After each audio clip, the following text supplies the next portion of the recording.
Forward. So I knew a guy in high school who was one of those people who just seemed to have something different about him. Different in a good way. Different in a way that made you admire him, but you didn't really know why. He was a regular guy in a lot of ways. He wasn't a big guy, or a super fast guy. In fact, he was more or less very average in most every category. He was definitely a very good, very dedicated athlete, but not necessarily the best player on the team. He was a starter on every team he played on. He played baseball and soccer and was clearly one of the core players on both teams, but generally I would say if you were asked to rate him as a player, you would say he was closer to very good than great. But wrestling was his thing. He was an insanely dedicated wrestler. Like crazy, off-the-charts, lunatic kind of dedicated. I remember thinking he was out of his mind to work that hard at something so gritty and seemingly unglamorous. All the hours spent in that dark, dirty, musty wrestling room through the cold and gloom of winter. Not to mention sucking weight constantly. I remember thinking the pain and suffering and dedication was going 24 hours a day instead of just the 3 or 4 hours of practice in that pit. I also remember admiring the living shit out of him for doing it. I never mustered up the guts to tell him back then, but deep down I wished I had half of his focus and determination. This guy was funny, he was smart, and he was quick with a smile. He was pretty much like anyone you might have known in high school, except for one thing. Nobody ever outworked him. I remember one day after school, someone challenged him to do 1,000 sit-ups. 1,000 sit-ups. Back then we all thought 50 was a lot. Back when 3 sets of 10 gave you stomach cramps the next day. Old school sit-ups, not those bullshit crunches. So anyway, he didn't do it. Unfortunately, nobody would walk the halls the following day and talk about watching him knock out 1,000 sit-ups. Because when he got to 1,226 sit-ups, the janitor wanted to go home.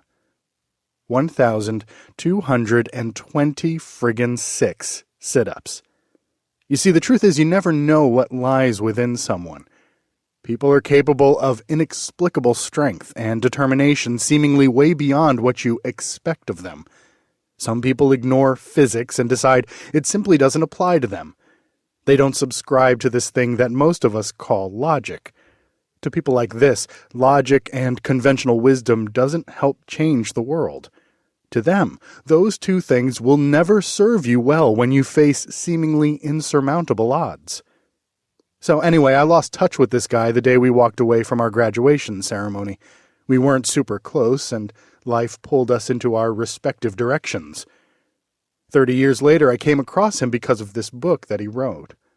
A book about the triumphs and tragedies he has faced in his life. I wasn't surprised at all to find out that this insanely dedicated athlete wrestler, and now father, had gone on to motivate, cajole, and coach his first son into a state champion wrestler for Eastport South Manor High School on Long Island in 2012, the school's first ever state champion. From what I have seen, he is also well on his way to repeating that with his second son as I type this story. The only thing more powerful, more impactful, or more life-changing than the highs he has faced in his life are the lows he has been dealt. He was handed an unthinkable tragedy with his eldest daughter. And this is where the toughness and conviction of that wrestler, who would have done 1,000,000 sit-ups if that janitor didn't have to go home, called upon his own unrivaled focus and determination, and took a pass at saying uncle. Where what lies within took on a whole new definition for me. Thank you, John Passaro, for your strength, conviction, and inspiration.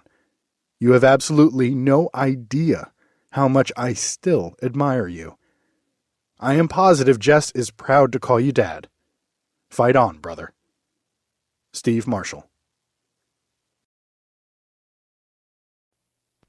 Chapter 1.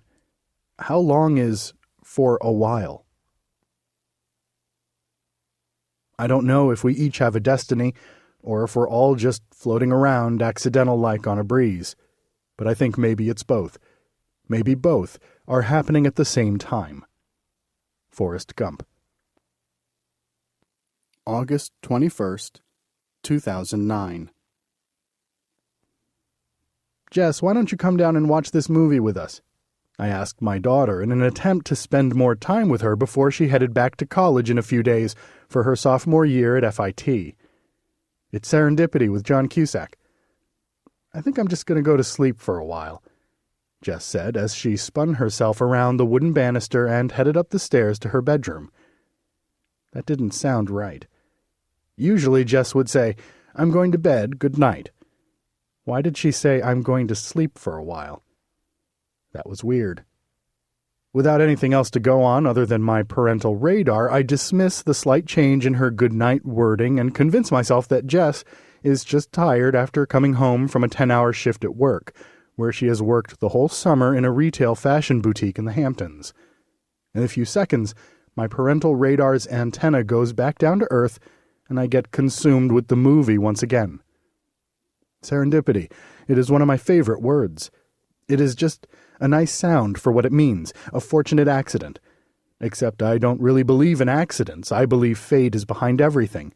I think fate sends us little signs, and it is how we read those signs that determine whether we are happy or not. Boom. What was that? I ask my wife, Betty Jane, as I immediately do what any normal person does when they hear a noise in the middle of the night. I wait for the second noise to confirm that I heard the first noise. There is nothing but an eerie silence. I am still not convinced that the silence negated the first boom, so I get up and put on the outside lights to the house. I look outside. Everything seems fine. I check the garage. Everything looks normal. No other noises. I'm satisfied that there is no home invasion in process. The car is not being robbed, and my family is safe. So I sit back down on the couch to continue watching the movie. As soon as I sit down, I hear the second, louder noise. This time, a thud. Betty Jane jerks up off of the couch and dashes upstairs, instinctively yelling, "Jess! Jess! Jess!" We didn't know it at the time, but the first boom was Jess losing her balance and falling into her closet door, and the second thud was her closet door collapsing and hitting the wall and sliding to the ground. I follow Betty Jane and her instinctive motherly hysteria up the stairs. We both get up the stairs at the same time, and we see our 13-year-old son, Travis, holding his sister's limp body in his arms in the hallway of her bedroom. As soon as Travis sees my wife and me, he drops his sister's body and backs up to the edge of the wall, like someone would do after they disbelievingly shot someone and stood over the dead body. He is in shock. "Ah, Jess," I remember saying over and over again as I tried to lift Jess's limp body from the ground. Her body is like liquid silly putty. Every time I try and lift her, her body finds an opening and plunks to the floor without any form. Call 911. Travis is motionless. Call 911. My 7-year-old daughter, Cassidy, appears on the top of the stairs with our house phone. My wife yanks it from her small hands and starts dialing for help. I momentarily look up and think to myself that Cassidy, standing on the stairs looking at what is happening, looks as innocent as Cindy Lou Who when she saw the Grinch stealing the last bulb on the tree on Christmas Eve. And just like the Grinch, I think up a lie, and I think one up quick. Jess is just not feeling well. Why don't you just go downstairs? We will be down in a while. I tell her as deceptively as the Grinch said to Cindy Lou. She looks back at me as disbelieving as Cindy Lou Who looked at the Grinch as he slithered up the chimney. As I am speaking to Cassidy, out of the corner of my eye, I see Jess attempting to use the wall to gain enough balance to stand. She can't.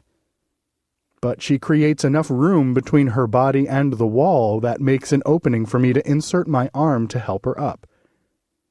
I get her up. She leans on me. Her face is 6 inches from mine. Her beautiful hazel green eyes have turned morbidly black with dilation. Ah, Jess.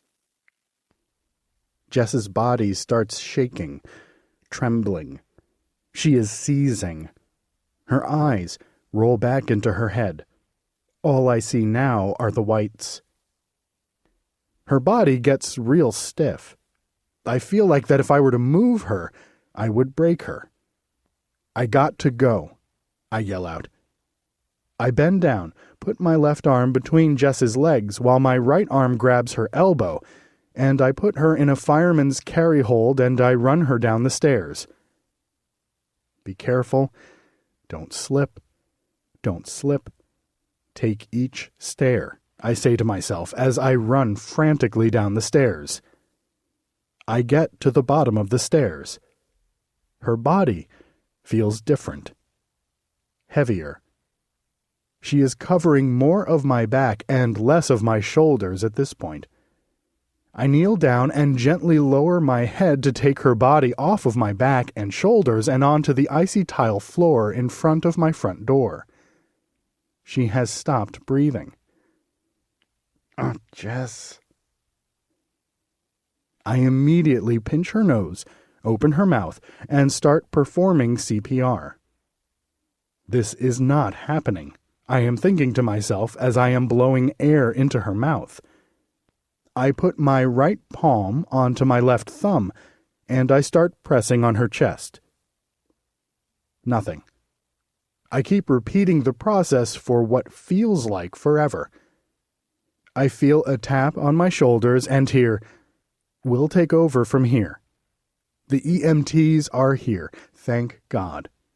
They open up their EMT medical box, apply oxygen and something to Jess's chest, and within a few seconds, they have her breathing again. Wow, that was scary. A few minutes go by, and Jess seems to be coming to. I walk outside for some air and to stabilize myself from the events from the last few minutes. I hear, "Hey, buddy, over here." There are 2 police officers who are waving me over to them. I walk over to them. One of the officers puts his arm around me, starts to walk me in a direction away from the other officer, and says, "Hey, buddy, the next time you call 911, make sure someone is not breathing. You hear?" And he walks away, as if I annoyed him. I didn't have time to say F you to the officer, as I see my daughter being brought out of my house and down my front stoop stairs on a gurney. The EMTs are not rushing. They are calm and they are by her side. They head toward the ambulance in the street which awaits them. I think to myself, a tragedy has been averted. Why else would the officer say that to me if we were not out of the woods? "Is anyone driving in the ambulance with us?" the EMT inquires to Betty Jane and me. It immediately dawns on me, Maverick, my 15-year-old son, is not home, and we need to call someone to come over to watch Cassidy and Travis, who is still in shock. "Call Rich and Terry," I yell to my wife as she is lifting her leg to get into the back of the ambulance. "Okay, I will. I will meet you at the hospital. Don't stop for jujubes," Betty Jane says as the ambulance back door slams shut and she disappears. Things have to be okay if she is quoting Seinfeld, right? When I get to the hospital, Jess has already been transported into a partition in the emergency room. Betty Jane is outside of that partition looking in, as 5 doctors are working on Jess. They seem to have her stabilized. Everything is under control. A few minutes go by. Both Betty Jane and I are watching every move inside of the room. Doctors start leaving the room, one at a time. In a few minutes' time, the last doctor leaves the room. That is a good sign. Now, there are only a few nurses in the room with Jess. They start leaving also. Now, there is just one nurse in the room. Jess is stable. Wow, that was scary.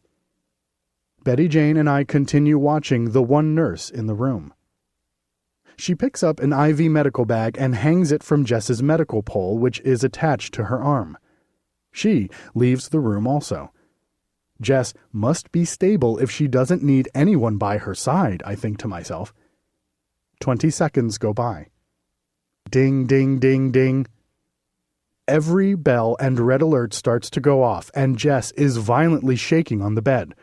Her head goes up and down, violently hitting the mattress multiple times.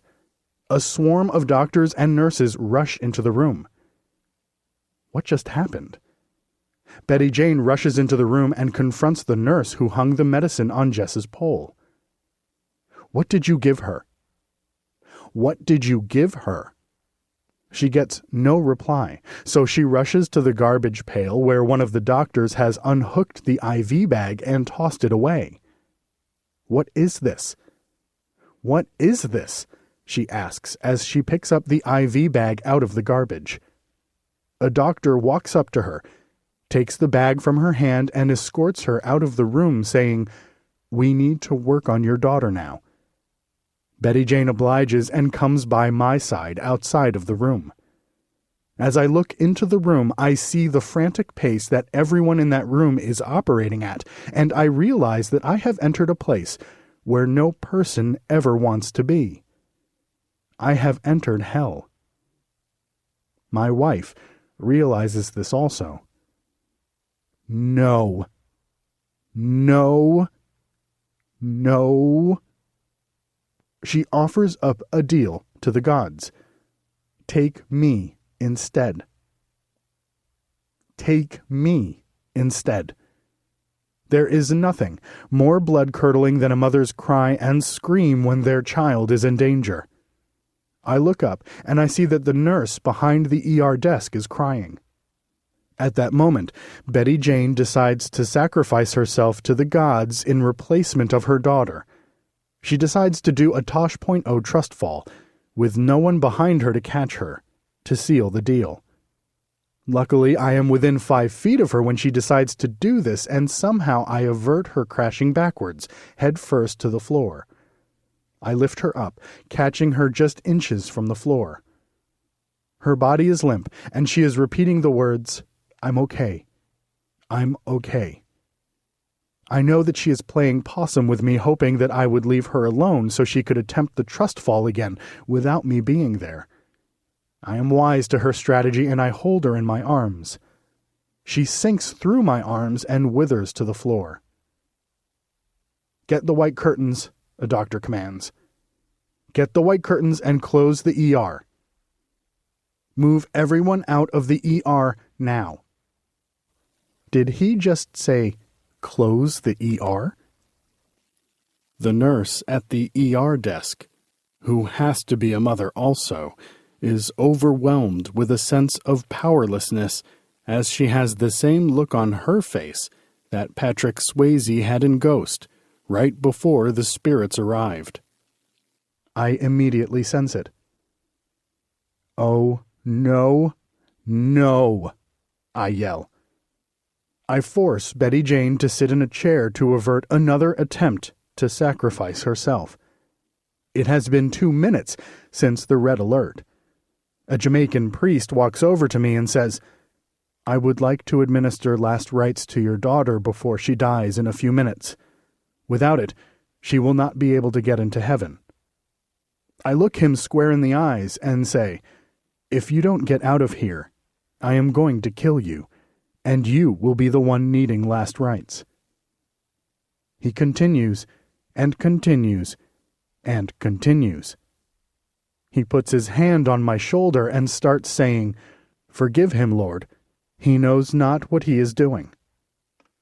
I reply, "I know exactly what I am doing, and I am giving you a 5-second head start."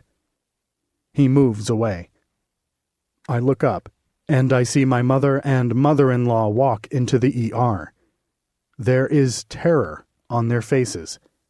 I now have 3 people to console. The priest now attempts to convince my mother, who is a Eucharistic minister, to allow him to administer last rites. She tells him to get away from her before she punches him. He moves on. It has been 3 minutes now. Come on. Come on. This can't be happening. 4 minutes. 5 minutes. 6 minutes. It's over, I thought. Wait. I see movement from inside the room. I can hear them talking. Please don't say it. Just don't say it. Just don't say time of death. The doctor is coming out. I brace myself for what I feel has to be the inevitable speech. I am sorry. We tried everything that we could. Dr. Clarence walks out. Me and my wife have nicknamed him that because he looks like the angel from It's a Wonderful Life, and he says, "We went well beyond what we should have done. She is an 18-year-old girl. We tried everything we could to save her." No. But then he said, "We had to put her into a medically induced coma. It is the best that we could do." A medically induced coma? I'll take it. 10 seconds ago, I thought Jess was dead. Does she have at least a 1% chance, doctor? Yes, she has a 1% chance. How long will she be like this, doctor? I don't know, he replied. For a while.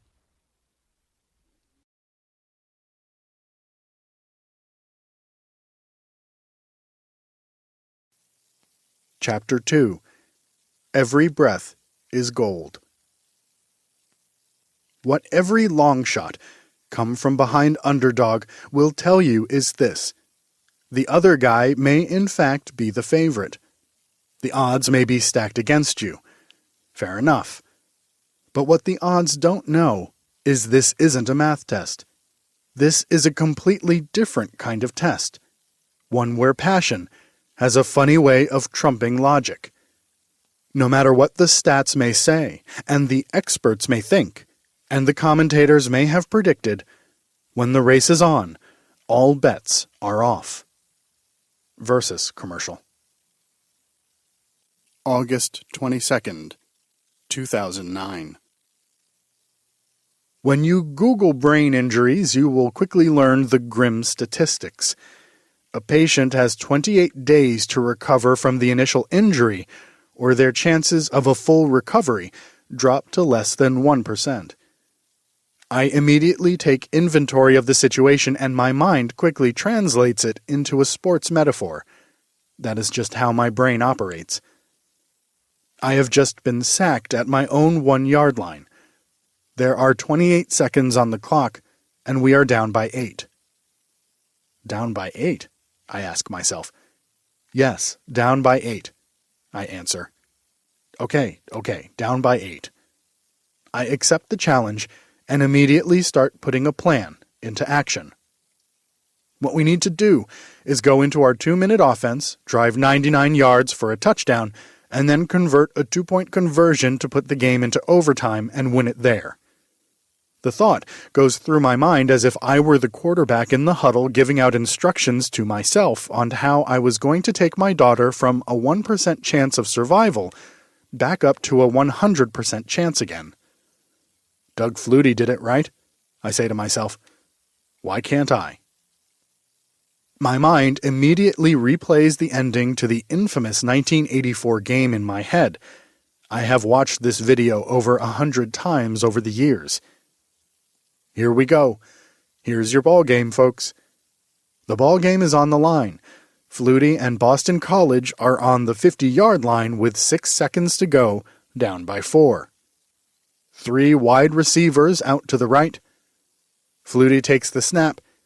He drops straight back, has some time. Now he scrambles away from one hit, looks, uncorks a deep one to the end zone, as 0 seconds flashes on the screen. Phelan is down there. Ooh, he got it. Did he get it? He got it. Touchdown, touchdown, touchdown, touchdown, Boston College. He did it. He did it. Flutie did it. He hit Phelan in the end zone. I don't believe it. Oh my goodness, what a play. Flutie to Phelan for 48 yards with no time on the clock.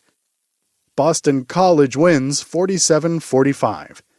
Dan Davis, the announcer, says. I remember seeing an interview with Gerard Phelan, the Boston College wide receiver who caught the winning Hail Mary pass thrown by Doug Flutie. I remember him saying, when we were in the huddle, I don't think if you asked anybody they would have said this game is over.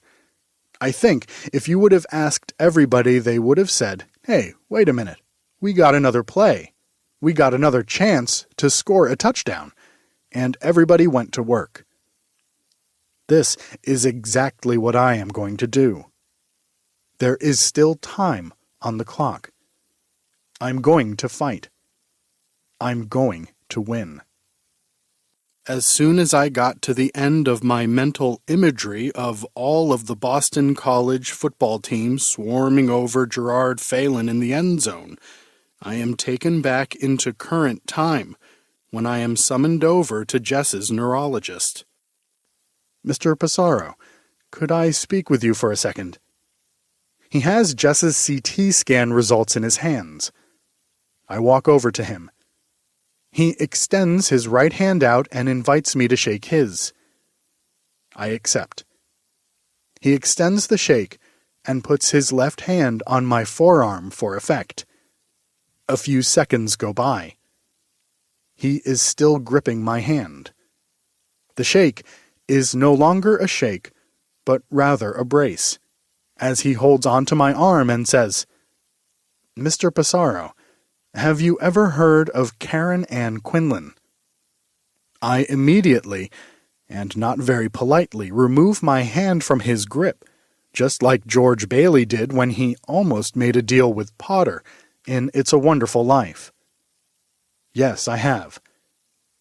Well, Mr. Passaro, I am sorry to inform you that I have reviewed your daughter's CT scan and she has no brain activity, just like in the Karen Ann Quinlan case. And at this time, I want you to start thinking about the quality of her life.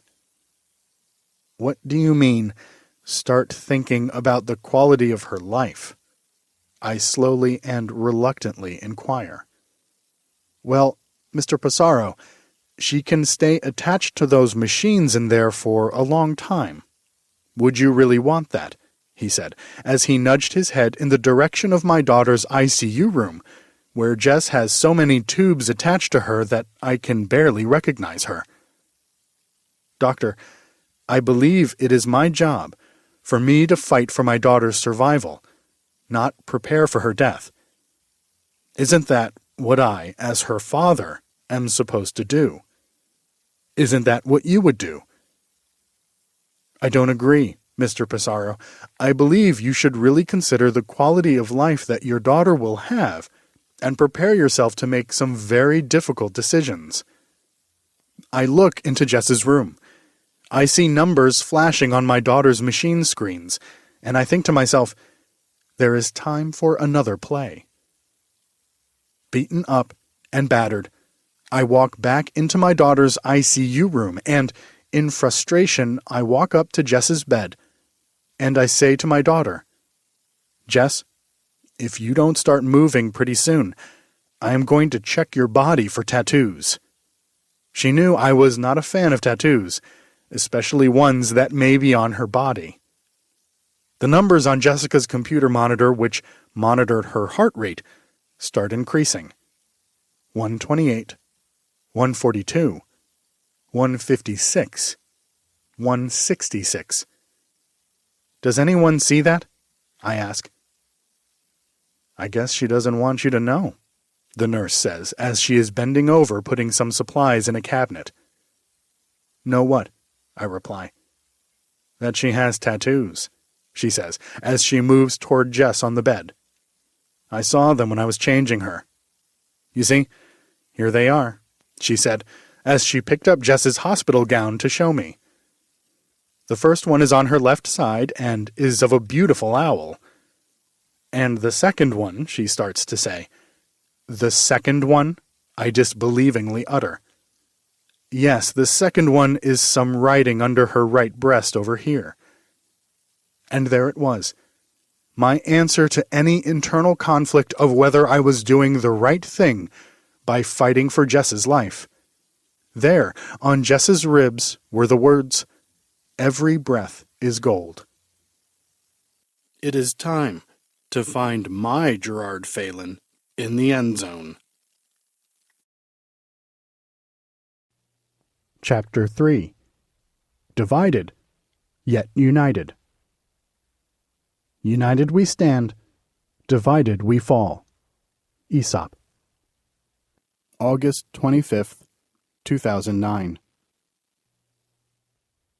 It seems like it has been forever, but I get the feeling that forever hasn't even started yet.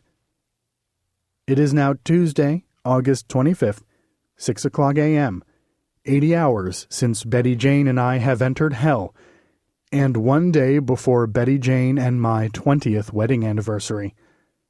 We have both been by Jess's side together, without an ounce of sleep, for every second of the last 80 hours. I know that sounds impossible, but it is true. The thought of Jess waking up and us being asleep has kept us both up to the point of mental and physical exhaustion. I think to myself that this strategy is not going to work, that we are on a path for disaster. If we continue doing what we are doing, both Betty Jane and I will burn out, and no one will be able to be with Jess.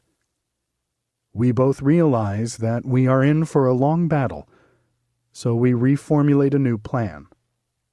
It is decided that Betty Jane will take days 9 a.m. to 9 p.m., so I can work days, and I will take nights from 9 p.m. to 9 a.m., so Betty Jane can get the kids ready for school each day. It is agreed on that we will do whatever it takes to win this battle, even if it means we will never see each other again in the process. That seems like a small price to pay in order to keep our family intact. Betty Jane and I have a deep, emotional conversation about how a sick child can rip parents apart, how I have seen parents who lose a child die inside and stop living altogether, how their other children are affected, and how a person's attitude and belief system are attacked under these circumstances, and how, if we don't protect ourselves from the ensuing attack, how it could impact the rest of our lives, and more importantly, our children's lives. We make a commitment to each other that we will be divided in location, yet united in our cause. That getting Jess better and losing our other 3 kids' lives in the process is unacceptable, as is giving up on Jess and having our other kids live happily ever after, as if nothing has happened, is also, just as equally, unacceptable to us.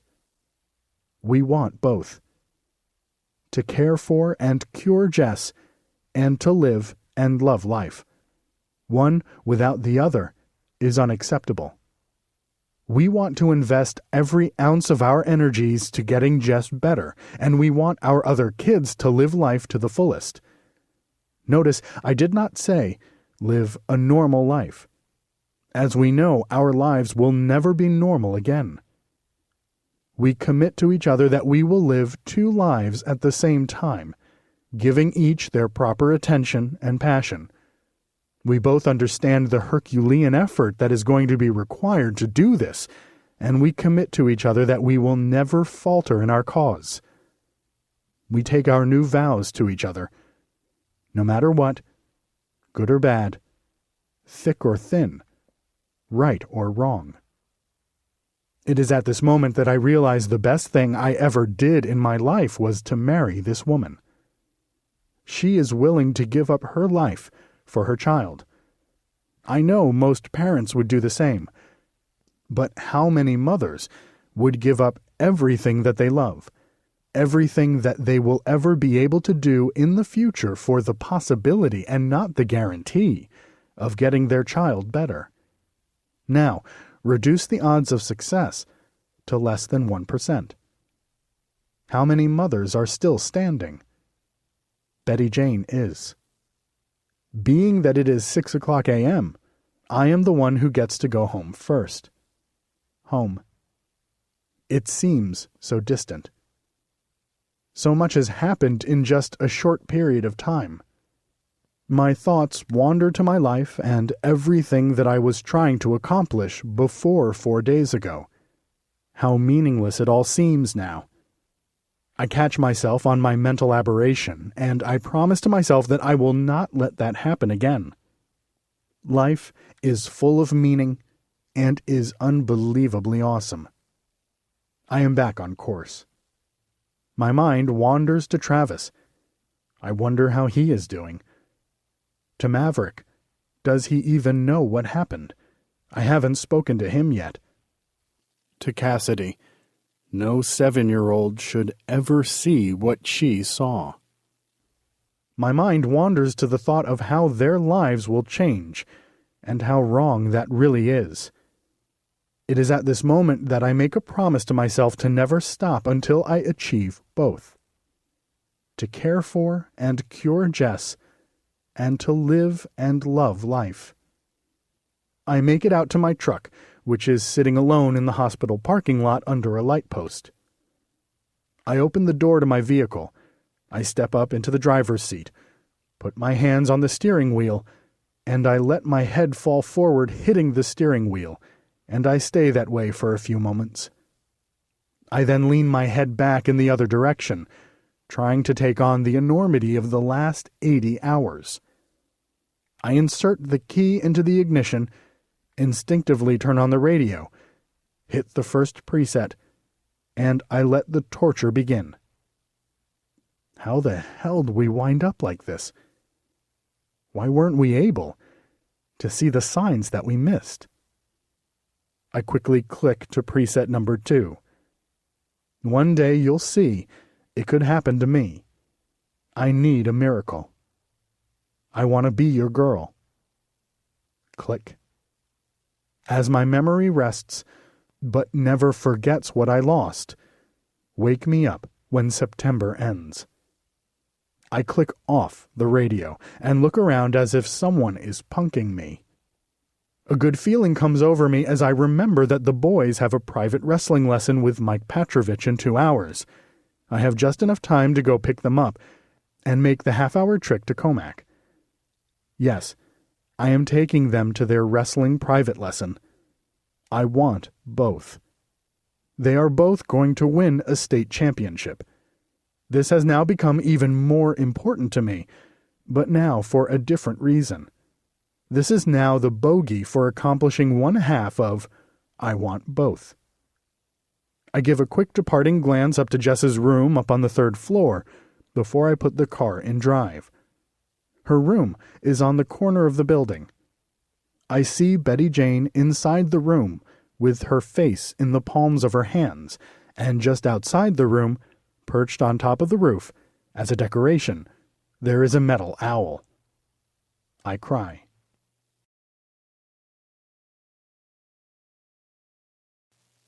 Chapter 4. Gap Soldiers. Roger Bannister not only broke the record for the fastest mile, he also broke down the walls of impossibility. As soon as Roger Bannister ran a sub-4-minute mile, many other runners soon did it also, because they believed that it was possible. I need to dream. I need to believe. I need to know that I have some control in my life, that if I work hard, that I will be rewarded, that life is not arbitrary, I need to believe that bad things happen to good people for a greater reason. That dedication, sacrifice, hard work, discipline are all worthy attributes that will eventually produce extraordinary results. That if I live a certain lifestyle, that my family will be better for that. That there is a direct link between my actions and my results. That if I prepare properly, that I can face the insurmountable foe and look him in the eye and say, "Bring it on. I can take whatever you can dish out." I need to keep living in order to save my daughter from dying. That is why, on 0 hours sleep over the last 4 days, I finally put my truck in drive, and I leave the hospital parking lot. That is why I am taking my 2 sons to wrestling practice today. That is why wrestling has become even more important to me.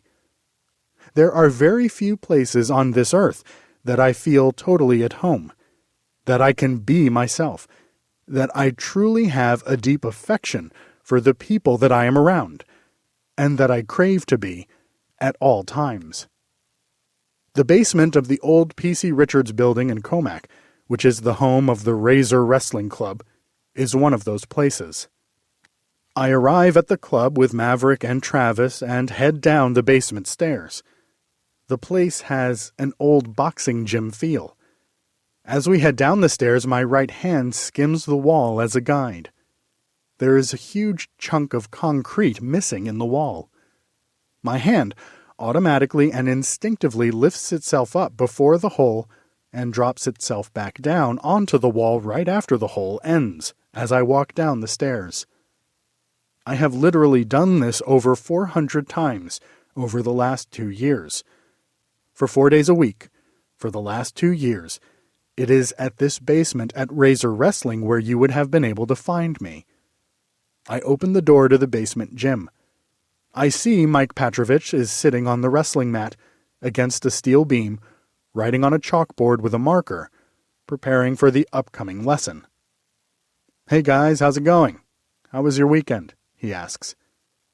Maverick, as he is putting on his wrestling shoes, looks up at me with a look that says, "How are you going to answer that?" An electrical current of guilt runs through my body, and I immediately think to myself, what the hell am I doing here? What am I, crazy? Mike lifts his head and sees Mav looking at me strange and says, "What? What happened?" I hesitate, but then I detail my last 4 days of my life to Mike, and I confess at the end, I am feeling really guilty for being here right now. I just feel like crawling up in a ball, but I just had to come.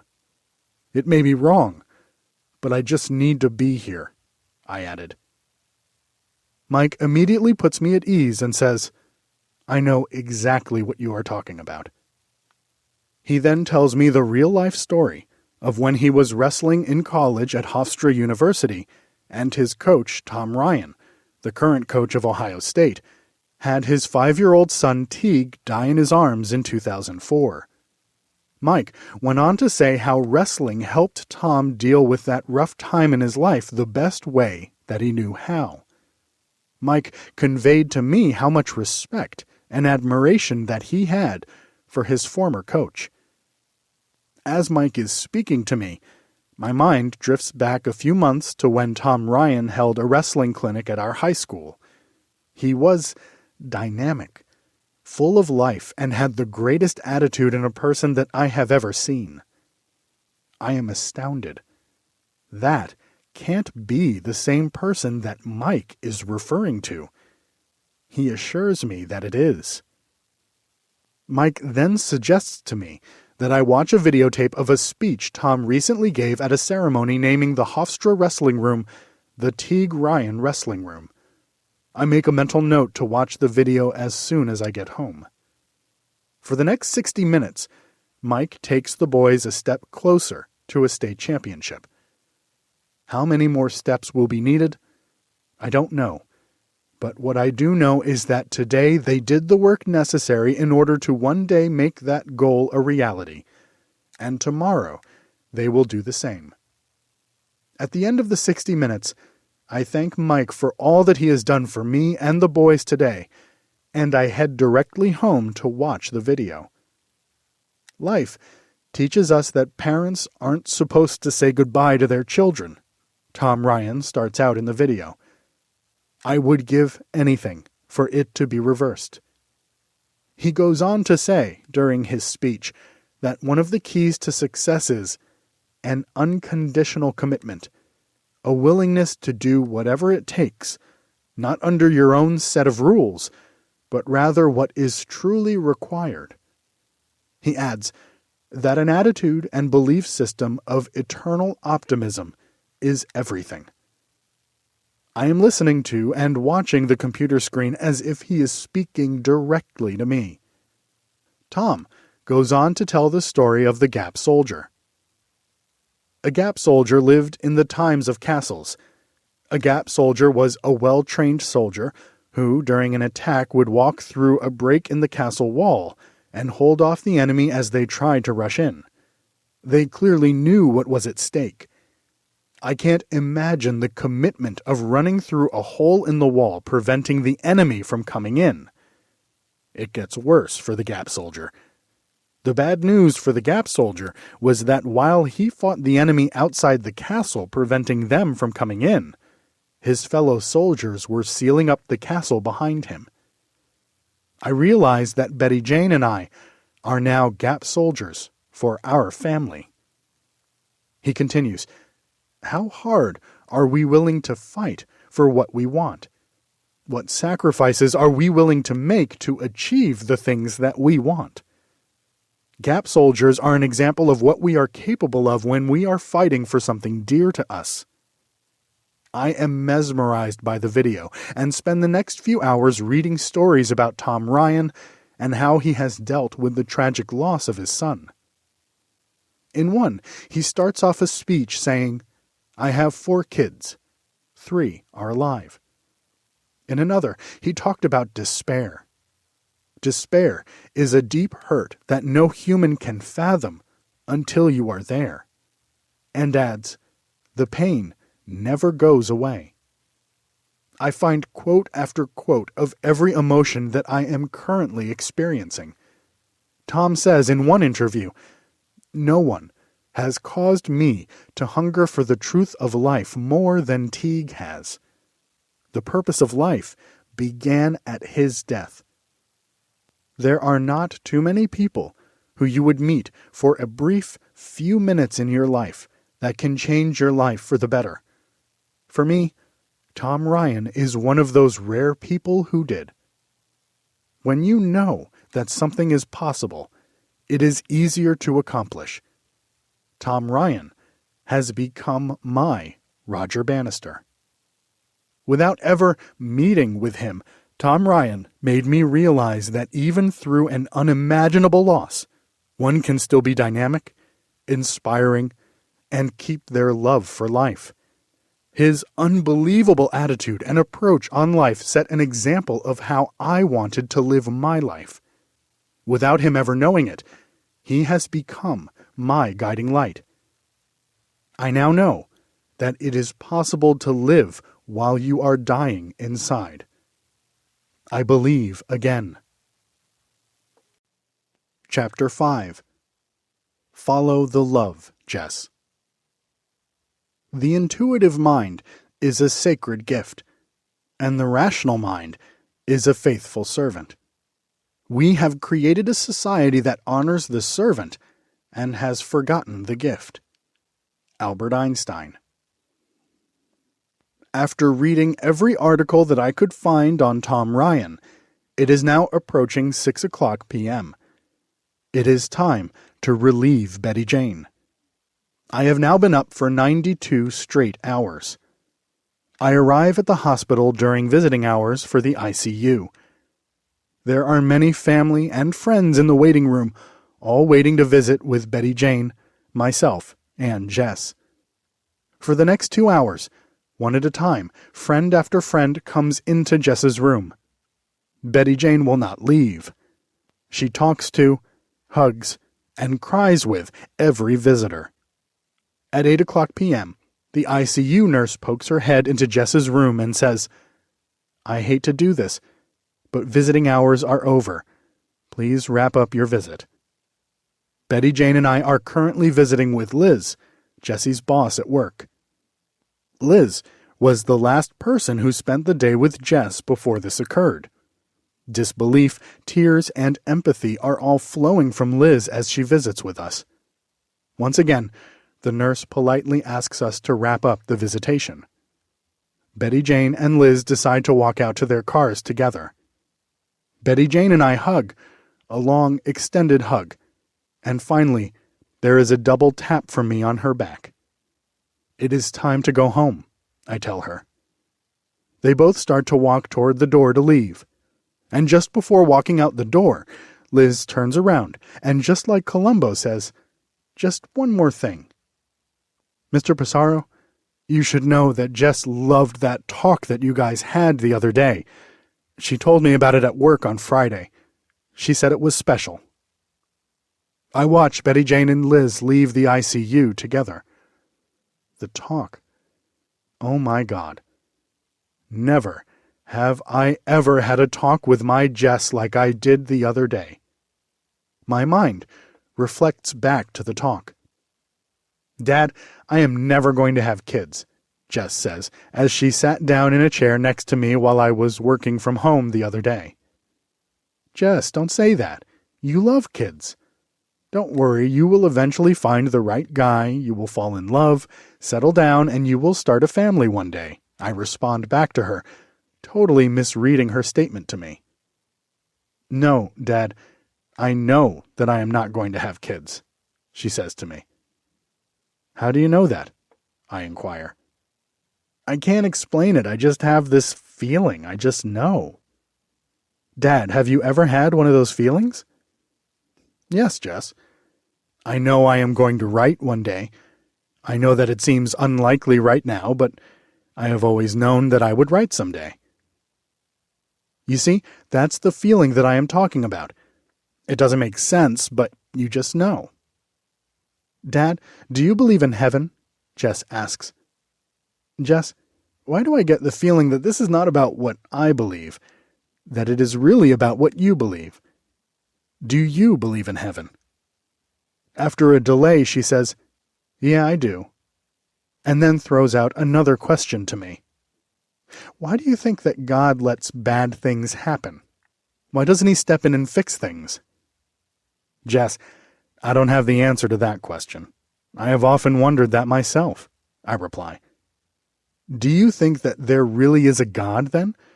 Or do you think it is something that humans have made up to try and explain what they can't explain?" she goes on. "I don't know if I really believe that Jesus was born from a virgin, that he walked on water, and that he rose from the dead." I try my best to have her keep her faith, while having the freedom to question it by asking, "Jess, let me ask you one question. Do you believe in love?"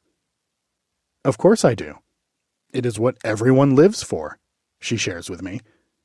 "Well then, Jess, I believe that God is love," I say. "Just follow the love, Jess, and everything else will fall into place." "That is the best advice that I can ever give you, Jess. Just follow the love and everything will eventually be okay." I like that. Just follow the love. You're getting all hippie on me today.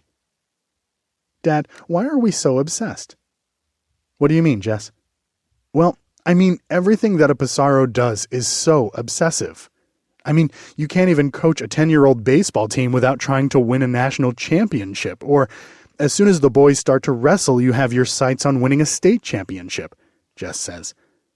"Jess, you call that being obsessive. I call that having a goal and being focused. It is a great characteristic to have, but you have to be careful. There is a fine line between focus and obsession," I say to her. I add, "Jess, there are two things that I know about us Passaros, that we are fighters, and we know how to win." My mind emerges from my memory of my last talk with Jess. We are fighters, and we know how to win. We are fighters, and we know how to win. I repeat this to myself over and over as I look at Jess in her bed, attached to a machine that is breathing for her. Follow the love, Jess. We are fighters, and we know how to win. Chapter 6. Starting to build a team. I'm not looking for the best players. I'm looking for the right ones. Herb Brooks, when asked why he did not select the most talented players for his 1980 Olympic hockey team. It couldn't have been more than an hour after Betty Jane had left the hospital in almost 4 days that I picked up my cell phone, walked into the stairwell of the ICU, and dialed her number. Betty Jane, I need for you to come back to the hospital. There was no conversation afterward, no sound, no goodbye, nothing. There was no need for discussion. Based on the tone of my voice, there could be only one reason why I would want her to come back so soon. And it wasn't good. 20 minutes later, she arrived back at the hospital, and I filled her in. Jessie's CT scan revealed some serious things that we need to act on immediately. Her brain is swelling, and they need to relieve the pressure that is building up on it, I tell her. But she looks fine, Betty Jane replies. And in a weird way, she is right. Jess looks very peaceful right now.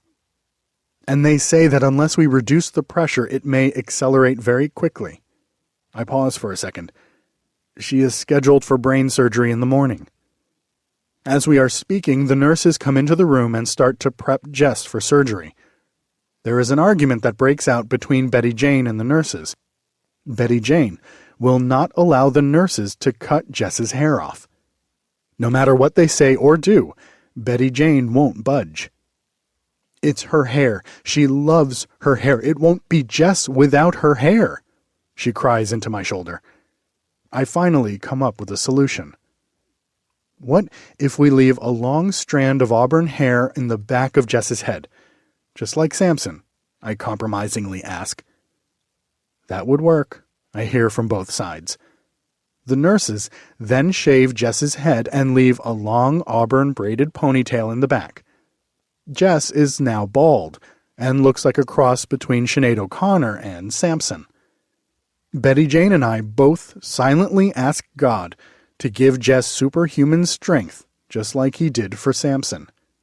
I ask, but I get no feeling back. Dr. Leon, who will be performing the operation in the morning, walks into the room and details the process of the operation to Betty Jane and I. We will take out a piece of her skull to give the pressure room to release itself. We will then make an incision in her abdomen and keep the piece of her skull there, incubated, until it is time to put it back into her head again, the doctor says to us. Her name is Jess, not her, I say rather abruptly. I'm very sorry. You are right, Dr. Leon apologetically replies. I need to know if you have a do not resuscitate order, he somberly asks. I will do the best that I can, but sometimes things are out of our control and I need to know your wishes. Doctor, please don't give me the I'll do the best that I can speech. I need you to fight for Jess.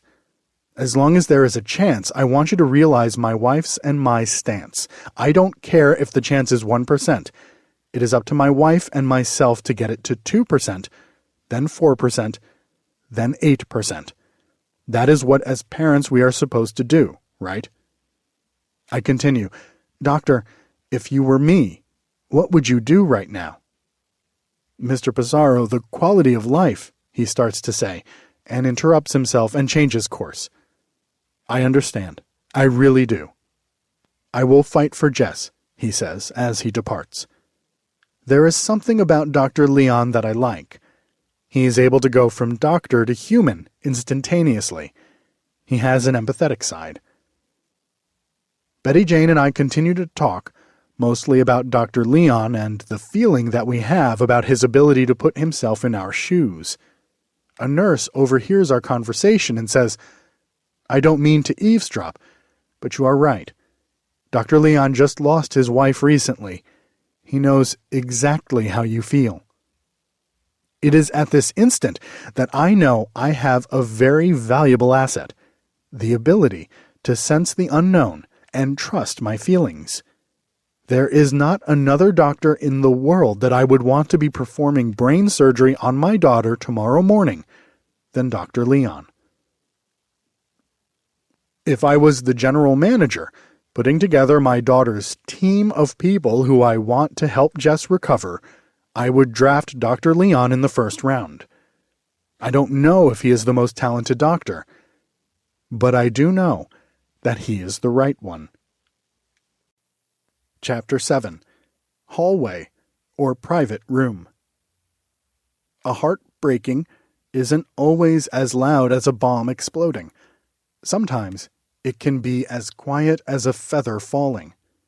And the most painful thing is, no one really hears it, except you. Unknown. August 26th, 2009. I am sitting in the waiting room of the major surgery section of the hospital.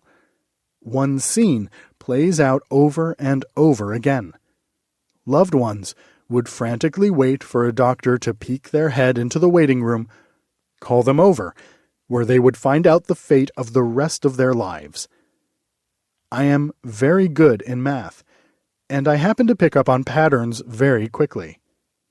I figured out the pattern. After being in the waiting room for more than 4 hours, I have noticed that when the doctor summons the loved ones to come outside in the hallway to talk, that those loved ones come back with joyful tears. And when the doctor summons the loved ones to come into another room to talk, that those loved ones come back with sad tears. In those cases, the tears are flowing down the loved ones' faces, and there is usually someone at their side attempting to keep them upright, while their knees are bending and buckling as they try to walk out of the room with their shattered lives. I wonder which one that I will be. Finally, Dr. Leon peeks into the room and summons Betty Jane and I outside, into the hallway. He doesn't need to say a word. Dr. Leon starts to talk doctorese to us. Things went well. We did the best that we could. Only time will tell. I convert him back into a human by asking him, "Doctor, did you fight for Jess?" "Mr. Passaro, I didn't need to. Everything went as best that it could."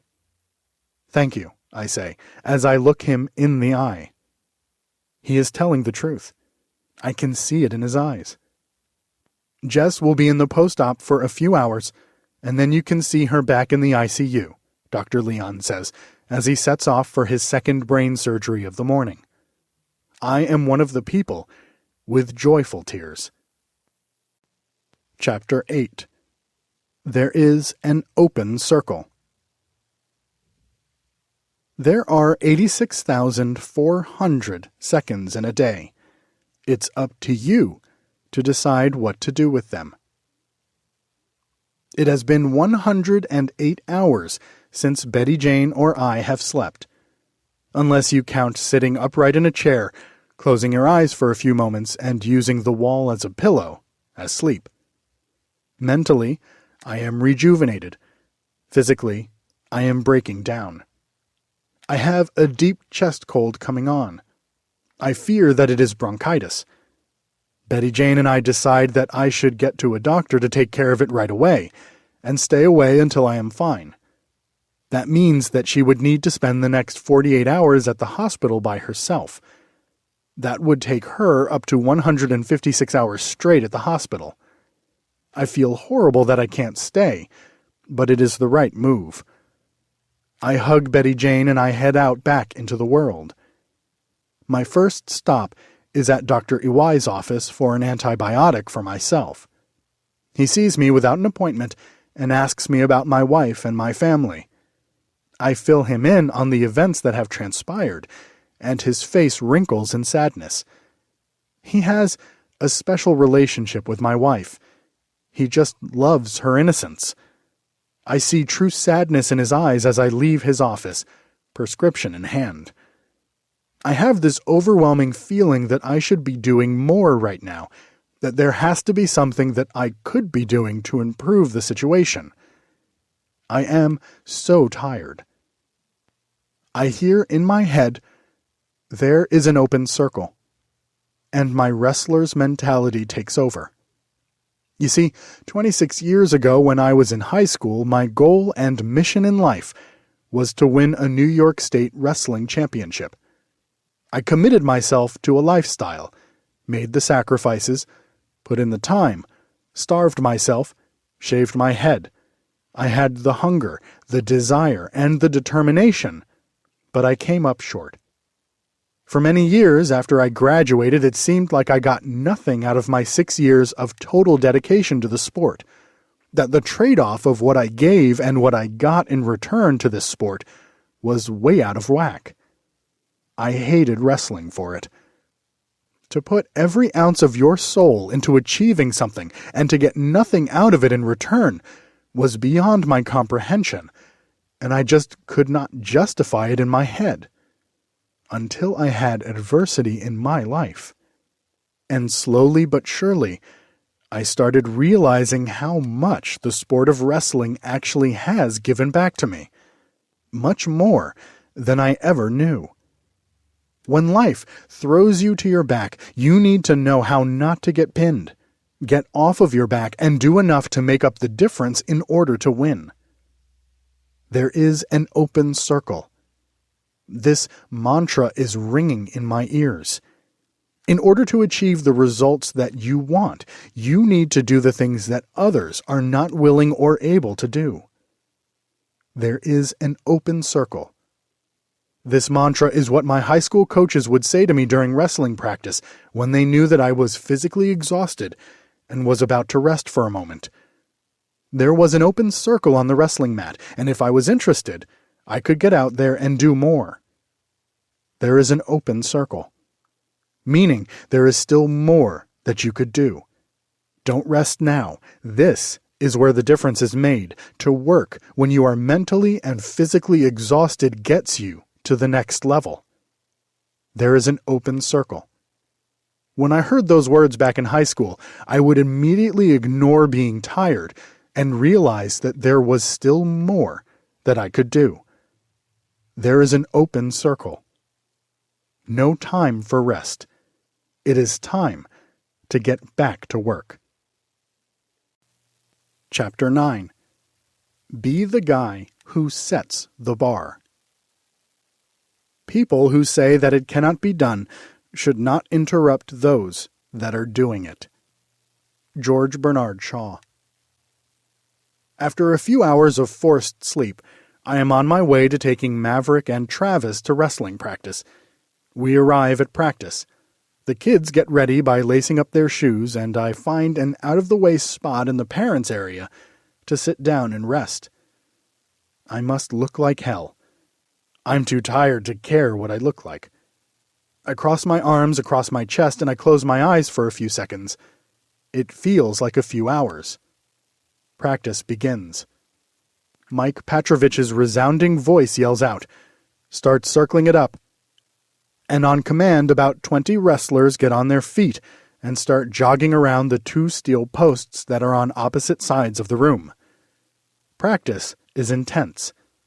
They wrestle for 80 minutes of the scheduled 90-minute practice when Mike yells out, "Hey, listen to me. I know you are tired. You got to train your mind and your body when they are tired. This is about toughness, not necessarily about conditioning.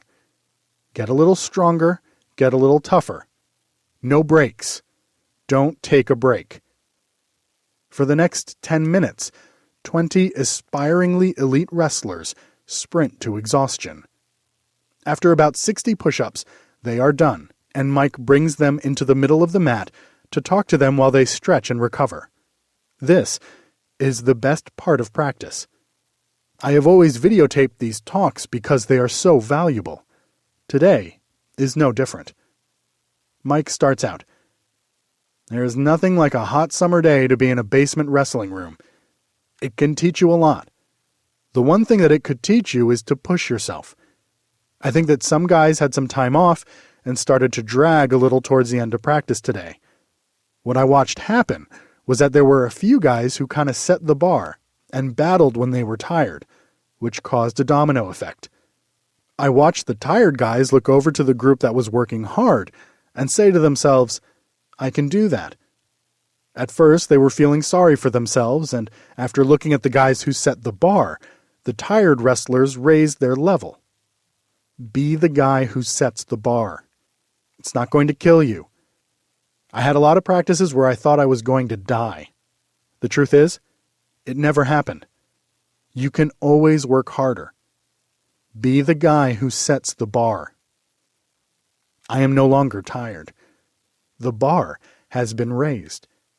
Wrestling is starting to give back to me at a time when I need it the most. Chapter 10. Awakenings. How kind is it to give life, only to take it away? It's given to and taken away from all of us. Awakenings. August 29th, 2009. It is the first night that I am sleeping in my own bed in over a week. Alone. I can't sleep. I don't want to sleep. It is after midnight. I get out of bed and walk down the hallway towards Jess's bedroom. I step over the area where I remember picking Jess up a week ago, and I enter Jess's bedroom. I turn on the light. So many colors. Each of Jess's walls is painted a different color. So much expression. There is freehand art on each of Jess's walls. So much life. Pictures are hung up all over the place on corkboards. So much to fight for. I turn out the light. So much has changed. I head back to my room and I lie down. I insert earphones into my ears and I hit the playlist on my iTunes. And for the next 2 hours, I torture myself by playing the Evanescence song, Bring Me Back to Life. Wake me up. Wake me up inside. I can't wake up. Wake me up inside. Save me. Call my name and save me from the dark. Wake me up. Bid my blood to run. I can't wake up. Before I become undone, save me. Save me from the nothing I've become. Now that I know what I'm without, you can't just leave me. Breathe into me and make me real. Bring me back to life.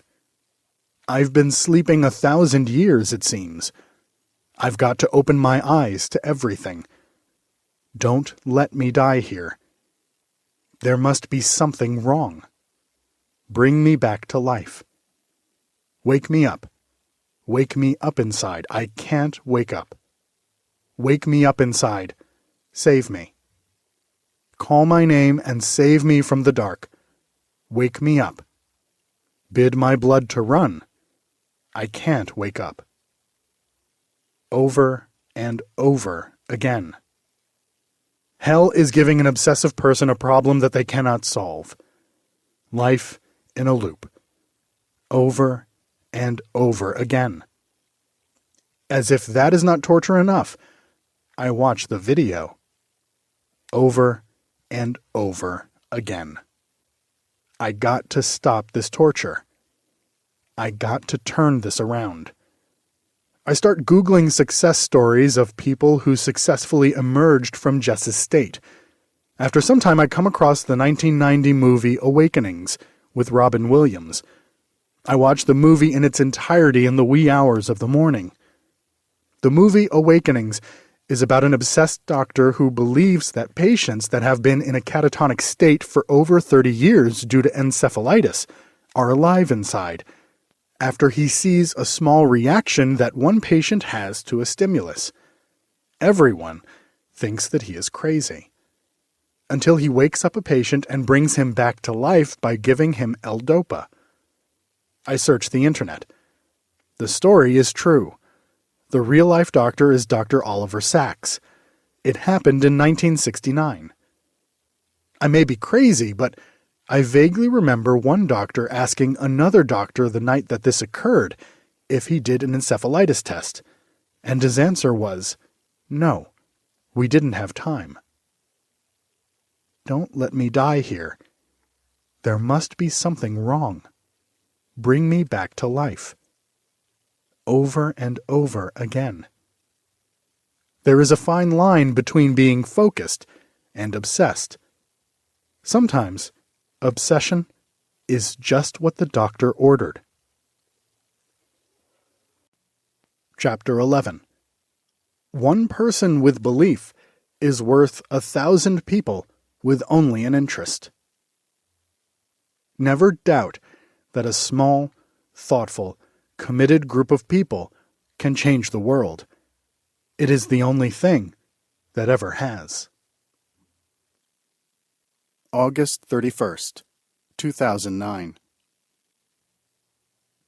When I coached youth baseball, I built teams that had one goal in mind: to win a baseball game in Cooperstown on a Thursday during the summer.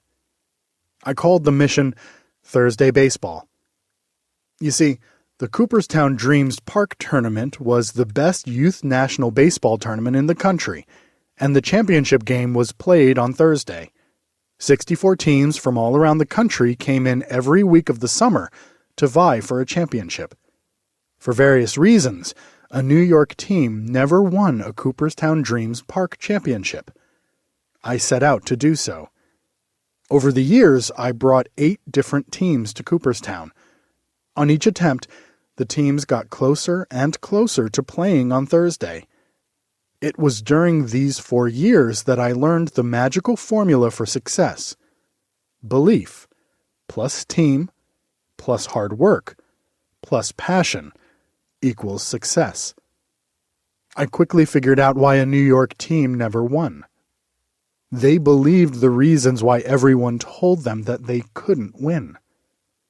How can you compete with California kids when they get to play year-round? The non-believers would say.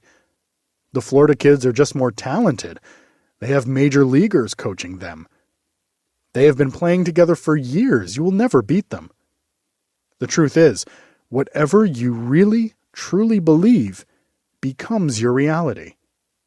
I truly believe that one of the reasons that a New York team never won a championship at Cooperstown Dreams Park was because they didn't really try to win, because they didn't believe that they could win.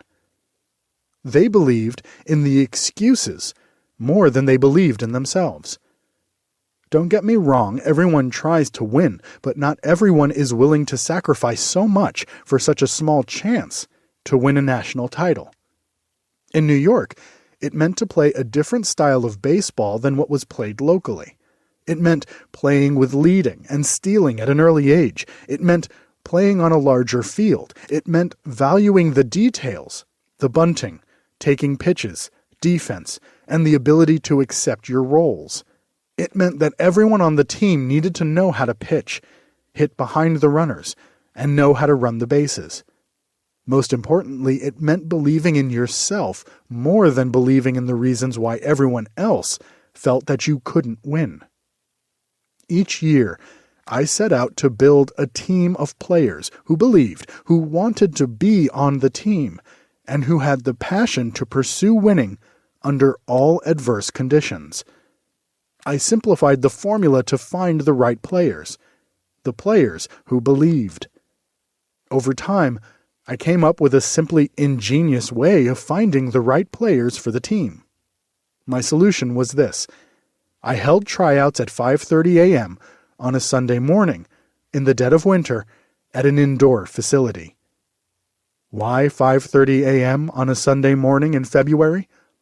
It was because if a player desired to be there, he could be. No one has anything to do at 5:30 a.m. on a Sunday. The first 90% of the tryout was a meaningless mixture of fielding, hitting, and pitching drills. This is where everyone thought that they needed to shine in order to make the team. They couldn't have been further from the truth. In the last 10% of the practice, I would line the players up in height order and ask them to walk in a single file line around the perimeter of the facility. Their mission was to walk together with one head directly behind the other head in perfect unison. They were instructed to only look forward.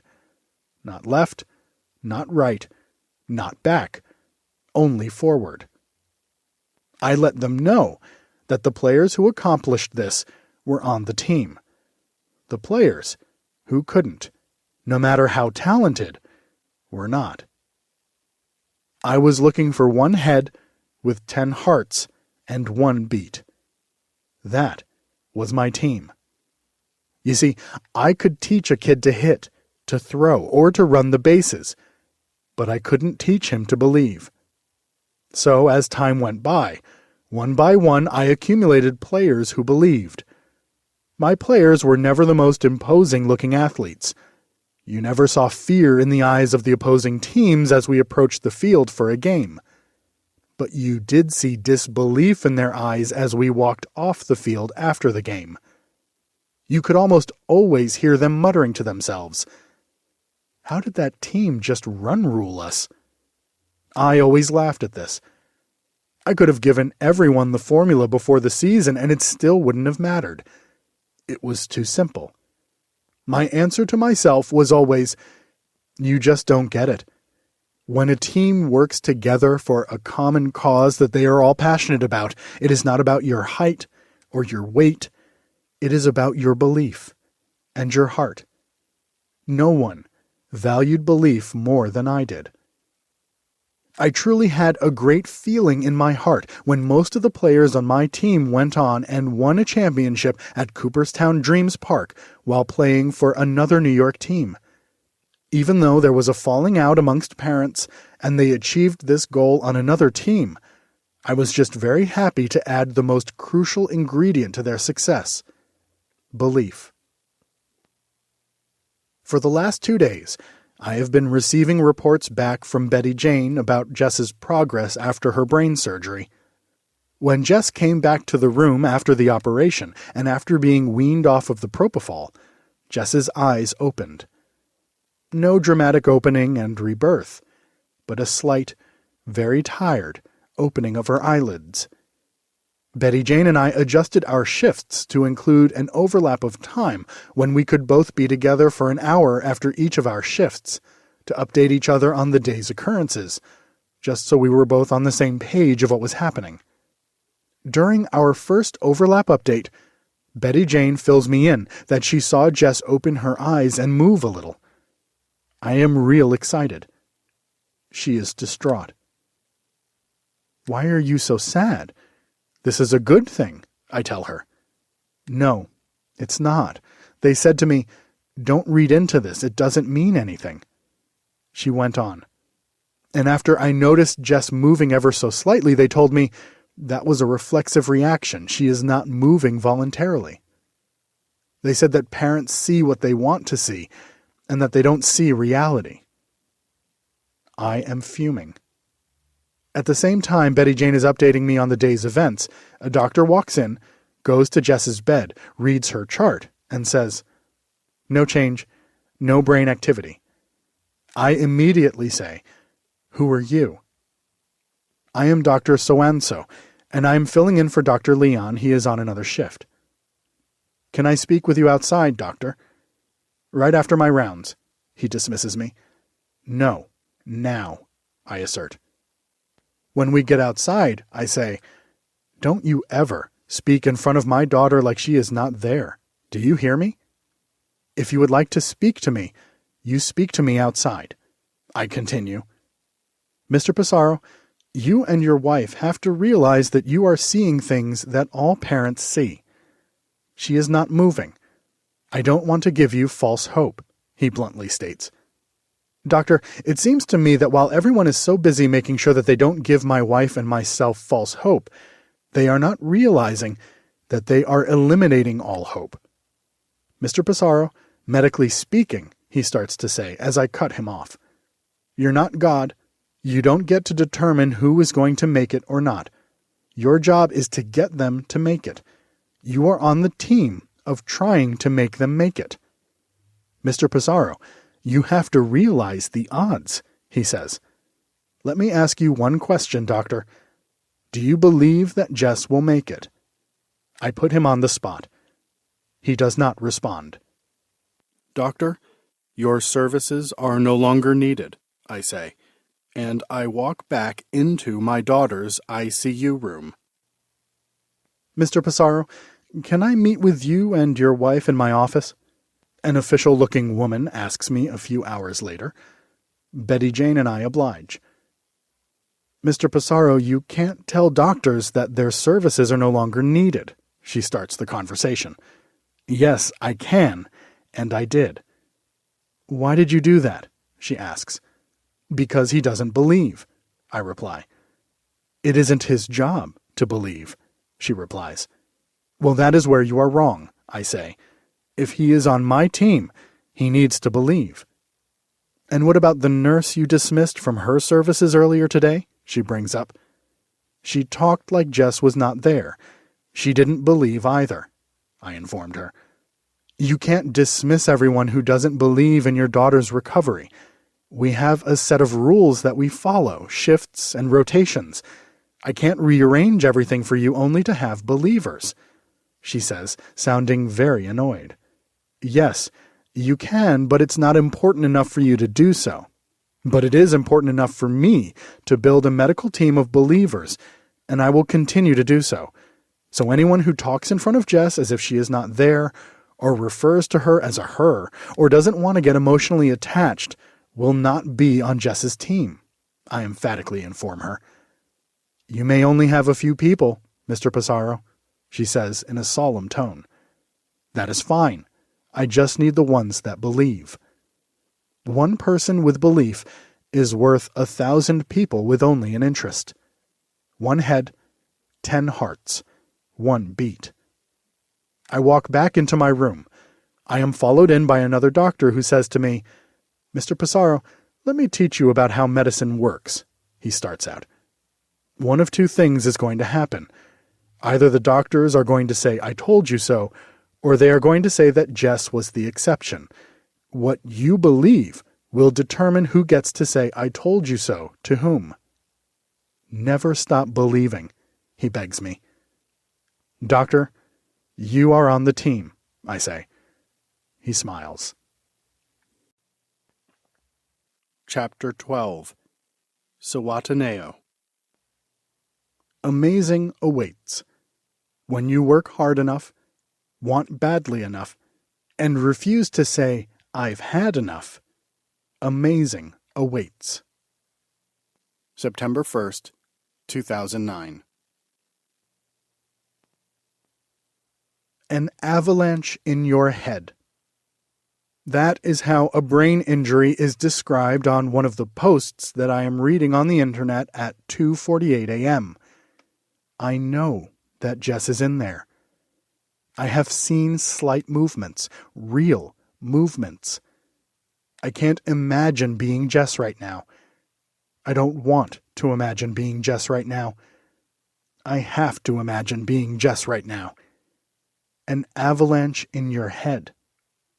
What would I do? What does she need? Hope. I immediately take out my iPhone and go to YouTube and I search for videos from The Shawshank Redemption. I pull up a video of the conversation that Andy Dufresne and Red are having in the courtyard of the prison about Hope. Andy asks Red, "Where are you going to go when you get out of here?" Red responds sarcastically, "One day when I have a long white beard and 2 or 3 marbles left, maybe they will let me out of here." Andy, with a dream in his eye, immediately cuts him off and says, "I'll tell you where I would go. Sawataneo. It's in Mexico, a little place on the Pacific Ocean. Open up a little hotel, right on the beach. Buy some worthless boat and fix it up like new and take my guests out charter fishing." Red shoots Andy down and says, "I don't think you should be doing this to yourself, Andy. Mexico is way the hell down there, and you are in here, and that is just the way it is.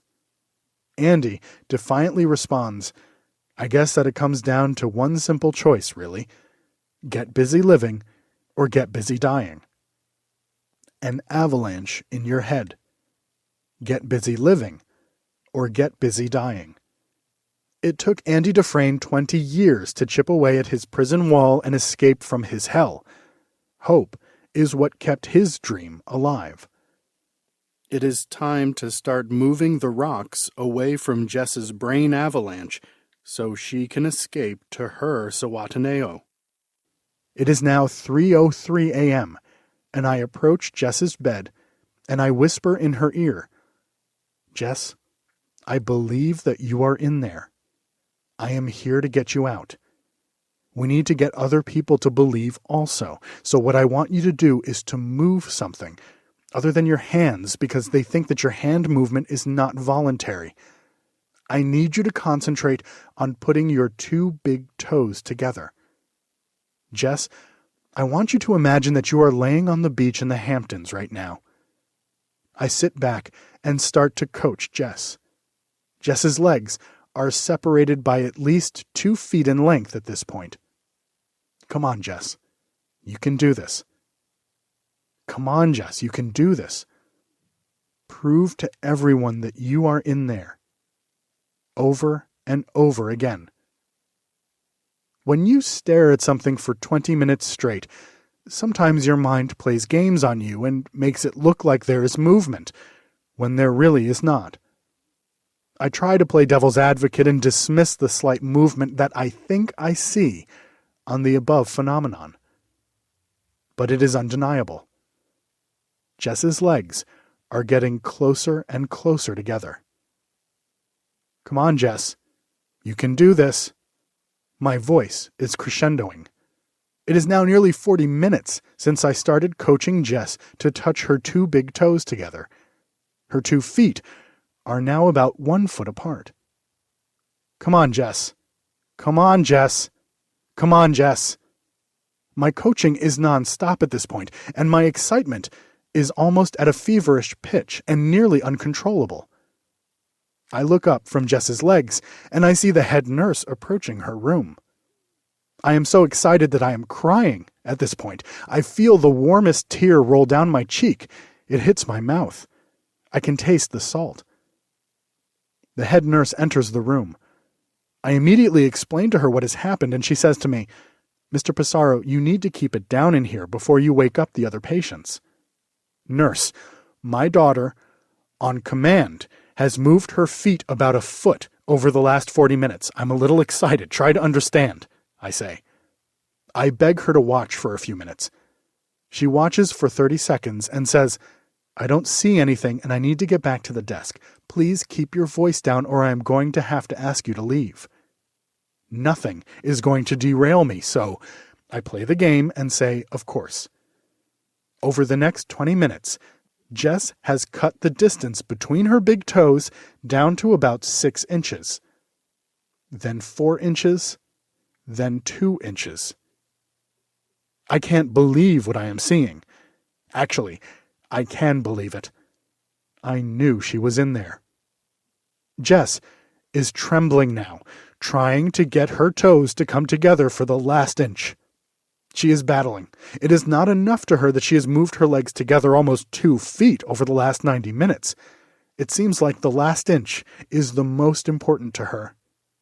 It has been another 40 minutes, and her 2 big toes are within a hair of each other. One big push, Jess. One big one, Jess. I ask her to give it everything that she has, for one big push to get her toes together. It is the most beautiful sight that I have ever seen. Jess's toes jump together. I hug her. Sawataneo. Get busy living or get busy dying. Chapter 13. Deadly Premonition. Be careful what you ask for. Sometimes it is exactly what you get. September 12th, 2009. The Super 32 wrestling tournament, held in North Carolina in late October, is the most competitive preseason high school wrestling tournament in the country. Virtually every quality wrestler in the country makes the trip to Greensboro to prove their mettle. There are over 160 wrestlers per weight class, and placing, 1 through 8, in this tournament has always been followed with a deluge of attention from most every Division I college coach in existence. This tournament has been on our event calendar for over a year. It is 6 weeks away. In order to attend this event, a major commitment will be needed from both Maverick and Travis, and from my wife and myself. Registration for the tournament opens up online in 5 minutes. Last year, the 2,500 wrestler capacity tournament sold out in only 8 minutes. There is no time to think. Every rational bone in my body says not to go. I register the boys for the tournament. Before I can doubt my decision, I immediately book and pay for airplane tickets and a hotel for the event for the 3 of us on Expedia. There is no turning back now. We are going. I want both. I look at the calendar and I plan out the weekends for the next 6 weeks. In order to get the boys in shape for the tournament, it will require 4 of our next 6 weekends to be on the road, traveling to out-of-state wrestling tournaments. On its own, this schedule would be a major commitment and intense part of the wrestling season. Under the current circumstances, it may require an insane man to pull it off. I fit the bill as a psycho, so it may work. I vow that only death will stop us from attending the Super 32. Chapter 14. 1 step forward, 2 steps back. Sometimes the questions are complicated, and the answers are simple. Dr. Seuss. It is amazing. Every day some very smart people give Jess a neurological exam at 6 o'clock a.m. and conclude that she is non-responsive. The right conclusion is that she is non-responsive at 6 o'clock a.m. If they gave Jess this same exam when she was healthy at 6 o'clock a.m., they would have come up with the same conclusion. Non-responsive. It is amazing that smart people keep the variables on the experiment the same every day and think that they are seeing the full picture. If Betty Jane and I weren't here with Jess 24 hours per day and we had to rely on their updates of Jess's condition, I would almost believe them that Jess was not moving and is non-responsive. They could be so convincing. I keep telling the neurologists that if they want to see Jess move, they need to come to her room between 6 p.m. and 9 p.m. I don't know why, but Jess moves a great deal during those hours. Doctor after doctor gave me the same response. Your daughter is not my only patient. My rounds will not allow me to come to her room during those hours. And my response to them is always the same. Jess is my only patient, and your services are no longer needed. Dr. Leon listened and visited Jess today around 7 o'clock p.m. He witnessed Jess moving like we have been saying she has been. He also said that Jessie's CT scan is getting better and better, that it is not like anything that he has ever seen. He believes now that Jess does not have a full brain injury, that every brain injury is different, and he believes that Jess is improving each day. He added that Betty Jane and I as parents did the right thing by never stop believing. He said that he has never seen a case like this before. He added that most patients that lose oxygen to their brains for the time that Jess lost it to her brain never really move or improve at all.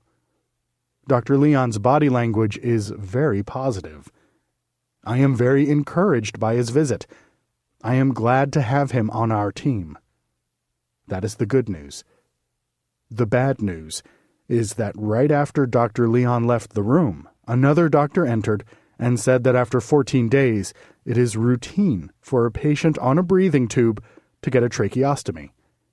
He explained that a tracheostomy is a surgical procedure that will create an opening in Jess's neck where a tube will be inserted into her windpipe. This will provide an airway for her to breathe and will allow us to remove secretions from her lungs with a drawing tube.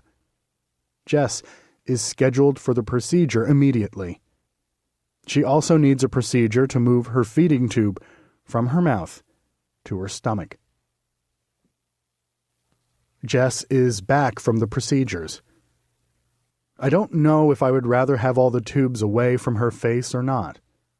Without them, there is the stark reality that this really is Jess lying here, and it is much harder to look at her. Jess's eyes are swollen and are black and blue. How did we get here? This can't really be happening. I notice that a piece of Jess's tongue is missing. I am told that Jess bit down and would not unclench her grip for over 20 minutes and unfortunately bit off a part of her tongue. I am hit with a wave of emotion as I think back to Percy from The World According to Garp. I recall that your tongue does not grow back, and it is needed to speak. I hope that Jess still has enough of her tongue left to speak. I cry. I know the answer to improving Jess's condition doesn't lay with tears. The answer is in sweat. I need to acquire the knowledge to beat each one of Jess's disabilities. I need to learn how the brain works so I can send commands to her body parts and teach her how to swallow again, how to think again, how to communicate again, and how to love again. That is the big one. To love again. Without love, there is no life. As long as Jess will be able to love again, I will fight forever. The journey to find and learn all of the specializations needed to get Jess to her maximum capability started the second her two toes touched a few days ago. My plan is to take each disability and attack it like a Rick Pitino full-court press. To create small, achievable goals that, when accumulated, will add up to the ultimate goal. I believe that everything that I have experienced in my life was to prepare me to save my daughter's life. I look into Jess's eyes. Something does not seem right. Her eyes are slightly bloodshot, and she seems to be distant. My hope is that the slight, easily overlooked and dismissed signs of slight bloodshot eyes, extended sleep patterns, a very slight fever, and throbbing in her left temple are not all connected. All of these would never be picked up by anyone who did not spend most of the day with Jess. By themselves, they are nothing. Hopefully, they are not all related. I prepare myself for the worst.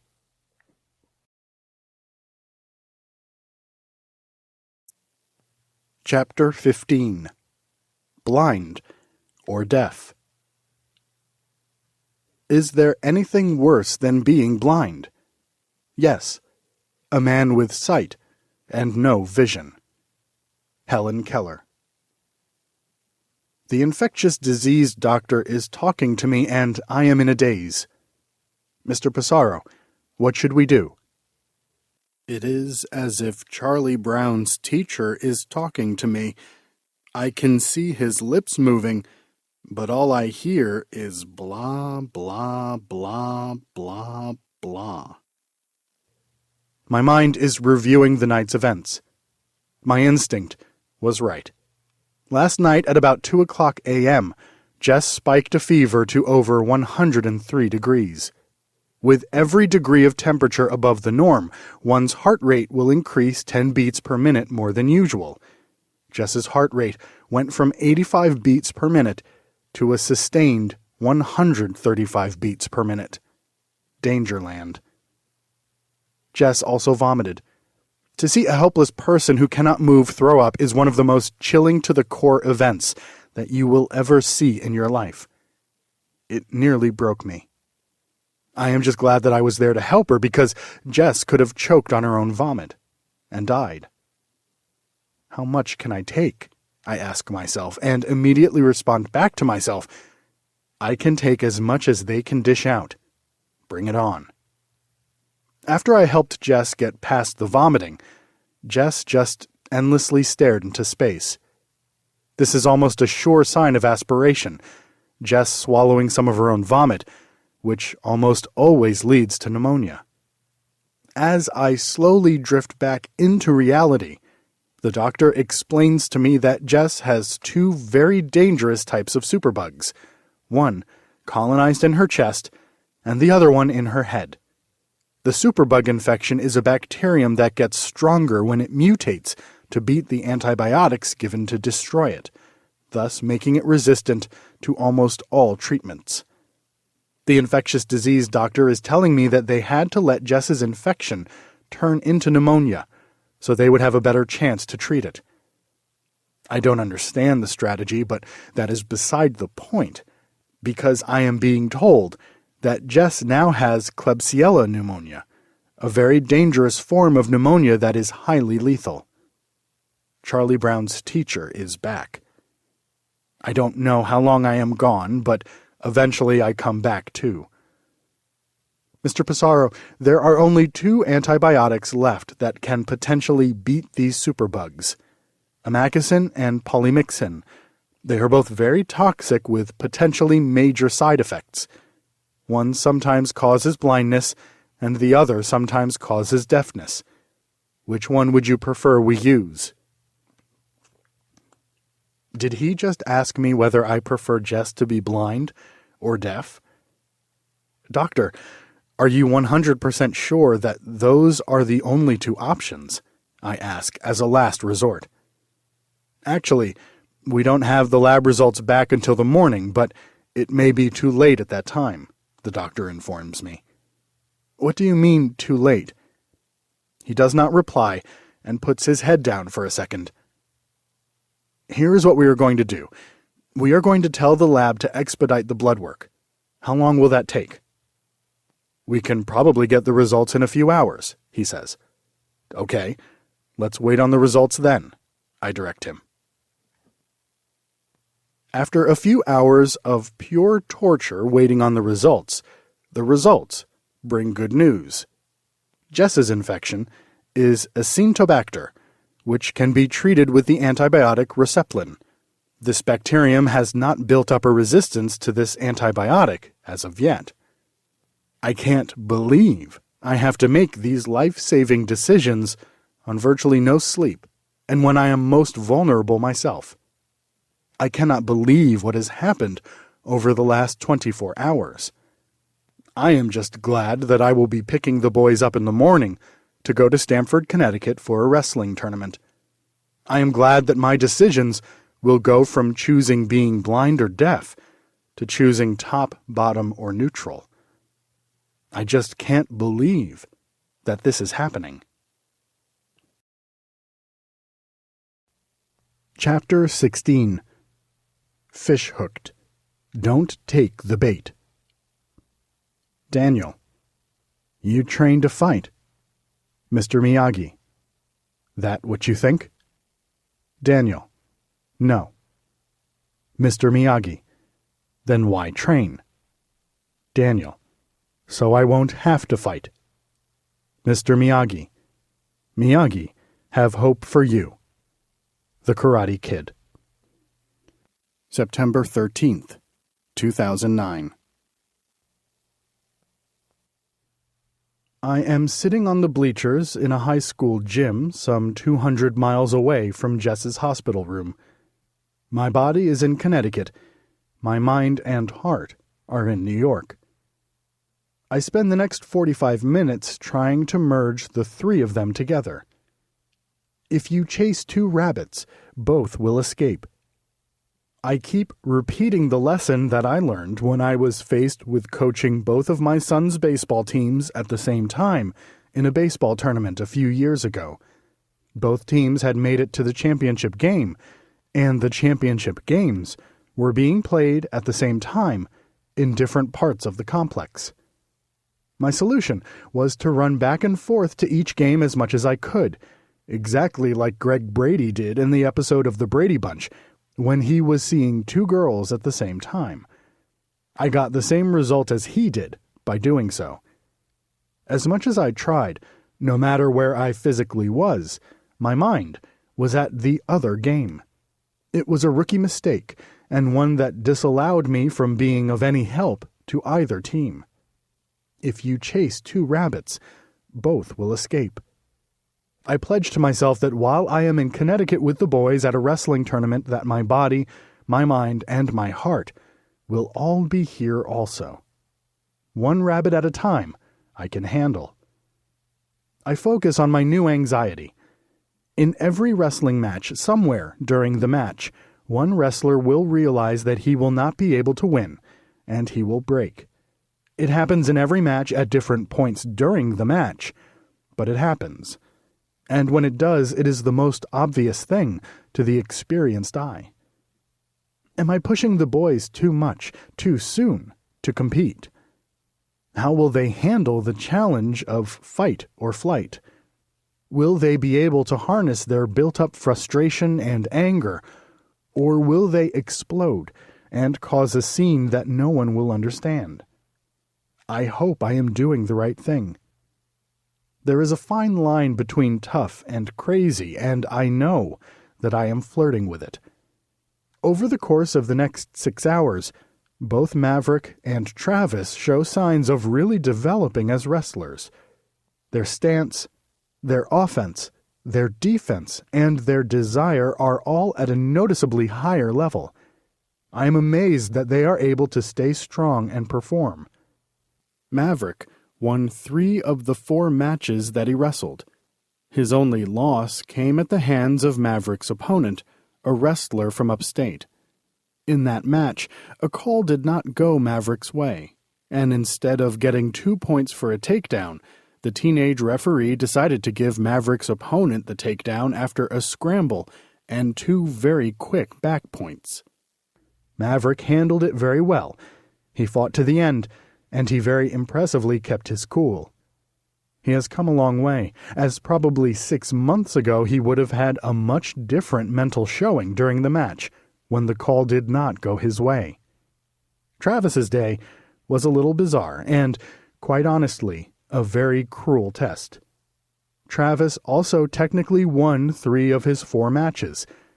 In the match that Travis lost, he was totally dominating the match. The score was 14-0 in the second period. Once a wrestler goes up by 15 points, they stop the match and award the wrestler with a win by technical fall. Travis needed to score 1 more point to get the tech. As they were wrestling, the 2 wrestlers went out of bounds.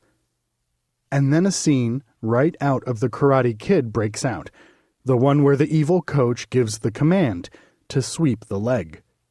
As the 2 wrestlers were walking back to the center of the circle to finish the match, the coach gets the attention of his wrestler and gives him a command.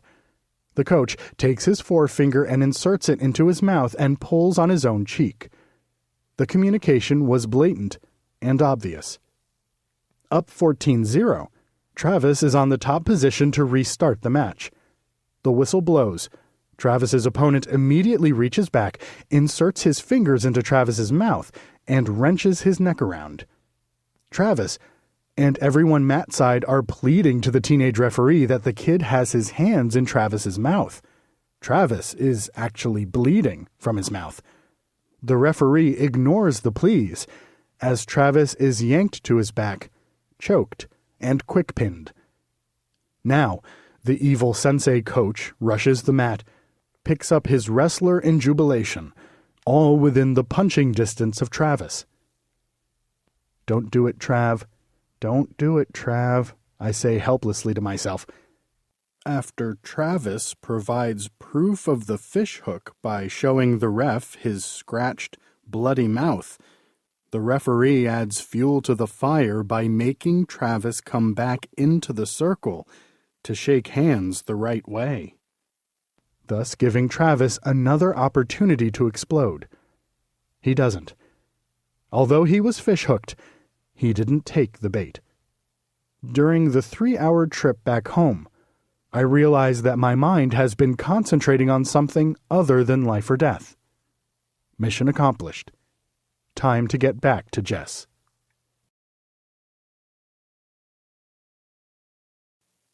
Chapter 17. Bob.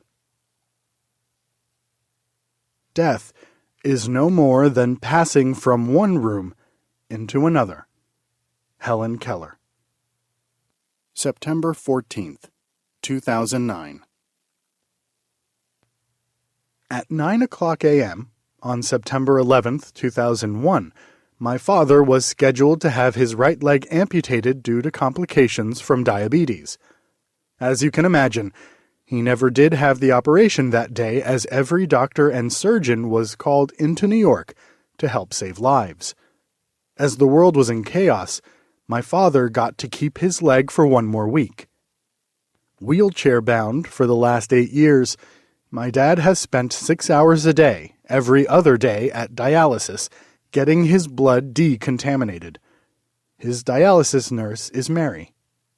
Mary has a son who was in a severe car crash a few months ago and fell into a coma. Jess is in the same room that Mary's son occupied when he was in the ICU at this hospital. Next door to Jess is a 94-year-old lady whose daughter has spent every hour with her, but knows the inevitability of her mother's fate.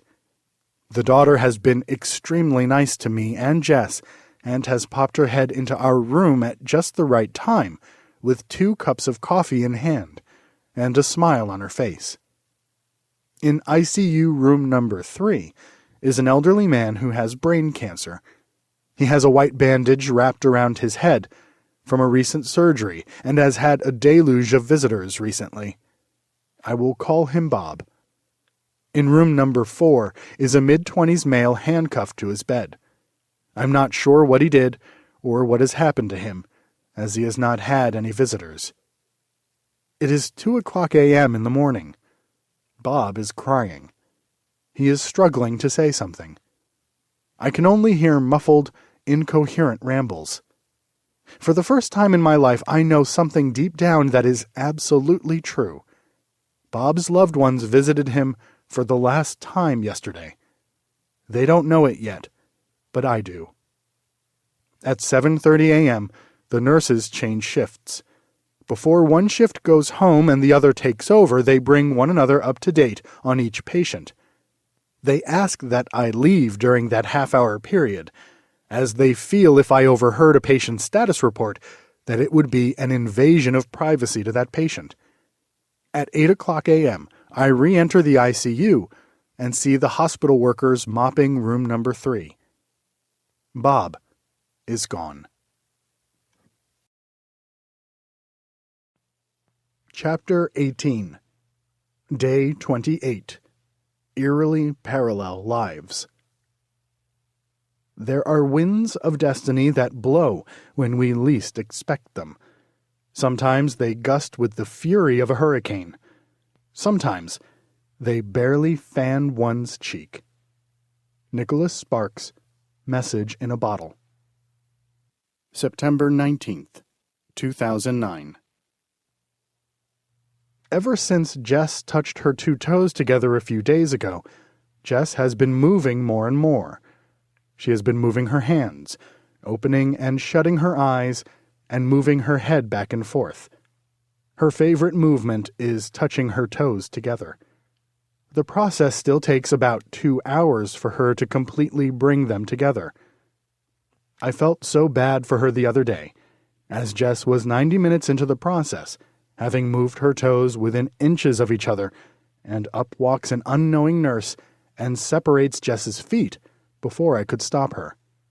She felt that Jess looked uncomfortable with her feet so close together. She had to start all over again. The anguish on her face was heartbreaking. Today, something triggered when Jess woke up. Her eyes looked so alive, and she seemed to have more control of the different parts of her body than she ever has had over the last 28 days.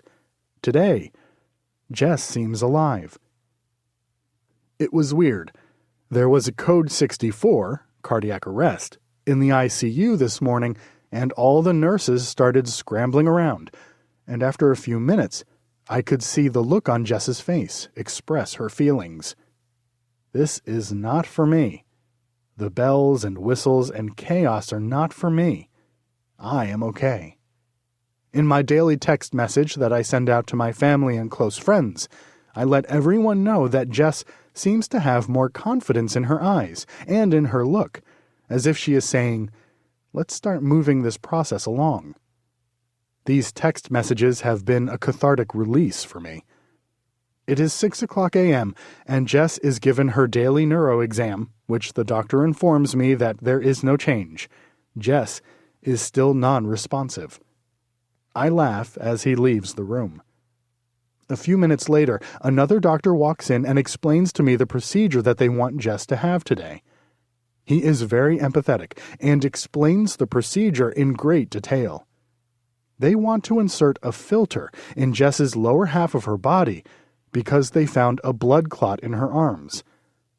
I try not to be cynical as I ask, wouldn't it be more important to put the filter in the area that you already know the blood clot exists, rather than in a place where you are afraid one may appear?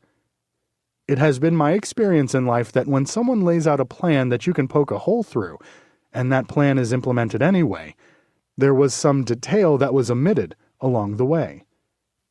Now, my gut is telling me that in this case, the detail is no big deal, and that this is a preventative measure.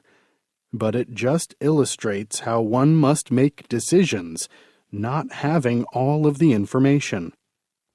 Doctors don't give you all the details, just the ones that will help you make the decisions that they want you to make. It is amazing that my decisions are made more on my read on whether I trust, believe, and have confidence in the doctor or not. In this case, even though I feel that I am not being given all the information, I agree to the procedure. I make a note never to be a puppet, to gather all the information myself from now on. As the doctor leaves the room with the waiver signed for Jess's procedure, a text message dings on my iPhone. Fight a good fight. I am always thinking of you guys. Today is going to be a great day. The day will get even better. See you this afternoon. It is from Betty Jane's best friend, Terry Gilly. Terry and her husband Rich have almost identical and parallel lives as Betty Jane and I. Rich and Terry have 4 active boys. Our boys have been teammates on nearly every baseball team that we ever played on, and our children have very similar competitive personalities. Our lives have run parallel for years now. Our family's friendship has grown over the years to the point that we both consider each other family. There are only a few people in the world that you would do anything for, no questions asked, at a second's notice. The Gillies have been in this category with my family for a while now. I text Terry back, thank her for her optimism, and let her know that I will see her when she gets here later in the day. A half day goes by, and just as I am switching shifts with Betty Jane, Terry visits Jess as she has every day since this ordeal began. Terry mentions that she is not going to visit too long, because she is trying to get rid of a headache. I kiss Betty Jane goodbye, walk towards the door, and I look back at Betty Jane and Terry both holding Jess's hands bedside. Day 28 is over, but the parallel has just begun.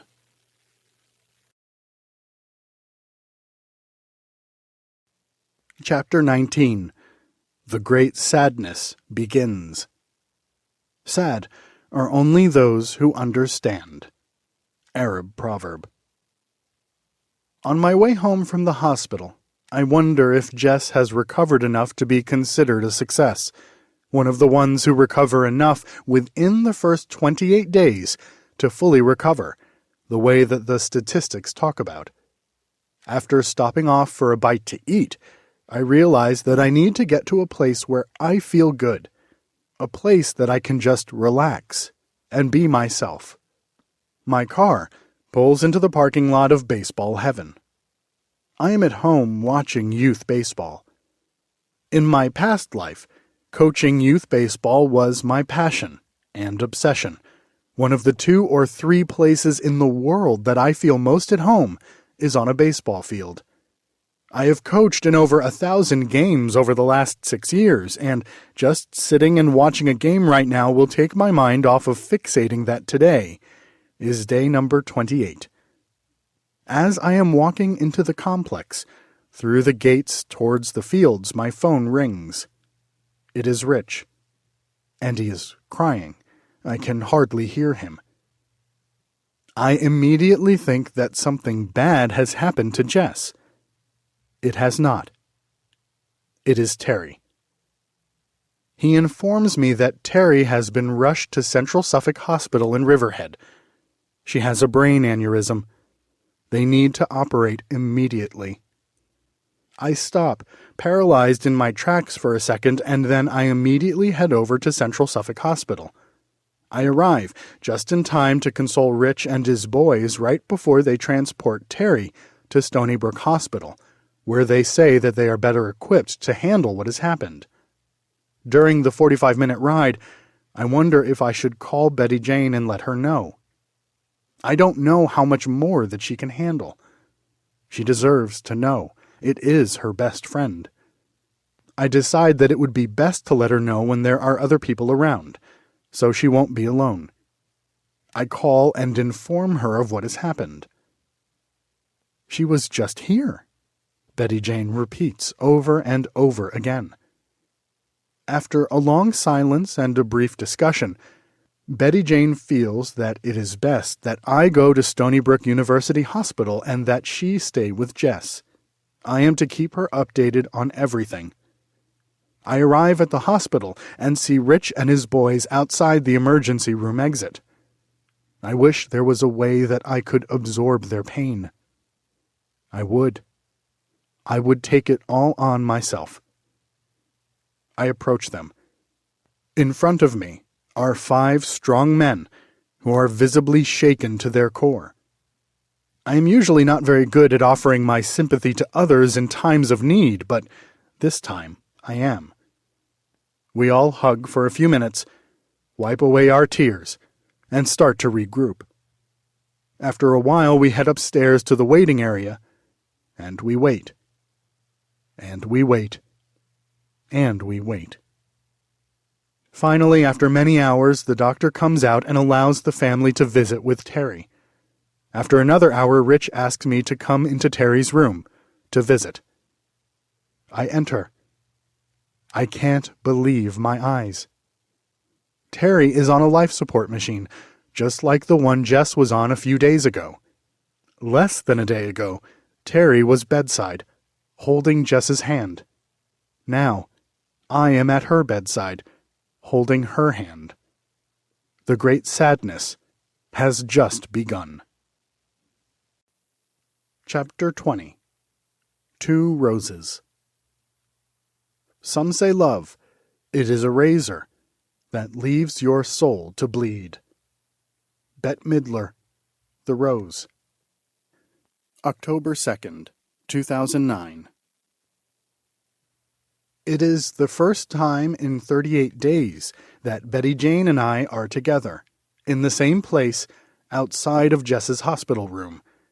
It is cold, the breeze is blowing significantly, and it is lightly drizzling outside. Betty Jane and I are both holding a single rose in our right hand. Keep moving forward, I say to myself. Not left, not right, not back, but forward.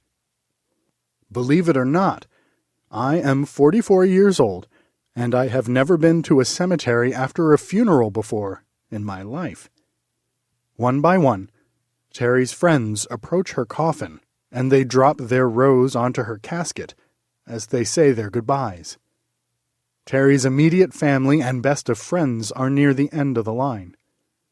As the front of the line is steadily approaching the grave, the back of the line refuses to move. somehow hoping that if they don't move forward, that what is supposed to happen in the next 10 minutes will not actually happen. It is all too final. Keep moving forward. Across the cemetery, I can see the people who have already placed their rows, said their goodbyes, and have headed back to their cars. The back of the line still refuses to move forward. A gentleman in a black suit, whom I don't recognize, starts taking each person by the hand, and kindly leads and instructs each loved one to place their rose on the gravesite. The last rose finally has been placed. How do you leave? Where do you go? How do you go on? Keep moving forward. I keep repeating to myself, keep moving forward. My thoughts and love are with the Gilly family, but I can't help thinking that in the last 33 days my wife has lost two of the most important people in her life. I think to myself that the next 33 days have to be better. I am dead wrong. Chapter 21. How Cruel Can Life Be? Coincidence is God's way of remaining anonymous. Albert Einstein. October 4th, 2009. My wife and my father have a great relationship. I could never win an argument with my wife if my father was an ear's distance, even if she was dead wrong. His love for her is obvious. He is hurting that he is not able to visit Jess in the hospital due to his compromised immune system and his being in a wheelchair. He is hurting even more knowing that Betty Jane is hurting so deeply right now, and there is very little that he can do to comfort her. So, earlier in the day I sent a text out to him and my mom, just bringing them up to date with my life's events and how Betty Jane was holding up. I just got a ding on my phone, and a text appeared. Please stop texting me. I am not your dad. That's strange, so I text back, what do you mean you're not my dad, LOL? Ding. I don't know who you are. I would appreciate if you stopped texting me. I just lost my father last week. I look down at the number that I text, and I realize that it is off by 1 digit, so I text back, I am truly sorry for your loss. Wrong number. My mistake. An immediate ding comes back. Cherish your days with your dad. I sit there and stare at the screen of my phone for what seems like an hour, and I brace myself for what is to come. Chapter 22. Tourette's Without Talking. Don't let what you cannot do interfere with what you can. John Wooden. Life is a choice. I choose to be better rather than bitter. I choose to be glad rather than sad. To be thankful rather than say, why me? Because when it comes down to it, you can find happiness in any and all situations. It is your choice. Life really is wonderful. Hard, but amazing. Sometimes, a lot of times, life doesn't follow the script that we would have written ourselves had we had the chance. Sometimes, life seems incomplete because at that moment we haven't seen the whole picture as of yet. When you live life with belief, confidence, and enthusiasm, there are really some great moments. Today, I experienced one of those moments. It has just dawned on me that they have had Jess sedated with propofol or morphine since she has been here. My idea was to wean her off of the sedation and to see what would happen. The doctors agree to my experiment and lower Jess's dosage of medicine a little at a time until she is no longer on any kind of sedation. After a little while, Jess looks more natural, and she moves and follows commands to move her hands. She has a very mad facial expression and seems to be in pain. I urge the nurse to let the experiment play out. She obliges. Jess starts to move her left arm up, and she got it all the way up to her head, where she tried to rip out one of the electric monitors. While she was doing so, she looked like she was exerting every ounce of energy that she had. She went through multiple facial expressions ranging from sheer determination to anguish to disgust to exhaustion. After Jess rests a bit, the nurse in the room gets excited and starts giving Jess one command after another without giving Jess any time to respond to her prior command. She says, "Jess, move your finger." 1 second later, she says, "Jess, move your hands." Then she impatiently blurts out, "Move your legs." I explained to her that she needs to slow down and give Jess time to respond to her command, and that it takes about a minute for her to execute the command. At this time, Jess has her hand in the air, with an open palm. The nurse says, "Jess, move one finger." After about 2 minutes, the nurse starts to lose patience. As she turns and walks away, I start hysterically laughing. The nurse turns and says, "What is so funny?" I nod over to Jess, where Jess has not moved one finger, but has moved 4 fingers, and left one standing straight up in the air. I die laughing. Jess just gave the nurse the finger. I knew that she was in there. Chapter 23. 6 beds, 7 patients, 0 patients. Judge your success by what you had to give up in order to get it. Dalai Lama. October 5th, 2009. I cry every day. No matter where I am or what I am doing, I cannot stop it from coming on. At first, I can feel the tears start forming on the outside of my eyelids, which I can hold back.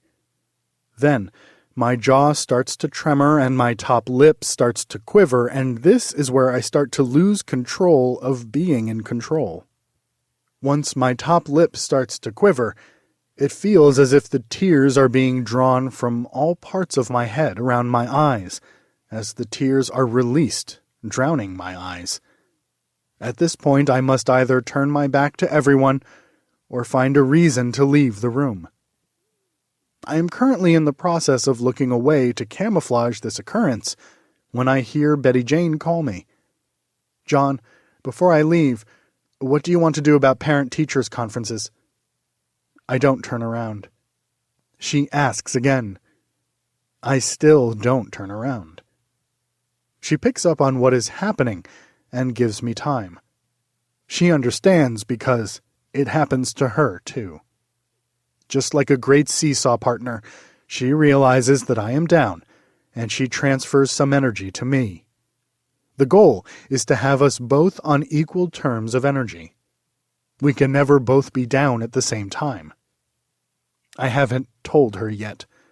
Jessica is being moved out of the ICU into a step-down unit at the hospital. One might think that I should be ecstatic about this news, that it means that she is improving. I am not. All it means is that there are 7 ICU patients with 6 beds, and Jess is the least acute. Bottom line, Jess became the least critical in the critical care unit, and they needed a bed for someone else. The ironic part is the success that Jess has been seeing lately will actually be the reason she regresses. Now, Jess will have a roommate and will get less attention and have fewer resources available to her to continue the improvement that she has been making. Jess will go from having 1 nurse per patient to having 4 patients per nurse. Now, Betty Jane is down. I transfer energy back to her. By the time I arrive back at the hospital some 12 hours later, Jess is in the step-down unit, and she has her worst night in 3 weeks. Her blood pressure skyrocketed to 150 over 100. Her respiration went to 40, 20 is normal, and her heart rate rose to 155. I know that these numbers may not make sense, but they are bad. It took us 5 weeks to get Jess stabilized, and it took them one bad decision to cause her chaos again. The snowball just kept picking up speed downhill all night until finally they had to sedate Jess to get her vitals down. Hospitals make bad decisions due to a lack of rooms and understaffing, and then rationalize it to you as if you can't see right through them. There should be a 1-to-1 ratio between patient and nurse and doctor. No changing shifts, no rotations, so nurses don't get emotionally attached. No partners of doctors filling in over the weekends or the holidays. If sickness doesn't recognize the weekend or the holiday or emotions, why does the care for sickness recognize them? It is sort of like saying that the cops can't use automatic weapons against the bad guys, but the bad guys can. It doesn't make sense, because they are trying to make dollars. Their formula for success is all wrong. The first thing they should do is burn all the boats, so retreat is not an option. No option other than the desired result. Doctors should get paid based on their success rate of curing the patient versus the odds of curing a patient. Get them so emotionally involved that they become obsessed with getting the patient better. Oh, that is a family member's role instead. I am sorry if I am sarcastically ranting. I just get so frustrated when things are done for the wrong reason. My lesson that I learned is that if there are 6 ICU beds, make sure you are in the top 2 at all times of needing care. I have lost my patience. Chapter 24. Dr. Heavy. It is no wonder that the truth is stranger than fiction. Fiction has to make sense. Mark Twain. October 6th, 2009.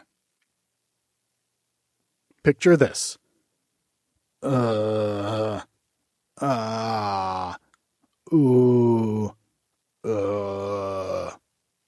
Ongoing in an infinite loop. Well, that describes Jess's new roommate. For 12 hours, at the top of his lungs, he is screaming in agony. Non-stop, for what seems like eternity. Nobody acknowledges or responds to his cries. Jess and I combined got maybe 5 minutes sleep last night. Imagine that during your only 5 minutes sleep, you get the feeling that someone is watching you, only to open your eyes to see an old naked man pulling an IV pole, asking you for a drink of water. This is insane. And I also see an opening to try to get a private room. So I buzz the nurse to explain to her that I do not feel comfortable having my daughter, who cannot move, in the same room as an old naked man that arbitrarily walks around the room at night. For a little emphasis, I add, I don't know what I will do if it happens again. The nurse, who says she understands, walks over to the phone in the room, picks up the receiver, and says, Dr. Heavy to room 212, please. Dr. Heavy is the hospital jargon for security. Did you just call security on me? I bewilderingly ask. Mr. Passaro, we do not take lightly when someone makes a direct threat to one of our patients. Okay, so I get it. It is okay to have an elderly male walk around his room naked, which has a female roommate in it, but if I say, I don't know what I will do if it happens again, that I am the one who is wrong? After security speaks with me and realizes that I'm not a terrorist or an angel killer, he shuts the lights and leaves the room.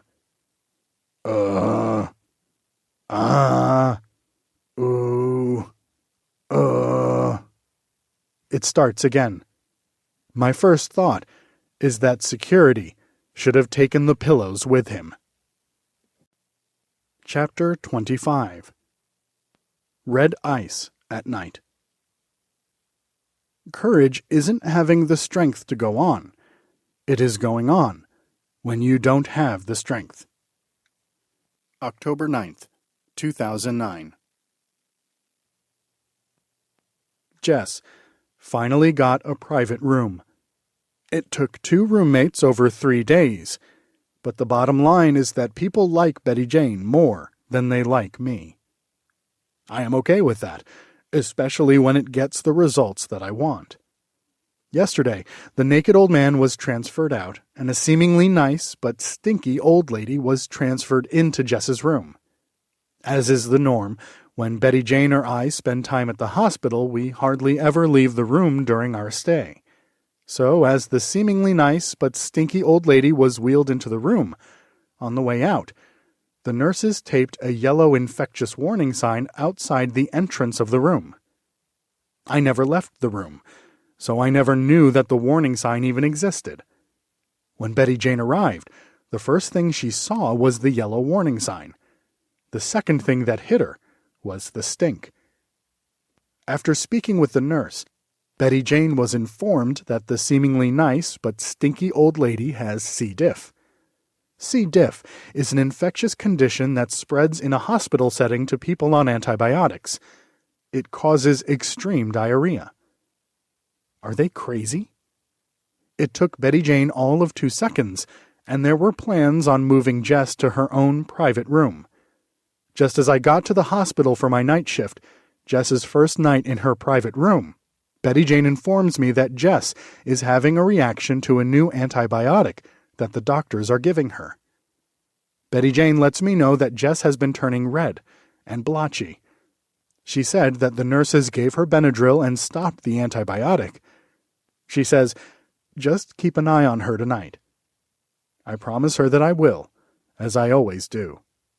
She says, "No, really, something is not right." I say, "I will watch her closely." It is now 2:00 a.m. I am sitting wide awake in the dark. Jess's heart monitor is beeping a red alert and has 165 beats per minute reading. That is not good. It is not a spike reading, as the reading is now increasing to 178. I turn on the lights, and I am aghast at what I see. Jessica is bright candy apple red.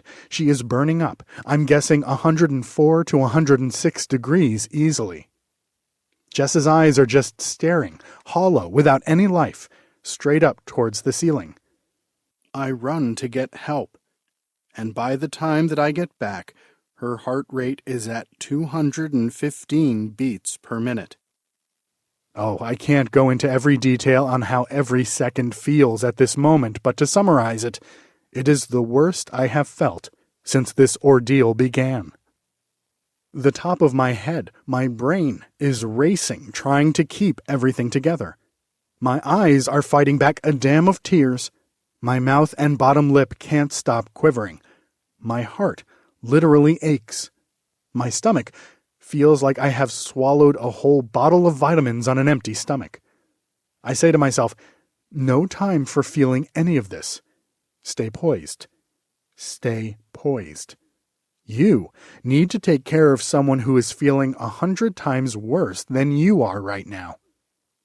Using Tylenol suppositories and an ice bed as their main arsenal, the nurses work on Jess for what feels like hours. Jess's heart rate slowly starts to come down. 115. 110. Jess is in pain. She is freezing, sitting naked in an ice bath. She is screaming sounds through her trach that are absolutely heart-wrenching.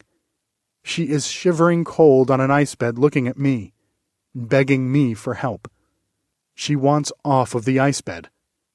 I know that leaving her in the ice will help her more than taking her out of the ice. I do nothing, which is actually something. I am numb.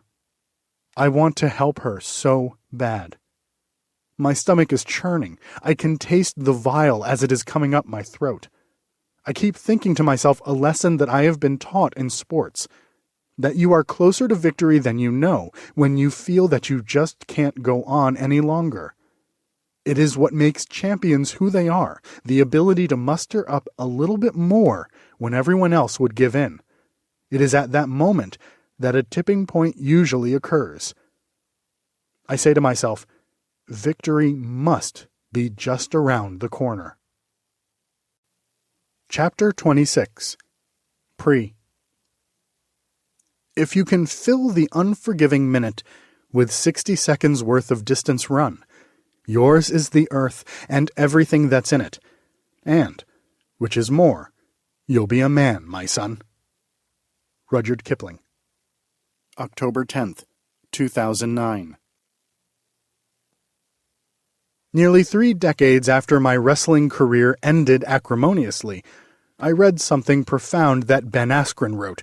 He said, that a champion is not someone who won his last match of the season, that a champion was the person who gave his all in attempting to do so.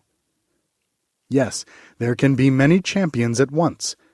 Even though only one champion will be asked for his autograph, all the others will walk away with a wonderful feeling, knowing that they did everything that they could have done in order to achieve their goal. That fulfilled inner feeling is worth more than any request for an autograph, and it lasts a lifetime. I am walking into my boy's bedroom. It is 4:45 a.m. The room is a mixture of a young boy's room decorated in baseball and a teenager's room decorated in wrestling. One can tell that there was a transition in the boys' lives, somewhere around the age of 12, as we never redecorated their room, only added to it. I approach Travis's bed to wake him up to go to the wrestling tournament that starts in 4 hours, 100 miles away. Before I tap him on his shoulder, I notice a cloth poster hanging from his wall, one that I gave him. It is of Steve Prefontaine, the legendary long-distance runner who died too young. It reads, "A lot of people run a race to see who is fastest. I run a race to see who has the most guts."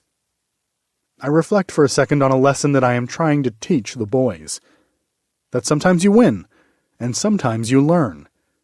That wrestling is not about beating your opponent, it is about beating yourself. To constantly push yourself to new heights, to never be content with what you have done in the past, to always strive to improve yourself, regardless of the outcome. That the outcome, win or lose, is only a focus on what you actually need to know. That a win will build confidence, but a loss builds desire. And that desire to improve is what makes champions. That in every loss there is a lesson that you need to learn, and one by one, when you learn the lessons, they will all come together to make you a man. The Super 32 is less than 3 weeks away. The boys have been training hard. The daily devotion to the sport is about 4 hours a day. Our routine is that practice starts at 6 o'clock, so we arrive a half hour early at 5:30, which means that we leave our house at 5 o'clock. Practice ends at 8 o'clock. Afterwards, they hang around and we leave by 8:30. We drive to and arrive at the hospital parking lot by 9 o'clock p.m., where I say goodbye to them, I run upstairs, and within 5 minutes I am replaced by their mom, who takes them home. Monday through Thursday, rest on Friday, tournament on Saturday, rest on Sunday. That is the routine. Today is Saturday. The tournament is in Lower Hudson Valley, New York.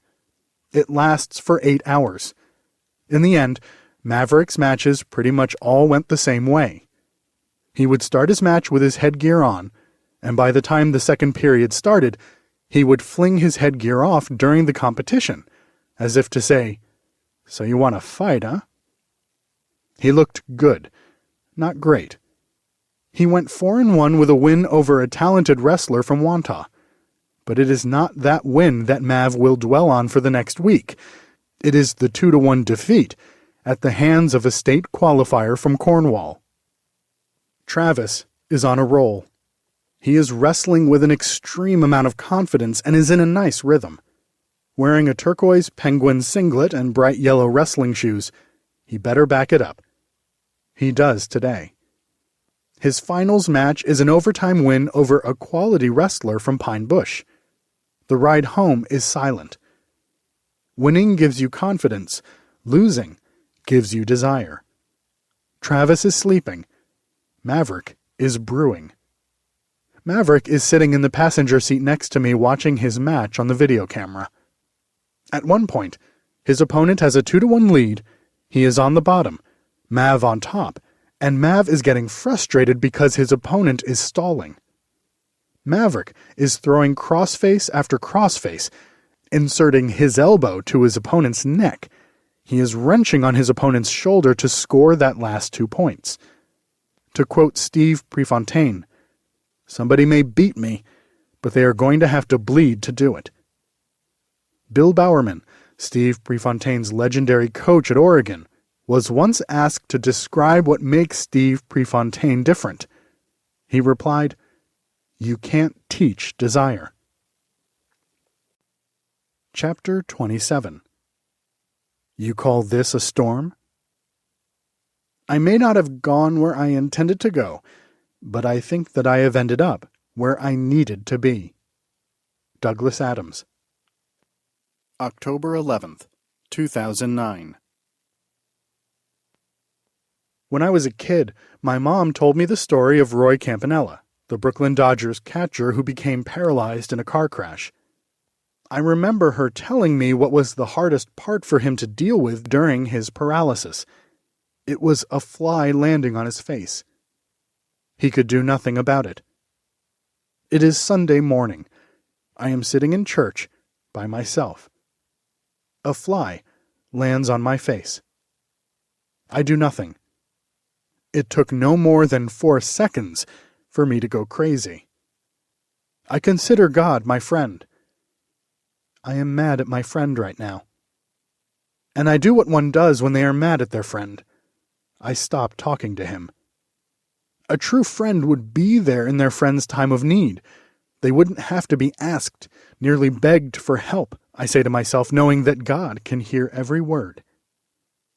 What is taking you so long? Where are you? I need help. No answer. I leave Mass early. I arrive back home only to find that my father has been admitted to the hospital. He is in the room exactly next door to Jess. I can't make this up.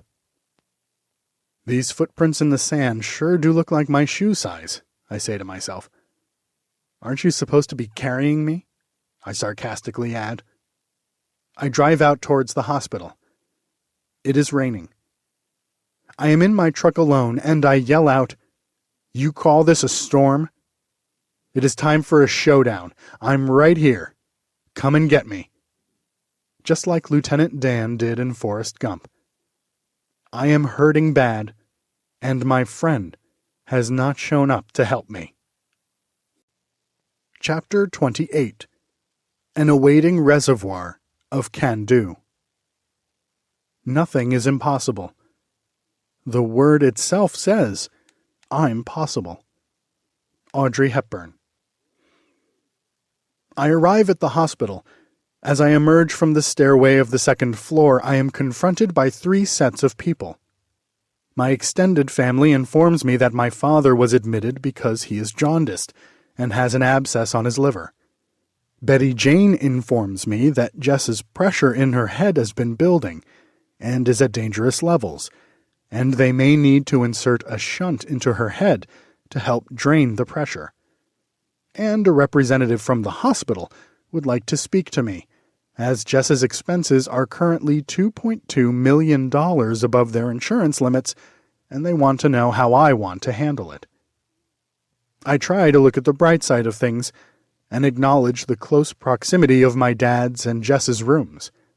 Well, this is convenient. At least I don't have to travel very far to visit, I say. I take on one problem at a time, based on the time it would take for me to solve it. First, Mr. Representative, being that I don't have $2.2 million, I don't know what I am going to do to solve that. He hands me forms to fill out. He says that Jess is over 18 and it is her debt, not mine, that I should fill out the forms based on Jess's assets, which there are none. Fill out these forms and return them to me in the morning, he instructs me. I say, okay. As he is walking away, he says, I hear that they are looking for a rehab facility for Jess. That is good news. I can't help myself, and I mutter under my breath, good news for the hospital, I guess. Problem number 2. My father needs an operation on his liver to release an infection that is building up. If he does not get the operation, he will die. If he does get the operation, there is a 60% success rate of survival. Seems like a no-brainer to me. Have the operation. My mom doesn't want him to. She thinks that he has suffered enough. I move on to the next problem, as I know I will not be able to solve this one anytime soon. Did Dr. Leon talk with you? I ask Betty Jane. No. His associate did. Dr. Leon is on vacation. That is going to be a problem, I say. I will only speak with Dr. Leon. All 3 problems unresolved. I now know what my next 24 hours will consist of. When you dig down deep enough, you will tap into a waiting-to-be-released reservoir of can-do. It is time to do some digging. Chapter 29. Dr. Dick. Never look back, unless you are planning to go that way. Henry David Thoreau. Right before Betty Jane is scheduled to leave to go home, a nurse comes into our room and asks us to sign a waiver form for Jess's surgery. What surgery? I ask. Betty Jane fills me in on that the doctor saw something that he didn't like and would like to do an emergency surgery on Jess to put a shunt in her head to relieve the pressure, which is building up to dangerous levels. I ask to speak with the doctor. He is annoyed. Doctor, can you explain to me why Jess needs an emergency surgery? Her ICP, intracranial pressure, was over 50 for a sustainable length of time. She is in a very dangerous zone, he says. When did this happen? I ask. Last night. The records indicate that last night her ICP was over 50 for most of the night. Doctor, that information is incorrect, I inform him, sounding like Maverick in Top Gun talking to his Lieutenant Charlie about her misinformation on the MiG. I was with Jess all night. My eyes never left her ICP monitor, and the only time her ICP went over 50 was when she sneezed. Then it went back down to 30, I let him know. I add, who put that in the records? What nurse? He points to a nurse across the ICU, which happened to be the nurse I released and did not want on Jess's case anymore.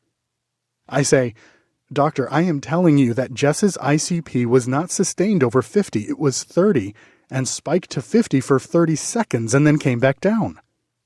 I ask to speak with Dr. Leon. I am told that he is on vacation. Mr. Passaro, I do not have to explain myself to you. You do not have the intelligence that I have, and unless you sign that waiver in the next 5 minutes, your daughter will die, and her blood will be on your hands, not mine, he says, talking down to me. I respond, how dare you talk to me that way? I may not have the knowledge that you have, but I do have the intelligence. And if you want to start comparing IQs, yours better be over 160 or I guarantee you will lose. I go on. Don't you ever try to make me make a decision that I am not comfortable making. I will not make a decision until I speak with Dr. Leon, and if my daughter dies in the next 5 minutes, well, you know, I can live with that. What I will not live with is dealing with a dick doctor who thinks he is holier than God. And I walk away. 10 minutes later, Dr. Leon walks into our room. I explained to him that the readings were not at a sustained 50 level last night. He lets me know that it is his opinion that I should go along with the surgery. I oblige. I ask if he is going to perform the operation, and he says that he will be assisting. I have the sudden realization that my daughter's fate now lies in the hands of the doctor I just called a dick. Chapter 30. Deflated. It is not what you look at that matters. It is what you see. Henry David Thoreau. October 12th, 2009. I am walking towards Jess's ICU room. She has just come back from her operation to drain fluid from her head. I am noticing a big difference in the way the hospital workers are looking at me as I approach Jess's room. The look of sincere sympathy that used to be on their faces when they made eye contact with me is gone. It has been replaced by sheer helplessness as they quickly walk past me with their eyes tilted down and to the right. I feel like Bud Fawkes walking into his office with the Securities and Exchange Commission waiting for him. How could they let me walk into this room without first preparing me? Is my first thought as I walk up to the side of the bed to give Jess a kiss hello. My right elbow is leaning hard on Jess's mattress for support. My head hits her hip on the bed. I clench the bed sheets with both of my fists. I am as close as I have ever been to giving up. I never got pinned as a wrestler, and I refuse to be pinned now. So I keep moving forward. Imagine a football. Now, imagine a football that has no air in it. That is what Jess's head looks like. Both sides of Jess's head are touching. From the front, everything looks fine. From either side, the only thing that comes to mind is the thought of, how is that possible? With Jess's craniotomy, which took a piece of her skull out of the side of her head, and this new operation to drain the fluid from Jess's head has atrophied to the point of not being recognizable as a head. I could swear that both sides of Jess's head are meeting in the middle. A doctor who just walked in tells me that this is good, that this has created room in order to put Jess's bone flaps back on. I just wish I knew what was good and what was bad. Why is there a sudden rush to get the bone flaps back on? What is all this sudden talk of a rehab facility? My gut is saying that it is time to move on. Like a gambler who is up, it is time to walk away from the table before the law of averages catches up with me. My gut has never misled me before. The wind has been knocked out of me. One of my favorite quotes of all time pops into my head. You can't control the wind, but you can adjust your sails. Chapter 31. We are Marshall. Clocks ticked, but time did not pass. The sun rose, and the sun set, but the shadows remained. When once there was sound, now there was silence. What once was whole, now is shattered. We are Marshall. I am 18 minutes into an 18-hour stay with Jess. I cannot see myself lasting the remaining 17 hours and 42 minutes. For the first time in the last 50 days, I have crossed the line into despair. Hey, is that you? I hear. I saw the name on the charts and I just had to come to your room. The voice belongs to an old high school friend, JohnA Mecca, who was also a nurse in the hospital, but on a different floor. Just like with any good friend, it didn't matter that I hadn't seen JohnA in over 20 years. We start talking like we just saw each other yesterday. We talk for a few minutes. She tells me that she is just amazed by Betty Jane and myself, and that the action that we have taken as parents inspires her. JohnA says goodbye and promises to stop in whenever she can. I thank her and she departs. She has added fuel to my empty tank. Jess is still asleep, and my mind focuses on the remainder of my shift. Up to this point, I've never done this before, but I feel the urge to get out of the room. I leave. I find myself walking aimlessly through the hospital hallways, making wrong turn after wrong turn. I am now somewhere where I don't know where I am, probably near the basement. I am walking down a hallway trying not to be noticed because I know that I am probably somewhere that I shouldn't be. There is a woman approaching me and she says, "John, is that you?" I am currently just fighting off a crying episode and didn't expect to be seen. I lift my head and say, "Yes, it is. It's Kelly Allen from the neighborhood. What are you doing here?" I bring Kelly up to date on what has happened. For the next few minutes, Kelly lifts my spirits and puts more gas in my tank. My outlook has changed. Thanks to two people that I have not seen in over 20 years, I am back on course. Sometimes you have no idea of the impact that you can make on one's life just by being nice. Gina and Kelly turned me around with two random acts of kindness. Kindness that I will remember forever. When I was on fumes, they filled my tank. It is time to rise from the ashes. Chapter 32. Love Triangle. Win you live, lose you die. Tom Brands. October 22nd, 2009. I love my mother. My mother loves my dad. These two facts are undeniable. I want my father to live. I want him to fight to live as long as he can. My mother wants to let him pass. She does not want him suffering anymore. She says that I am not there in the middle of the night at home when he begs her to let him die. I say that he should not be taking the medicine that the doctor is prescribing, that it made Mike Tyson want to eat his opponents young.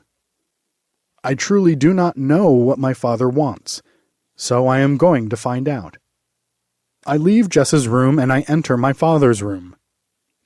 It is October 22nd, 2009. The Yankees are playing the Los Angeles Angels for the American League Championship Series. I sit in a chair next to my father on the left side of his bed. After a few minutes, my dad's gnarled four-finger hand grabs mine and does not let go. His hand is freezing. I can feel both bone and flesh. There is extra space between his thumb and his middle finger, where his pointer finger used to exist. Now there is only a nub, a casualty of the silent disease called diabetes. As the game advances, we speak about many things. I mostly speak. He listens. Tears slowly find their way to his ear. I let him know that I am proud that I was able to call him my dad. The Angels score 4 runs in the first inning and lead 4-0. He gets agitated. He says, through the tubes, that the Yanks will come back, that they never stop fighting. That gives me my opening. I ask him, "Dad, do you have fight left in you?" The tears come down at a faster pace. His chin quivers as he nods his head up and down. I don't know if I believe him. Innings go by, and our conversation goes dry. My dad's eyes are barely open as the Yankees score 6 runs in the top of the 7th to take the lead 6-4. He says to me, "That's why you never quit." It becomes too much to keep his eyes open, and my dad falls asleep for the night. Good thing, because the Angels score 3 runs in the bottom of the 7th inning to win the game 7-6. When I come back into his room to check on him the next morning, he asks me a question that he already knows the answer to. "John, did the Yanks win?" I make an exception to my no-lying policy and say, "Yes, Dad, the Yanks won." He asks for me to come closer. He seems annoyed. He motions for me to come down near his head. "John, don't you ever effing lie to me again," he says. It winds up that the Angels had more fight than the Yankees did. Chapter 33. Sleeping with my sneakers on. Nothing reduces the odds against you like ignoring them. "Dr. Heavy to the emergency room," I hear over the loudspeaker. I comment that there must be a fight in the ER. The nurse in the room asks how I know that. I explain to her that I have been here long enough to know all of the codes. She doesn't believe me and sets off to stump me by asking, "Code 64? "Stroke," I answer. "RRU," she attempts again. "Rapid Response Unit, someone is crashing." "Dr. Pepper?" "Fire," I reply. "How the heck did you know that?" She was astounded. I filled her in on my little secret. I have spent a tremendous amount of time outside in the hallway, next to the room, and that all the codes are on the phones there. She was impressed that I memorized them all, but says to me that I could forget the Dr. Pepper code as it has never been used before. That is, up until tonight. It is about 4:30 a.m., and over the loudspeaker I hear, "Dr. Pepper to the ER, please." Translation: there is a fire in the emergency room. That must be a false alarm, I say to myself. A nurse enters Jess's room, and I ask her where the fire is. She looked at me like I was on morphine. "There is no fire. Why would you ask that?" I explained to her that they just called for Dr. Pepper to the ER, which means that there is a fire in the ER. She assures me that there is no fire. 5 minutes go by, and I smell something burning, like an electric outlet smoldering. Again, I ask the nurse where is the fire, and again in return I get the look like I am delusional. I go back to trying to sleep, but I am awakened by the red lights of a fire truck coming toward the hospital. All of a sudden, everyone scurries to see where the fire is. I inform them that it is in the ER. They look at me like, "How do you know that?" I told them that it came over the loudspeaker 10 minutes ago. It turns out that there was a small electrical fire in the emergency room that was easily put out. I am glad. I drill the nurses about what would happen if the fire was serious enough. What is the protocol? A floor nurse says to me, "They prioritize what patients to save first, and then they take action." My first thought was to wonder where Jess and my dad stood on that priority list. My second, more chilling thought was I wonder how I would have saved 2 virtually paralyzed family members in a fire. I am glad I never had to find out. I will be sleeping with my sneakers on from now on, though. Those sneakers will now be sleeping upstate in Haverstraw, New York, where Jess is being transferred to the Helen Hayes Brain Rehabilitation Facility. Helen Hayes is one of the best brain injury rehabilitation facilities in the Northeast. 10 other rehabilitation facilities turned Jess down when we applied to them. I am glad they did, or else we would never have been accepted at Helen Hayes.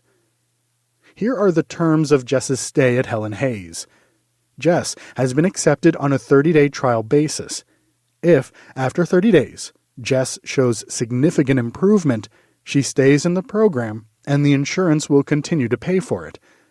If she does not, I will be responsible for the $2,600 per day cost of Jess's rehabilitation, which will amount to $156,000. That is just not possible. Also, part of the terms of Jess's stay at Helen Hayes is that normal visiting hours would not pertain to Betty Jane and myself. Although we wanted 24-hour access to Jess, we had to settle for 16-hour access. Betty Jane and I can be with Jess from 7 a.m. until 11 p.m., but we cannot stay the night. I will still sleep with my sneakers on, just in case. Chapter 34. Thanks, given every day. Not what we say about our blessings, but how we use them, is the true meaning of Thanksgiving. W. T. Perkisser. November 26th, 2009. I am standing in line at a Boston market in Haverstraw, New York. every person in front of me is ordering turkey rather than the chicken or the meatloaf. The workers behind the counter look like they want to be somewhere else. The person that is ahead of me in the line is a homeless man. When he gets to the checkout counter, he is given his meal for free. He says, "Thank you," and takes his plate and sits down. I look over my left shoulder to notice that there are at least 10 people who, like the gentleman before me, have taken their meal and have sat down by themselves to eat their Thanksgiving Day meal alone. I notice that some have completed their meal, but still remain in their seat because they realize that their next step is to go back outside, nowhere, into the cold. I myself will take my family of 6 meal 1 mile down the road to the Helen Hayes Brain Rehabilitation Center, where I will share it with my wife and my 4 kids. Myself, my wife, and 3 of my kids will enjoy the turkey from Boston Market, while Jess will be fed her liquid Thanksgiving dinner, Jevity 2.0, through a feeding tube.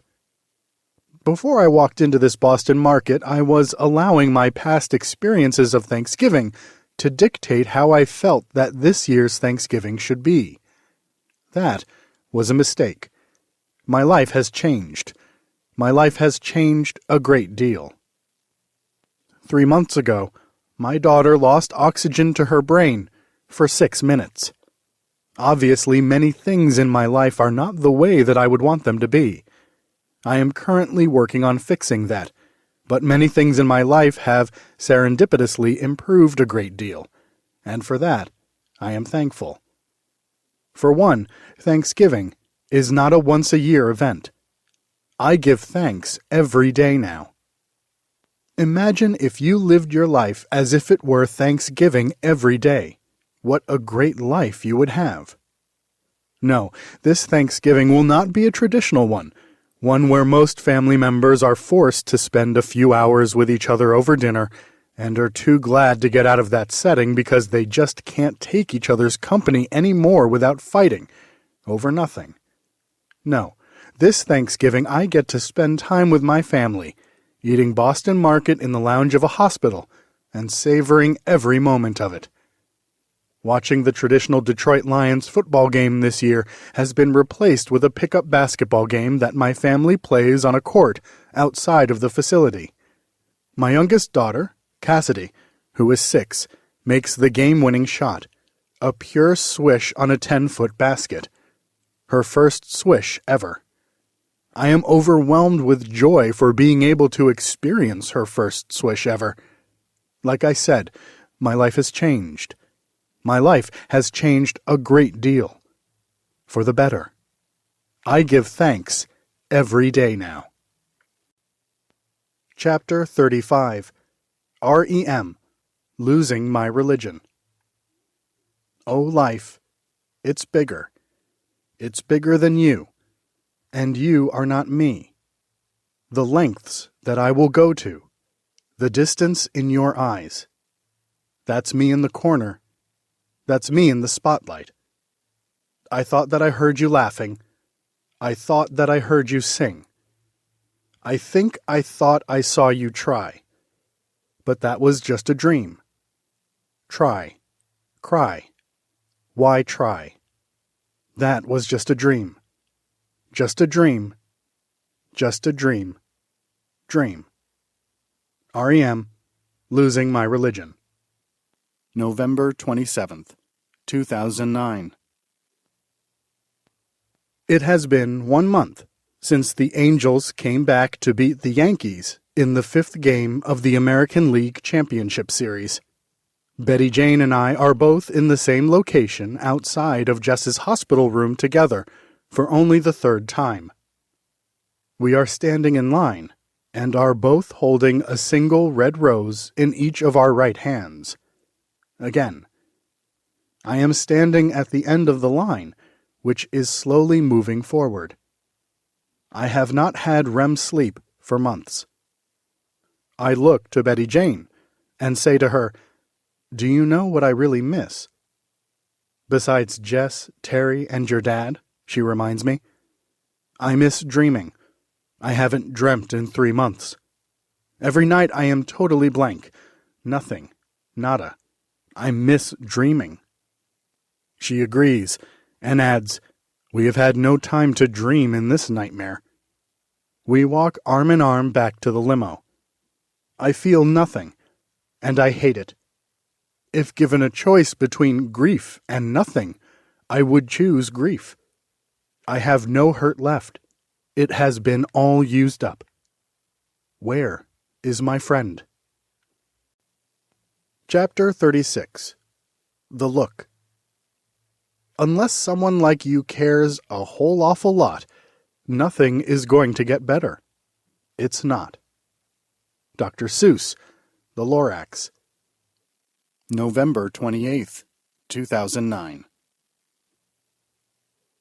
It is less than 12 hours since I vaguely remember saying goodbye to my father. I am now arriving back in Haverstraw, where I am on my way to spend the day with Jess. My mind makes a mental note that I forgot to thank Patty, a good friend, who stayed with Jess, so Betty Jane and I could say goodbye to my father together. Before I head out to Helen Hayes, I want to go down the road and get a cup of coffee at Dunkin' Donuts. I am running late. I know the round trip will probably take 15 minutes, factoring in the traffic, the line at Dunkin' Donuts, and me needing to be able to finish drinking the coffee before I enter Jess's room, which will all definitely make me later. I decide to go anyway. I get in my car and head to Dunkin' Donuts. The 1-mile trip takes less than 3 minutes. There is no traffic. I get out of my car and I enter the store. It is empty. It is 6:55 a.m. and there is not a soul in Dunkin' Donuts getting coffee. Life is different in Haverstraw.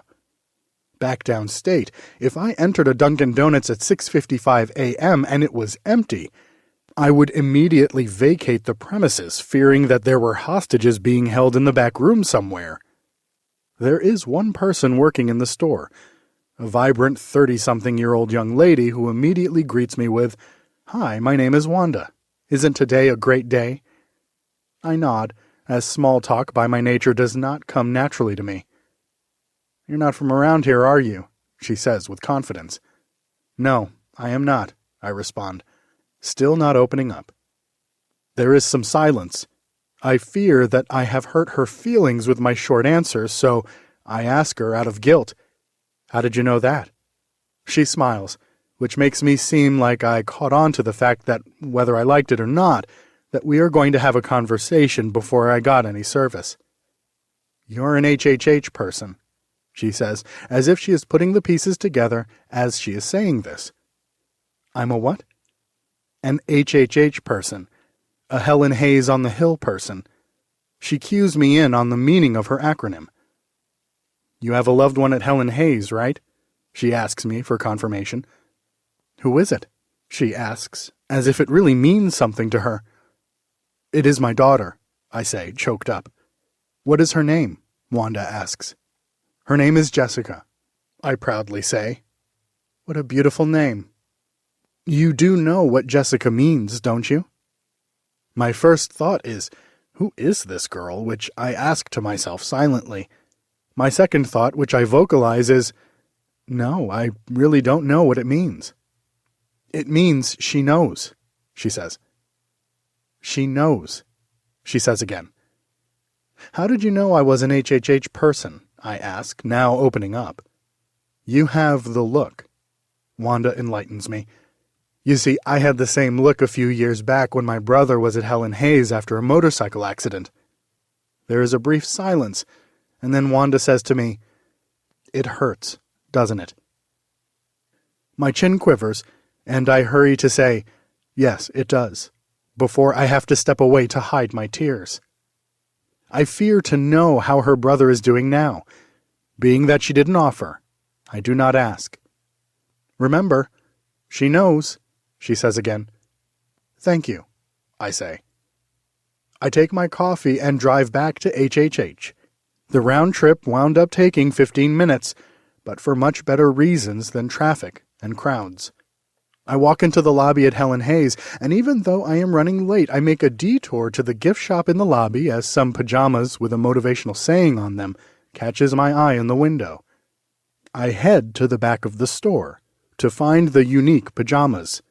Instead, I find a pregnant woman visibly upset with the look. "Hi, my name is John," I say, totally against my nature. "Are you okay?" "Hi, John. My name is Bridget, and I am not okay, but thank you for asking." Some silence fills the air. "What loved one do you have here?" I ask. "My husband. How about you?"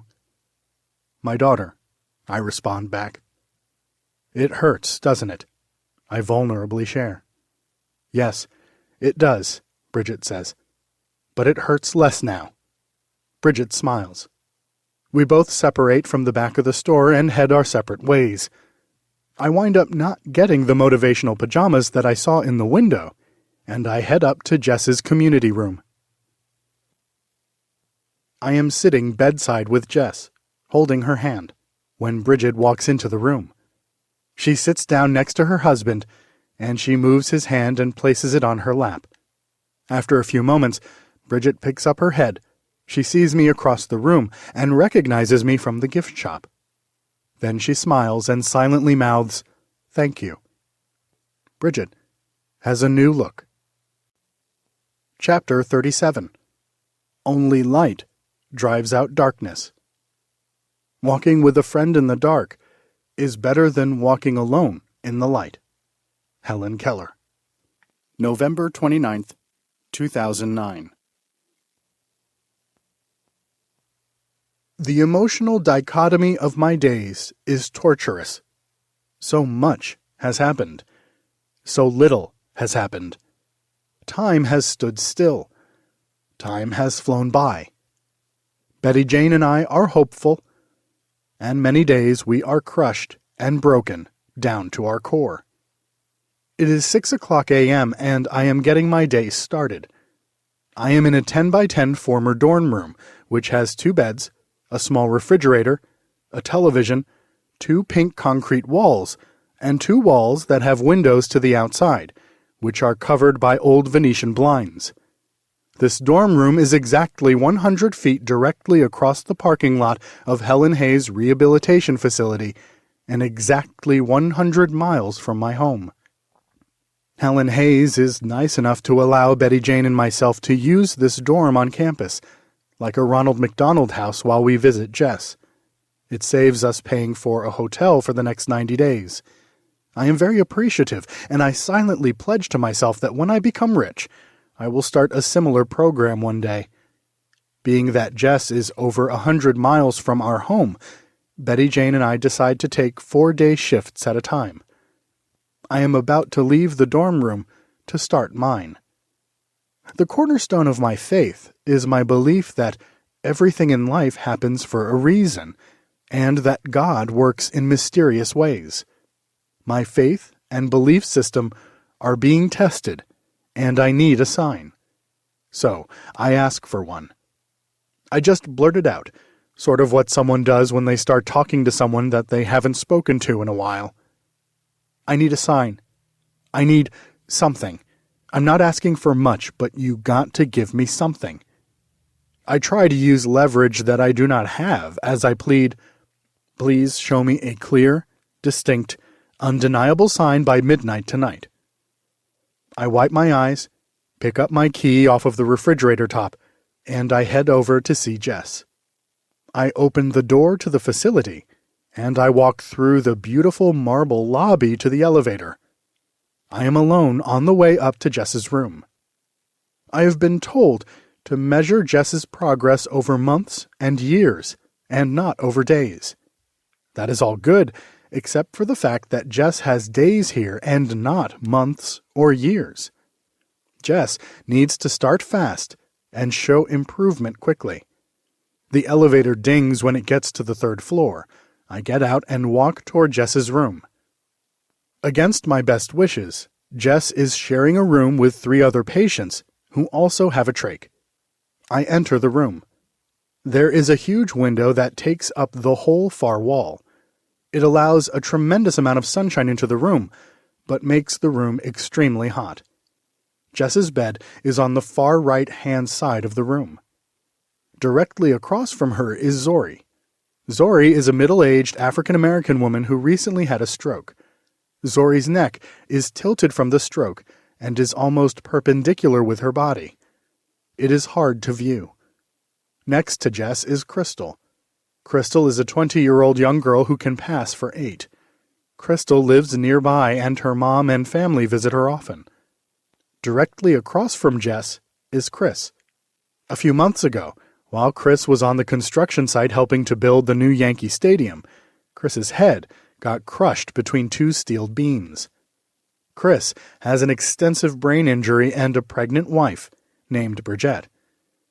The next day that I entered this room, I only saw the disability of each person. Today, I see 4 people who happen to have a disability. As I walk in, I do what I normally do to start the day. I turn on everyone's television to the right channel for that person, even though each person is either in a coma or has an extensive brain injury. Crystal gets Nickelodeon, Chris gets the football channel, Zori gets the soaps, and Jess gets the fashion channel. I keep my eyes open for the sign. Overall, I know that Jess is getting better. Jess's schedule for the day is intense. She has 2 physical therapy sessions, 2 speech therapy sessions, and 2 occupational therapy sessions. Jess has taken to some therapists and hates others. It is a long day that ends around 3:00 p.m. By this time, Jess is mentally and physically exhausted and is prepared for bed. Normal visitation hours are over now, and I am the only parent left in the room. My mind has stopped looking for any sort of sign. Jess has been given her medicine, and she is fast asleep and will be for the rest of the night.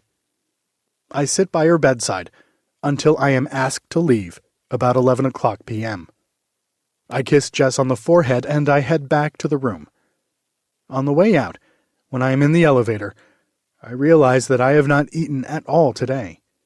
There are not many food places that are open at this hour in Haverstraw, but I find one. I order my meal and I sit in my car and I eat it. I take my time as I have nowhere else to go. The clock on the dashboard says 12:01 a.m. I head back to the room. It is cold and pitch black outside. There is no sign of life anywhere. There are 3 sets of doors to my room. I juggle for my keys, which are hard to handle with my gloves on. I enter the first set of doors, which takes me into the dorm's hallway.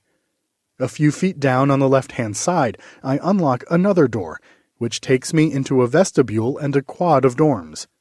The last key is inserted, and I open the door to my room.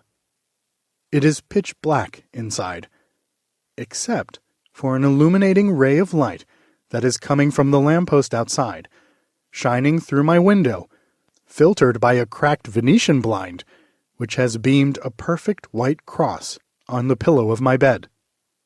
I stare in disbelief. "Thank you, my friend," I say out loud. There are a few things that I know now. I know that I have a friend, and that somehow, some way, something good is going to come out of this. I don't know why so much pain and suffering needs to be involved, but I am certain that everything happens for a reason, and God works in mysterious ways. For the first time in a long time, I do not want the sun to rise anytime soon, for I have found my light in the darkness, and it feels real good. Chapter 38. From Melrose Place to ER Overnight. I long to accomplish a great and noble task, but it is my chief duty to accomplish small tasks as if they were great and noble. Helen Keller. November 30th, 2009. Jess and I are sitting in the dining room of Helen Hayes. Jess is in a form-fitted wheelchair, and I am sitting next to her in an equally uncomfortable chair. We are looking out through a beautiful window, which overlooks the mountains outside. It is a beautiful sight, which must be unimaginably gorgeous in early autumn. In about 5 minutes, I am going to take Jess inside, where the therapists will attempt to red plug Jess's trach. Basically, they will take out the tube that is coming out of Jess's throat right above her chest, and they will insert a red plug, thus allowing Jess to breathe on her own, without any help, for the first time, in 110 days. This is a huge step. Jess and I glance outside one last time. I wheel Jess back into her room as her therapist is waiting. The therapist quickly takes the tube out from Jess's throat and inserts the red plug. You should see the look on Jess's face. Her facial expression is screaming out, "I love this. This breathing stuff is great. I can't believe I took this for granted before. I will never do that again." Jess sits there appreciating every drop of oxygen that goes into her nose and into her lungs. She is glowing. A breath of life has come over her face. After 5 minutes, the therapist unplugs the red plug and reinserts the tubing into Jess's throat and says, "We don't want to overdo it today." Jess starts to cry. Real tears. I try to keep Jess's positive momentum going. I say, "Jess, I'm going to ask you some questions and I want you to answer them by blinking once for yes and twice for no." I give her some time to adjust and get ready. First question, Jess. You and I used to watch a TV show together when you were younger. Was the name of that show 90210? I pause, and Jess blinks twice. Or was the name of the show Melrose Place? One blink. I am astounded. That is correct. During that show, you and I ate some food. Was that food popcorn? 2 blinks. Or was it chocolate chip cookies? 1 blink. Correct. I ask Jess a series of 18 questions. She answers 16 of them correctly with her eyes. I do not want this day to end. Across the room, I hear a cough. That is not good. It is almost 3:00 p.m. and time to get ready for bed. I stay on until 11:00 p.m. as I usually do, with Jess never opening up her eyes after 3:30 p.m. It is now 5:00 a.m. of the next morning, and my cell phone is ringing. "Mr. Passaro, Jessica ran a high fever last night. She vomited, aspirated, and we had to take her to the ER where she is now. It is snowing outside. There is almost 6 inches already on the ground. I make the 20-minute trip to the local hospital in 2 hours. On the way, I call Betty Jane and inform her of last night's events. She is on her way. I just can't believe in less than 24 hours, Jess went from Melrose Place to the ER." Chapter 39. Certifiably Insane. The distance between insanity and genius lies only in success. December 5th, 2009. As I am driving home from Helen Hayes, somewhere near the George Washington Bridge, my mind shifts from Jess and starts to focus on Maverick, Travis, and Cassidy. The Super 32 has come and gone, and the boys did not participate in this year's tournament. When it was time to leave to attend the tournament a few weeks ago, both Maverick and Travis came up to me and said that they did not want to go. They felt that it was more important that I stay with my dad in the hospital, as they knew his time was fast approaching. "We can go next year, and the year after that, Dad. You will not be able to see Grandpa ever again. We need to stay home, Dad."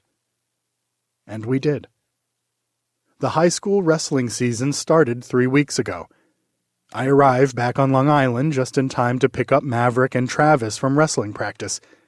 Maverick approaches the car, the skin on his face hugging his cheekbones very tightly.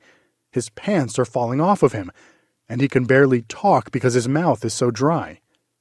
It dawns on me that certifications are tomorrow. How no one has called Child Protective Services on me is amazing, I think to myself. Maverick has literally not eaten in 2 weeks. His weight has dropped from 132 pounds to 112 pounds over that short time. Just in the last 4 days since I have been gone, he has gotten noticeably skinnier. Tomorrow, the boys will provide a urine sample, get weighed, and have a skin fold test to measure their percentage of body fat. The urine sample determines whether or not a wrestler is hydrated. The skin fold test provides the numbers that determine whether a wrestler can safely lose any more weight. I am looking at Maverick right now, and he is not in any safe zone. There is no way that he is hydrated, and his percentage of body fat is at dangerously low levels. I can tell that with my own eyes. I do not need an official reading from any caliper to convince me of that. Travis is able to wrestle in the 96-pound weight class without having to lose any weight. He looks normal. The boys come home and do what every wrestler does before an event. They go up to their rooms, crash in their beds, and they curl up in a ball until the morning. It is now the morning, and we are on our way to East Islip High School for the 2009-2010 official high school certifications. My eyes prove me right. Maverick has failed his hydration test miserably, and his body fat is at 5%, which is insane. There is an appeal process for the hydration test in 3 days. It would mean that Maverick would have to hold his weight by not eating or drinking for another 3 days, and somehow be hydrated. Insanity is doing the same thing over and over again, and expecting different results. If left up to his decision, Maverick would continue pursuing getting certified to wrestle at 112 pounds. I step in, and without asking him, let him know that the pursuit is over. It is time to go up a weight class. After 2 minutes of convincing him, Maverick is now a 119-pounder. I believe that I made the right decision, even though he will have 2 state champions in his weight class at 119 pounds.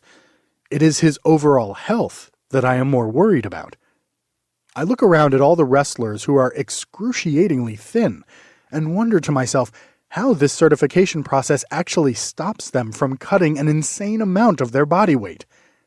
It does not. At least both Maverick and Travis will be able to eat for the next 3 months. The 2009-2010 Section 11 high school season has officially begun. Chapter 40. A Pair of Twos.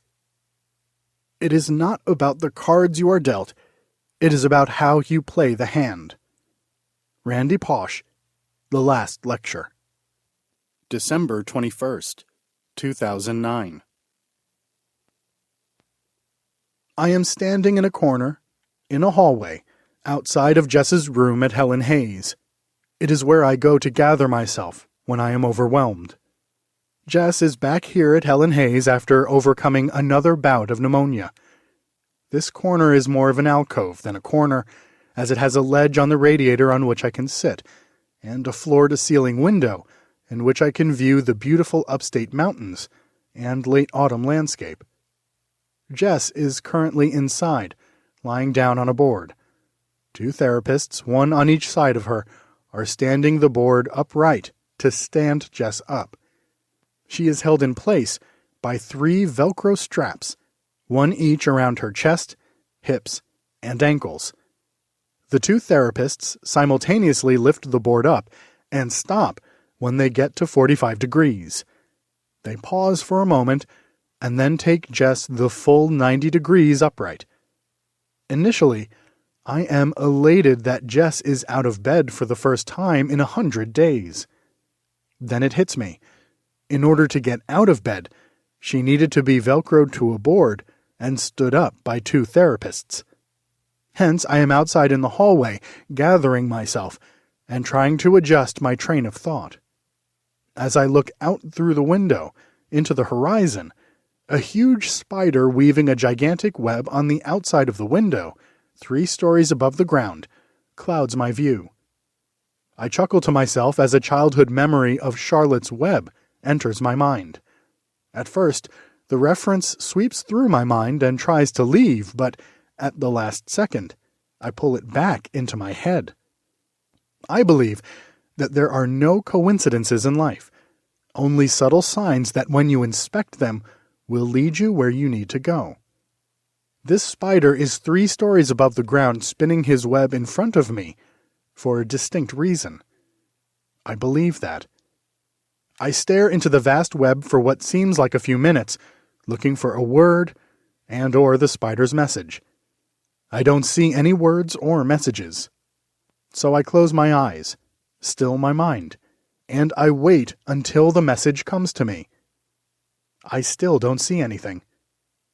Could it be that there is no message? That there is nothing to learn from my current situation? That it is all just a meaningless tragedy? I don't believe that. I bring my body to a deep rest and I listen. 22 appears. I don't know what that means. 22 what? Then it dawns on me. It is not 22, but rather a pair of 2s. One of the worst hands that you can be dealt in poker. A pair of 2s. Just enough to go on, but almost a sure loser. My spirits are dampened. Are you kidding me? That is the motivational saying that my personal Charlotte weaves me in my mind that I have been dealt a bad hand? I already know that. That is not new news. That is not inspiring. That is just plain mean and piling on to someone when he is down. All day it bothers me. 22 has to mean something else. It can't mean that I have been dealt a bad hand. That is too obvious. After subconsciously searching my mind all day, it comes to me. The best poker players find a way to win with any hand that they are dealt. My subconscious mind also provides me with an overwhelmingly personal example to prove its point. A few years ago, back in my baseball coaching days, I spent 2 weeks in Florida with my boys for an AAU National Championship tournament. During those 2 weeks, to pass the time, the team played its share of Texas Hold'em poker at night. I remember winning my most rewarding hand with a pair of 2s. I remember bluffing my last opponent, who held 3 aces, out of the hand to win the biggest pot of the trip. As he went out, he asked to see my hand. As I showed him my pair of 2s, he scowled. A pair of 2s? You won the biggest hand of the last 2 weeks with a pair of 2s? I remember saying, "It's not the cards that you are dealt. It's how you play your hand," as I reached into the middle of the table and pulled my reward in closer to me. It's not the cards that you are dealt. It's how you play your hand. I need to bluff life right now. I need to act as if I am holding 4 aces. I need to make every one of my moves with extreme confidence. I need to detach all negativity, unplug the pain, cut off all ties to sadness, run away from bitterness, and tackle my grief. I need to do and feel the opposite of what a normal person would feel in these circumstances. Because if I just stand pat and play this hand that life has dealt me like life expects me to, I will go out with a pair of 2s. I need to win this hand. So I am going all in. Yes, I am going to exude confidence, push everything to the limit, and I am not going to blink under the pressure. I am going to play this hand as if it is a sure winner. I am going to win the hand that life has dealt me with a pair of 2s. And it is going to be very rewarding. Chapter 41. Every thorn has a rose. Those things which are precious are saved only by sacrifice. David Kenyon Webster. December 24th, 2009. It is Christmas Eve. It is lightly snowing. There is a heavy layer of snow on the ground, on top of snow that has been there for a few weeks already. I pull my car into the parking lot, and I get out. I am walking towards a beautifully decorated building. Every tree that leads up to it is shining in the dark and glimmering in beautiful white lights. It is gorgeous. It is Good Samaritan Hospital in Nyack, New York. Jess is back in the hospital. In Jess's 36-day stay at Helen Hayes so far, 24 have been in this hospital. Helen Hayes has some great points and one major flaw. They refuse to listen that Jess cannot be in a community room. This is Jess's third bout with pneumonia caused by an infection from the tubing of her trach. They refuse to take the trach out. They say she is not ready to breathe on her own. I beg to differ. I say that the trach, if left in, is going to be the cause of her death. I am carrying a very large Alaskan Malamute stuffed animal. As I enter Jess's room, the first thing that I see is Jess's medical chart is inside of a stocking and is hanging on the wall. Betty Jane is sitting on the windowsill, and she is looking outside at the beautiful scenery. She is biting what is left of her nails. She does not realize that I am here. How I wish I could make her stop hurting, even just for a day. She finally turns around and says, "Let's put Jess in the car and go home. We can't do this anymore.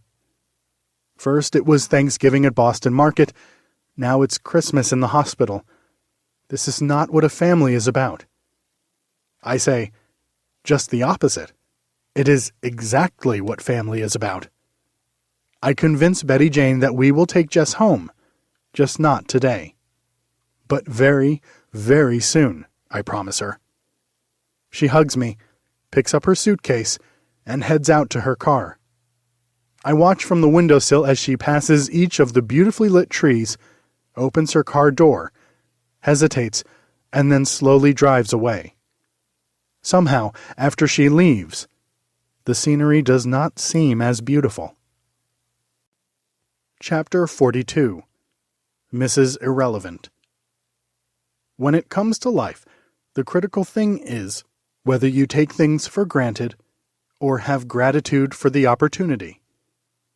Gilbert K. Chesterton. December 25th, 2009.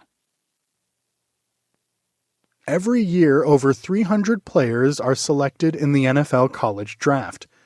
One of them has to hold the dubious distinction of being the last player selected. Each year, that player is nicknamed Mr. Irrelevant, because no one really expects the last player selected to ever make an impact with any team in the NFL. In 1983, that honor belonged to John Tuggle, whom the New York Giants drafted with the 335th overall and last pick of that year's draft. Irrelevant is defined as insignificant, unimportant, immaterial, and easily overlooked. John Tuggle was anything but irrelevant, insignificant, unimportant, immaterial, or easily overlooked. The 1983 Mr. Irrelevant became the first player in NFL history to make the roster of the team that selected him in the draft. John not only made the team, but he also made an impact, earning the New York Giants Special Teams Player of the Year in his rookie season. John's biggest impact would come off of the field, though, in the real game of life. The following year, during a routine physical for the team, John Tuggle was diagnosed with a rare form of cancer. He would never play again. For the next 2 years, no teammate dared to complain about a sprained ankle or a sore rib as they witnessed John battle and practice with the team every day in an attempt to recapture his starting position while losing his hair, being sapped of his energy, and battling cancer, all at the same time. John's will and determination touched every one of his teammates, and especially his soon-to-be Hall of Fame coach. Even though John would never play another down in the NFL and would die in his sleep a few years later, Mr. Irrelevant made a significant impact in the most important area, on other people's lives. The 335th pick of the 1983 NFL College Draft wound up being anything but irrelevant. His Hall of Fame coach, Bill Parcells, said this of John: "You had to gain an understanding of this guy's determination, his will. You gain an appreciation for those qualities only under duress, during times of pain. John had qualities that you couldn't see. John Tuggle has made a great impact on my life." Once again, the dreadful combination of lack of mobility and an open hole in her throat has landed Jess in the hospital with another bout of pneumonia.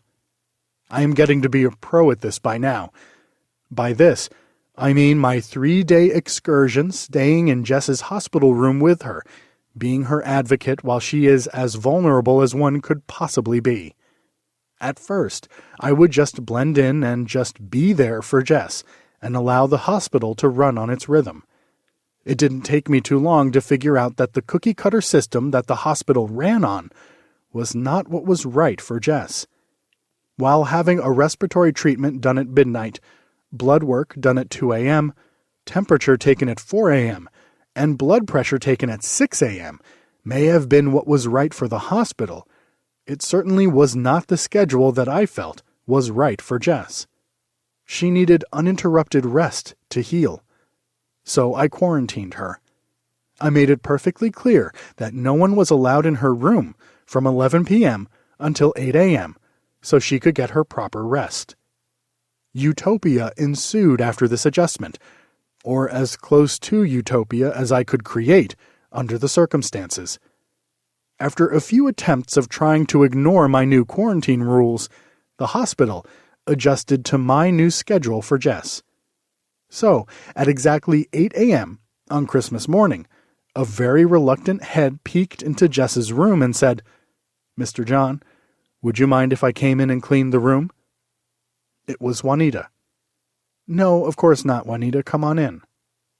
During my multiple stays at the hospital to date, Juanita and I have exchanged pleasantries as she cleaned Jess's room. She always brought happiness with her on any day that I saw her. "It is such a beautiful day today. Sun shining early in the morning. It reminds me of back home," she shares. To myself, I ask how Juanita can be in such a great mood as she is working on Christmas morning. Outwardly, I inquire, "Where is back home?" "San Pedro de Macorís." "No way. You're from San Pedro de Macorís?" I blurt out as if I were born there. "You know?" she asks surprisingly. "Of course I know. It is the cradle of shortstops. More Major League shortstops come from San Pedro de Macorís than from any other town on earth." I share with her my trivia knowledge of her infamous hometown. Yes, you know.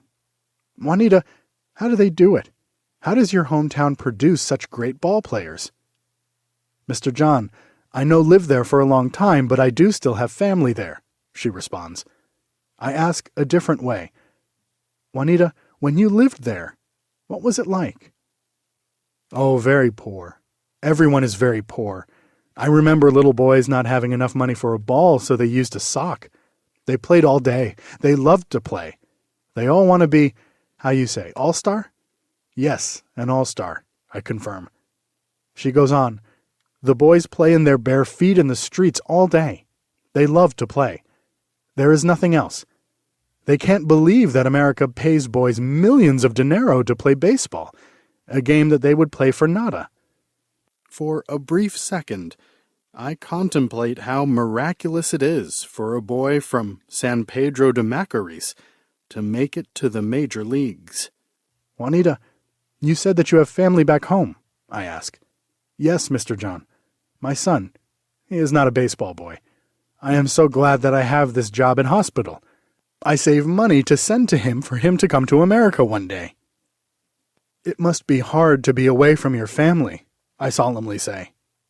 Mr. John, I know my boy is okay. One day I will see him again. That will be a great day. She adds, Mr. John, I watch you. You a good man. Always here with sweet Jess. Never leave room. Then she stuns me by saying, Me and you are the same. We see opportunity. We both be with our kids again one day. Until that day, I keep working and send money back home. And you keep being a good man. It will happen, I promise. Somehow, I truly believe her. Juanita has a quality that you can't see. She has made my life better.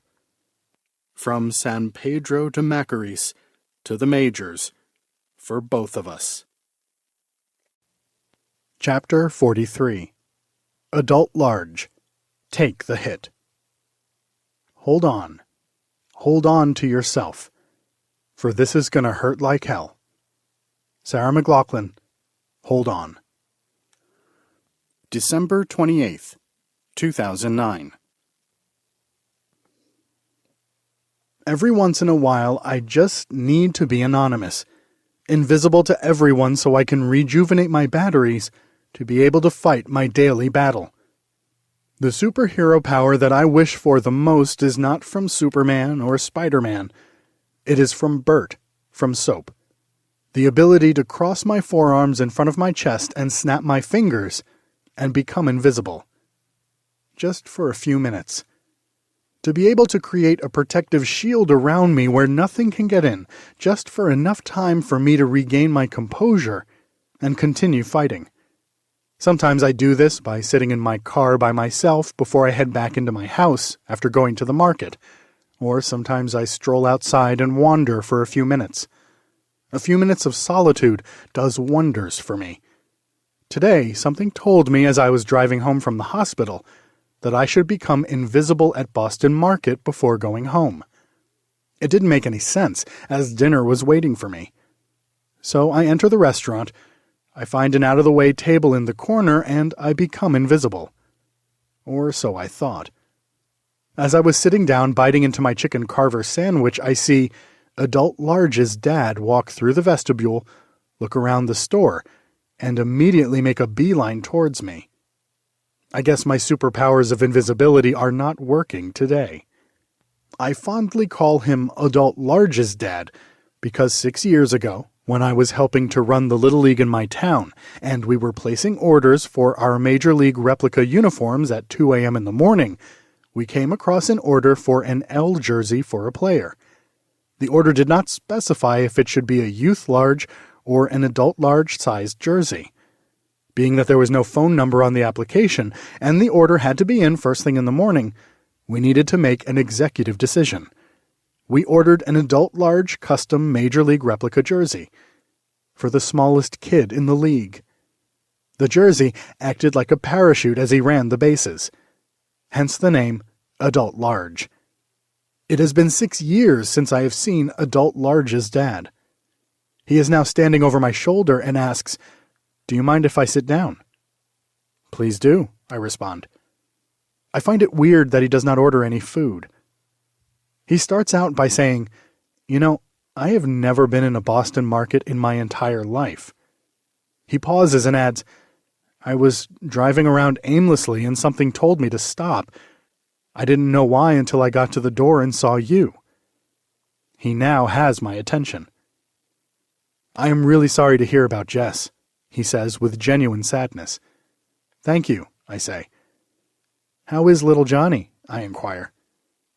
"He is killing me and my family. He has lost his way," he bluntly shares with me. "That is the reason that I was driving around tonight. I just had to leave the house. It's bad.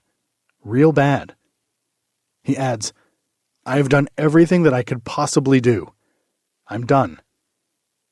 Do you know that he just came at me with a bat? I can see that he is at the end of his line and that this is dominating his life. He confesses, "I am walking away from him. What else am I supposed to do?" "Take the hit," I say. What do you mean, take the hit? I mean, when he comes after you with the bat, take the hit, I say with passion. Are you crazy? That would hurt so much he would break my ribs, he spurts out. You are right. It is going to hurt like hell, but your ribs will eventually heal. If you walk away, I guarantee that it will hurt much more than broken ribs and that hurt will never go away. I pause and I say again, take the hit. Take the hit, he slowly says to himself. Whose team are you on? I ask him. I don't follow you. What do you mean, whose team am I on? He asks. I mean, you want your son back, and there are forces in this world that want to take him from you. There is a battle going on. Sides have been taken. John's team is his family, and the other team is everything that you don't want for your son. Walking away is the exact thing that the other side wants. Instead of walking away, you need to fight. I add, treat a man as he is, and he will remain as he is. Treat a man as he could be, and he will become what he should be. I have no idea where that just came from, but it just effortlessly flowed out of my mouth. It must have been the hundreds of hours of reading at Jess's bedside that I have been doing. I am telling you, and I need for you to listen, don't you ever walk away from your son, no matter what he has done. You need to fight to get him back. You are on his team, not theirs. Before my eyes, I could see what once was a smoldering fire that was ready to be put out, turn back into a flame. Adult Large's dad's eyes and heart are alive again, saved from the circumstances of life. Adult Large's dad and I wind up speaking until there are no other patrons in the restaurant. As we eventually get up to leave, we both acknowledge to each other that we were both meant to find each other on this night. I cross my arms across my chest, snap my fingers. It is time to go home and eat dinner. Chapter 44. Nurse Ratched. But it is the truth, even if it didn't happen. One Flew Over the Cuckoo's Nest. January 4th, 2010. Crystal is shaking. There is a flurry of nurses running to her bed. It is 10:45 p.m. and I am the only non-Helen Hayes employee in the room. It is one day since Jess is back from the hospital, now back in her community room at Helen Hayes. I try not to watch directly as the nurses and doctors work feverishly to try to bring Crystal out of her seizure. It is heartbreaking to watch. Finally, after 15 minutes, Crystal stops. She is calm and immediately goes into a deep sleep. I leave. It is now 10 o'clock a.m., and Crystal's mother is entering the room to visit. How was Crystal's night? She asks a nurse. She slept like a baby, the nurse replies as she slightly tilts her head and sees me sitting next to Jess in the background and remembers my presence there last night. That's good, Crystal's mom says. I slightly shake my head to myself. By noon, I am informed that I need to adhere to the official parents' visiting hours going forward, and that it is only right that I allow other parents to use the dorm room too. It is now time to go home. I inform Nurse Ratched, who just installed these new terms and conditions, to start the paperwork for Jess's release. What nursing home would you like us to refer her to? The loving home of John and Betty Jane Passaro, I reply. Chapter 45. A New Set of Problems. Do what you can, with what you have, where you are. Theodore Roosevelt. January 9th, 2010. For the second time in the last 140 days, there is an ambulance parked outside my house. This time, Jess is being taken out of the back of the ambulance and into our home. For the first time in the last 140 days, Betty Jane and I are fighting. She cannot believe that while she was driving down in the ambulance with Jess, that I, along with our two friends Patty and Carl, rearranged, emptied her dining room and turned it into a hospital room for Jess. She wanted everything put back in its original place. The fight was not about what Patty, Carl, and myself did to the dining room. The fight was about Betty Jane's sudden realization that our house will never be normal again. Our house is now part hospital, part house, and the realization hit Betty Jane hard. The good news is that Jess is home, finally, after 140 days. The bad news is that our house is not handicap accessible. There is no place to bathe Jess, and no place that she can have her own privacy. There is no place for Maverick, Travis, and Cassidy to live normally, no place that they can entertain friends, that they can watch TV or not be affected by the new environment inside of their house. I just know one thing. I love having these new problems because finally, Jess is back home. Chapter 46. Magic Wand. I wish I had a magic wand that I could use each day. A wand that held the kind of magic to make sadness go away. Jack R. Roberts, The Magic Wand.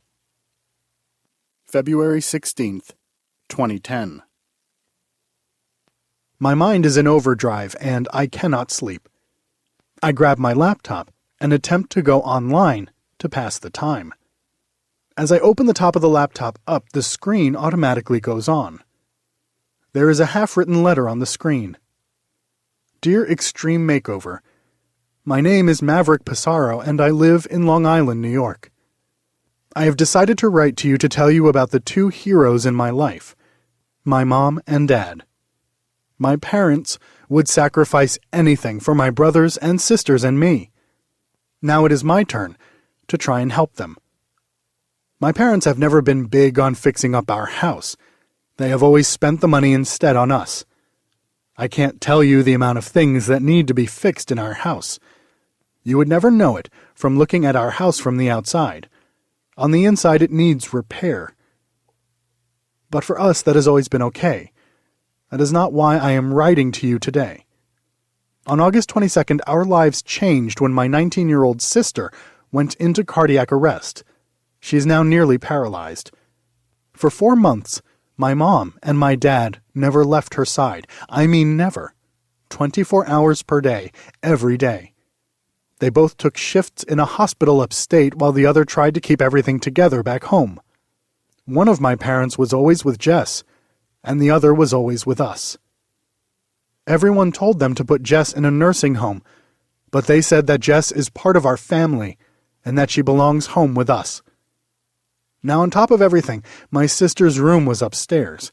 She is now living in our dining room with no privacy at all. I don't know how she will ever shower because the only shower is upstairs and we can't get Jess up and down the stairs at all. My dad sleeps on the floor next to her at night, and my mom sleeps upstairs. My mom and dad are struggling with everything that is going on, so I am sure that we will not be able to build a shower downstairs anytime soon. My parents are so overwhelmed, but yet they take each day and make it the best that they can, not knowing what to expect from tomorrow, with hope that the next upcoming day will be better. If you could please help make their lives a little easier, I would feel like somehow I have helped them. When someone asks my mom, "Is there anything I can do for you?" she always answers with a tear in her eye, "Do you have a magic wand?" Maybe you can be that magic wand. Or that angel from It's a Wonderful Life that they keep talking about. Thank you for reading this. Maverick. Sleep will not be possible any time tonight, as I just keep reading this over and over again. Chapter 47. Dr. House. Do what you feel is right in your heart, for you will be criticized anyway. Eleanor Roosevelt. March 21st, 2010. Sometimes Your words just need to get into the right ears. Over and over again, I have been pleading with doctors that I believe Jess can breathe on her own and does not need her trach. I believe that Jess's trach is causing a recurring infection that keeps landing her in the hospital, and each time that this happens, her risk of a serious infection increases, and eventually the trach will be her demise. I am at Stony Brook University Hospital. Jess has another infection and 103 fever. I have been here for 4 days. A doctor that I haven't seen before walks into Jess's room and asks me, "Is there anything that you need?" I look him right in the eye and I reply, "Yes, I need a doctor with balls." He laughs and says, "Did you just say that you need a doctor with balls?" Yes, I did. I go on to explain that I believe that Jess can breathe on her own without her trach, and that no doctor is willing to put his neck on the line in case something bad happens. That my fear is that something bad is going to happen with the trach in. It is just a matter of time. That I would sign any release form or waiver taking full responsibility and exonerating all liability from the doctor who approves taking Jess's trach out. As I am talking, the doctor puts his hand up, as if giving me a sign to stop pleading my case. He walks out of the room. I can see through the window of the room that he calls over 2 of his colleagues. There is a heated argument that pursues. He walks back into the room and says, "It will be out in 5 minutes." I say, "Thank you, Dr. House." He laughs and walks out of the room with a fake limp. Chapter 48. Lost. Oceanic Flight 815. From the ashes a fire shall be woken, a light from the shadows shall spring. Renewed shall be blade that was broken, the crownless again shall be king. J.R.R. Tolkien, The Fellowship of the Ring. April 1st, 2010. In the opening scene of the pilot episode of Lost, Jack Shephard opens his eyes to realize that he is injured, laying flat on his back after his world has crashed. Literally. He survived the plane crash of Oceanic Flight 815 and now finds himself alone, with his fellow survivors on a deserted island. As he comes to, he gets to his feet, runs through the jungle to see the beautiful ocean to his right, and Armageddon from the plane crash to his left. Instinctively, due to his training as a surgeon, he runs to the left. Understanding the magnitude of the danger that is looming, he goes into his life-saving mode and helps people avert every unforeseen possible catastrophe imaginable. After he did as much as he could for the day, he then retreats to a quiet area beyond the beach and tends to his own injuries. One day after surviving the crash and becoming acquainted to his newfound home, Jack and a few other survivors head out onto the deserted island seeking help. They find a radio transmitter. Excitedly, they turn it on and try to transmit an SOS message. To their dismay, the radio is transmitting a message in French on an endless loop that, when translated, says, "I'm alone now. I'm on an island, all alone. Please, someone come." One of the survivors, who has a military background and is familiar with radio transmitters, determines that this message has been on an endless loop for the last 16 years. They realize then that no one is coming. I am lying on my back on a mattress, which is on my living room floor. I have taken the mattress from Jess's bed upstairs. It is now part of my daily routine. I now use it to lie next to her hospital bed, where she sleeps, in the middle of my living room. Jess's bed is raised off of the ground by about 3 feet. I am looking up at her. I don't sleep. I lie wide awake, watching her. It has been over almost 3 months since she has been home. I have survived the crash of my life, and I have the sudden realization that I am alone now. I'm on an island all alone. And I say to myself, please, someone come. Lying on this mattress at night next to Jess has become my quiet area, beyond the reach of the world, where I attend to my own injuries. It is also the place where I realize that no one is coming to save me, except me. It is a striking realization when you realize that no one is coming to save you. It is also the most valuable realization that you could ever have. It is when you find your real self. Fight or flight. I will always choose fight. So, when the sun comes up and the sound of cars on the road starts to trickle into my background noise every new morning, I realize that life goes on. It is time to fight again. And for that opportunity, I am grateful. We are fighters, and we know how to win. Chapter 49. Chinese Handcuffs. Nothing negative will ever come from being positive. Nothing positive will ever come from being negative. When your life is in Chinese handcuffs, when you feel that you are trying your hardest and your world is only getting tighter, you just need to bring yourself down to your lowest common denominator. Just breathe. That's it. That's all for the day. Just breathe. Just breathe. Get still. Be smarter than the trap. Find your spot. Everyone has his or her spot. The place that they feel most comfortable. The place where life is simple. The place where you can just be. Where the goodness of life is hiding in plain sight. Find that spot. My spot happens to be on an athletic field, somewhere, anywhere, watching my kids train to become better athletes, which I hope and believe will translate into them becoming better people. Those 2 hours of each day is the center of my cinnamon bun, the sweet spot of life, the piece that I savor and can eat endlessly. So, if you ever need to find me, just look in the dugout, a stinky gym, or on an open field of green grass. That is where the real me will be. Chapter 50. Why do you wrestle? It ain't the 6 minutes. It's what happens in that 6 minutes. Elmo, Vision Quest. August 29th, 2010.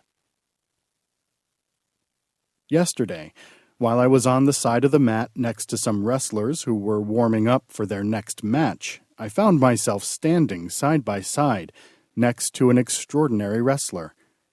He was warming up, and he had that look of desperation on his face that wrestlers get when their match is about to start and their coach is across the gym coaching on another mat in a match that is already in progress. "Hey, do you have a coach?" I asked him. "He's not here right now," he quietly answered me, ready to take on the task of wrestling his opponent alone. "Would you mind if I coached you?" His face tilted up at me with a slight smile and said, "That would be great." Through the sounds of whistles and yelling fans, I heard him ask me, "What is your name?" "My name is John," I replied. "Hi, John. I am Nishan," he said, while extending his hand for a handshake. He paused for a second, and then he said to me, "John, I am going to lose this match." He said that as if he were preparing me so I wouldn't get hurt when my coaching skills didn't work magic on him today. I said, "Nishan, it is not the outcome of a match that makes you a winner. You are a winner by stepping onto that mat." With that, he just smiled and slowly ran onto the mat, ready for battle, but half knowing what the probable outcome would be. When you first see Nishan, you will notice that his legs are frail, very frail, so frail that they have to be supported by custom-made, form-fitted braces to help support and straighten his limbs. braces that I recognize all too well. Some would say Nishan has a handicap. I say that he has a gift. To me, the word handicap is a word that describes what one can't do. That doesn't describe Nishan. Nishan is doing. The word gift is a word that describes something of value that you give to others. And without knowing it, Nishan is giving us all a gift. I believe Nishan's gift is inspiration. The ability to look the odds in the eye and say, "You don't pertain to me." The ability to keep moving forward. Perseverance. Whatever it takes attitude.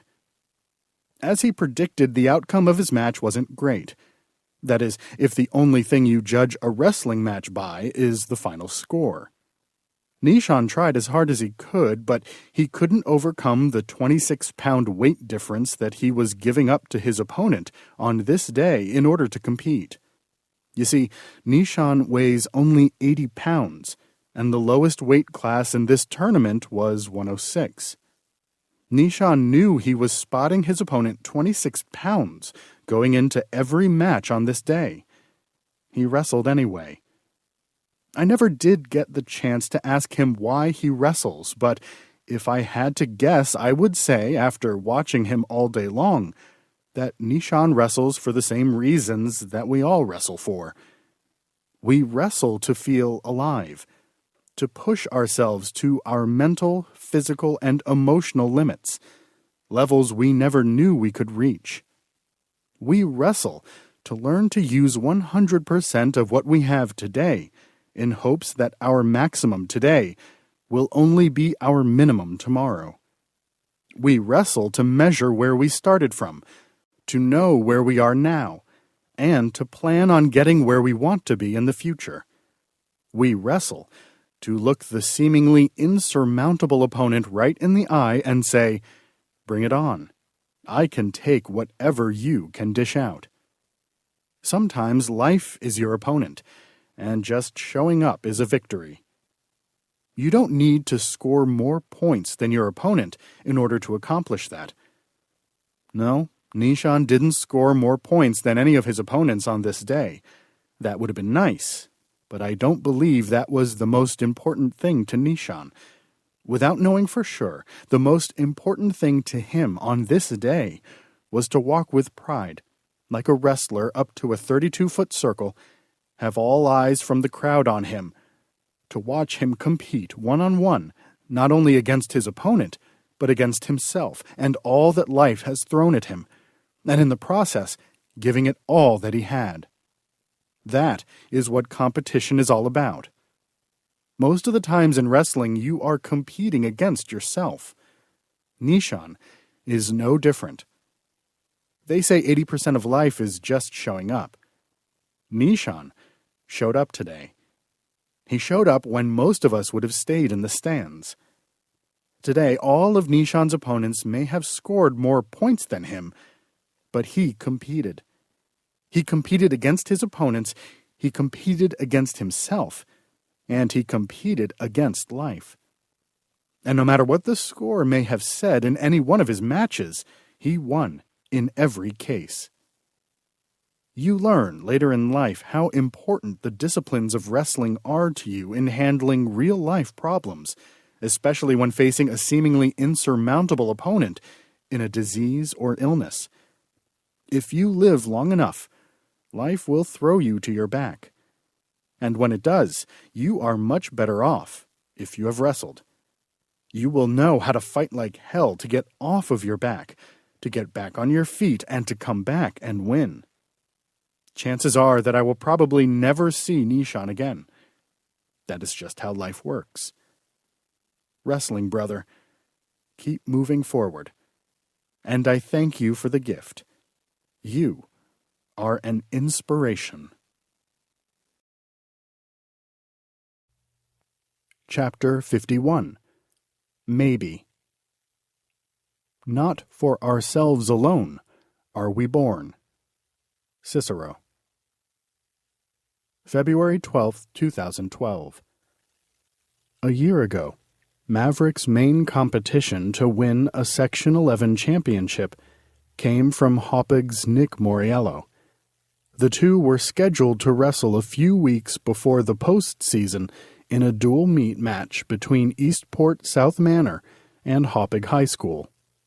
It was a highly anticipated match between the two juniors, the type of match that one trains for with a little more focus, drive, and determination. The match was going to be a preview of the upcoming postseason. The day arrived. As is the case with most featured matches, it would be the last match of the day. As each of the preceding 14 matches came to a close, the anticipation of Moriello versus Passaro grew to a crescendo. Finally, it was time to wrestle. The match never took place.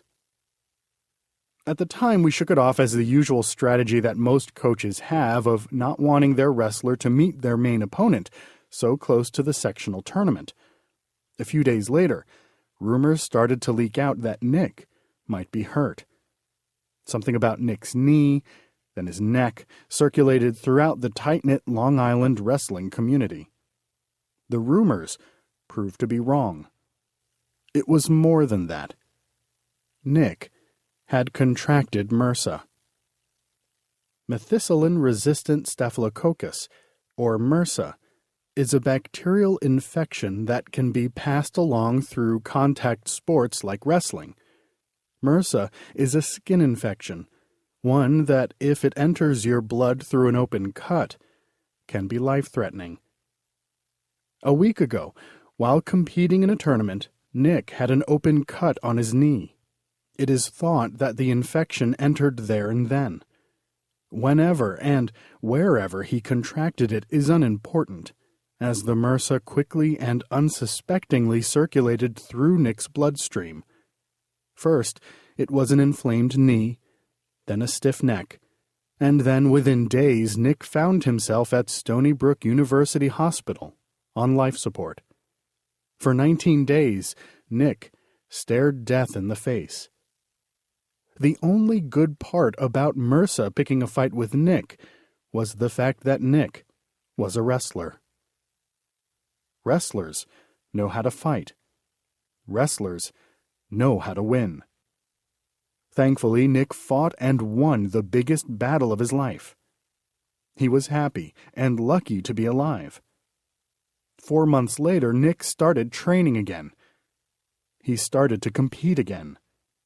He started to pursue winning a Section 11 championship again.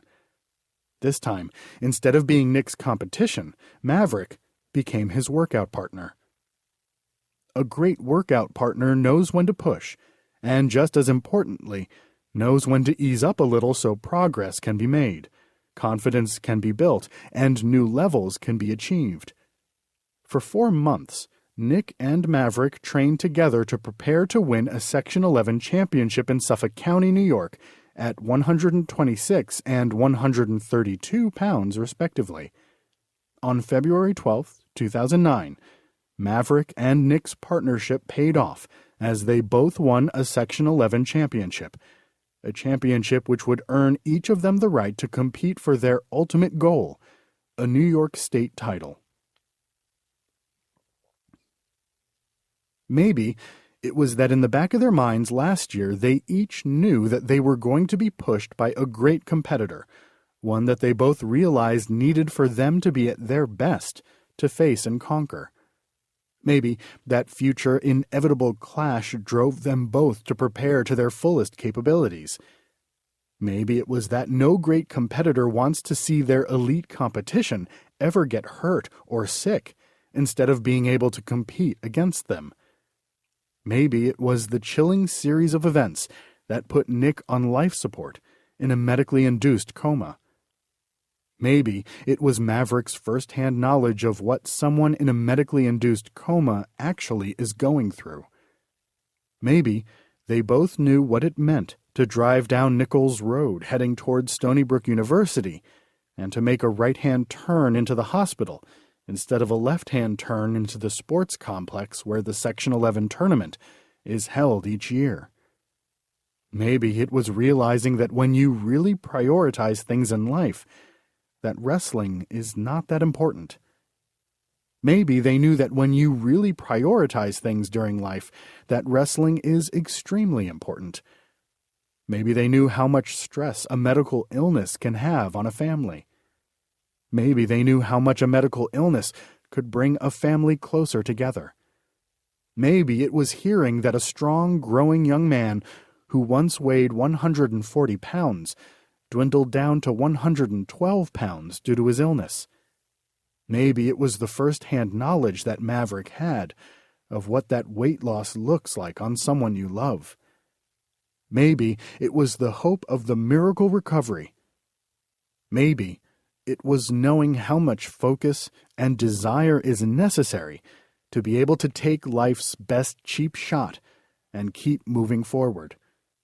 Maybe it was having the opportunity of being Nick's workout partner in the off-season and seeing the recovery process take shape firsthand, little by little, day after day, in practice.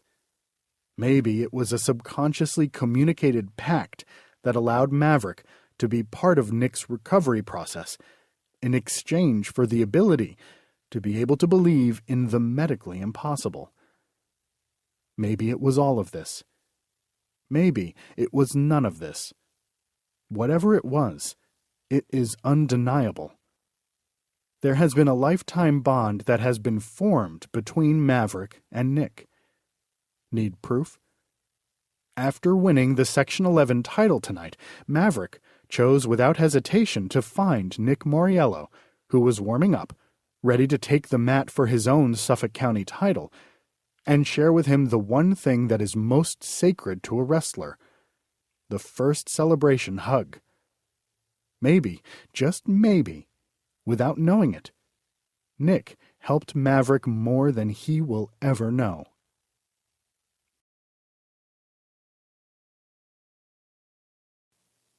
Chapter 52. Everything happens for a reason. No matter how much your heart is grieving, if you keep on believing, the dreams that you wish will come true. Walt Disney. March 8th, 2013. It has been 1,166 days since we brought Jess back home.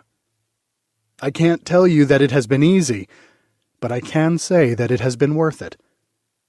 My original fear, that my daughter was going to die before Betty Jane and myself, has now been replaced with the fear that she is going to outlive us.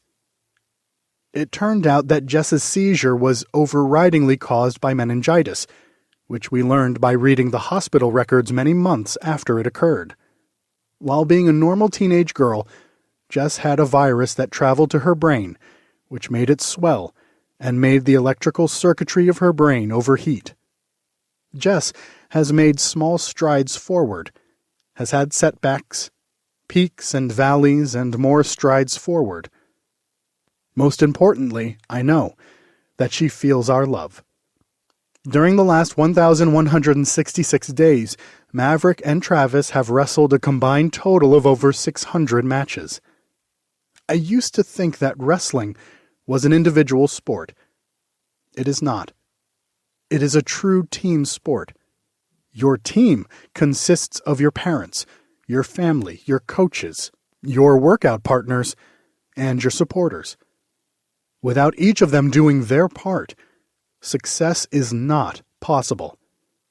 In 2012, in his senior year, Maverick finally went to the Super 32 and became an All-American, was third in the nation in technical falls, and won a New York State championship with me present and his mom watching via the internet at home, where she was caring for Jess. Maverick's New York State championship was a team effort, one that I am proud to be part of, and is a true testament to the power of pursuit. One half of I Want Both complete. In 2011, Travis also became a high school All-American by placing fourth in the NHSCA Freshman Nationals. In 2013, Travis was first in the nation in technical falls and third in the New York State High School Tournament. Believe it or not, I am happier that Travis took third in the state tournament rather than first. Taking third is the hardest thing to do in wrestling. In order to take third, it means that you suffered a devastating loss along the way, and you had the mental toughness and the ability to handle adversity to regroup and to keep moving forward.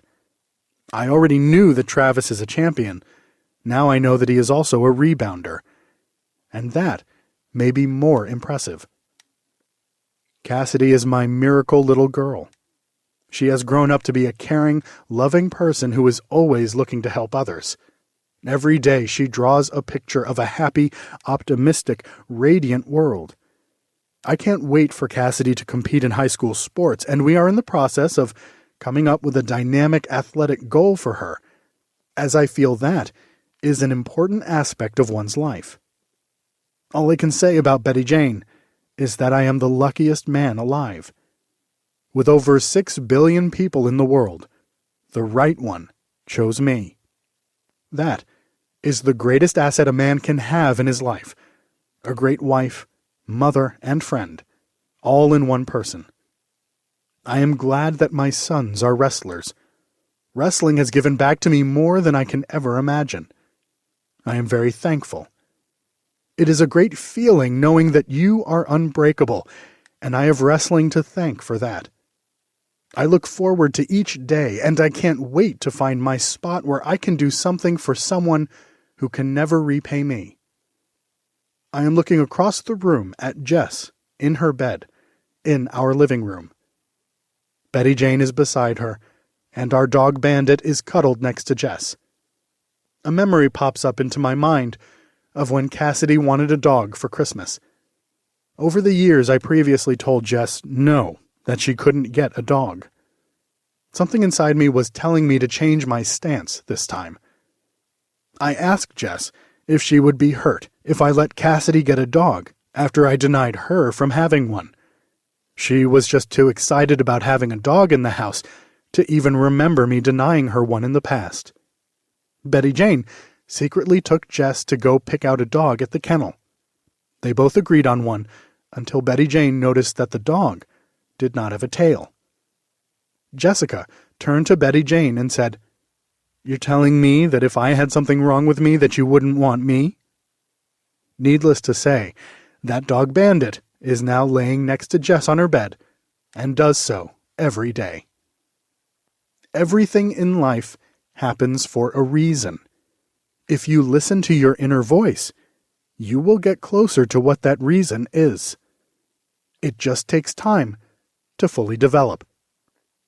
I look forward to the rest of my family's lives together, and I can't wait to see the full picture when it develops. Chapter 53.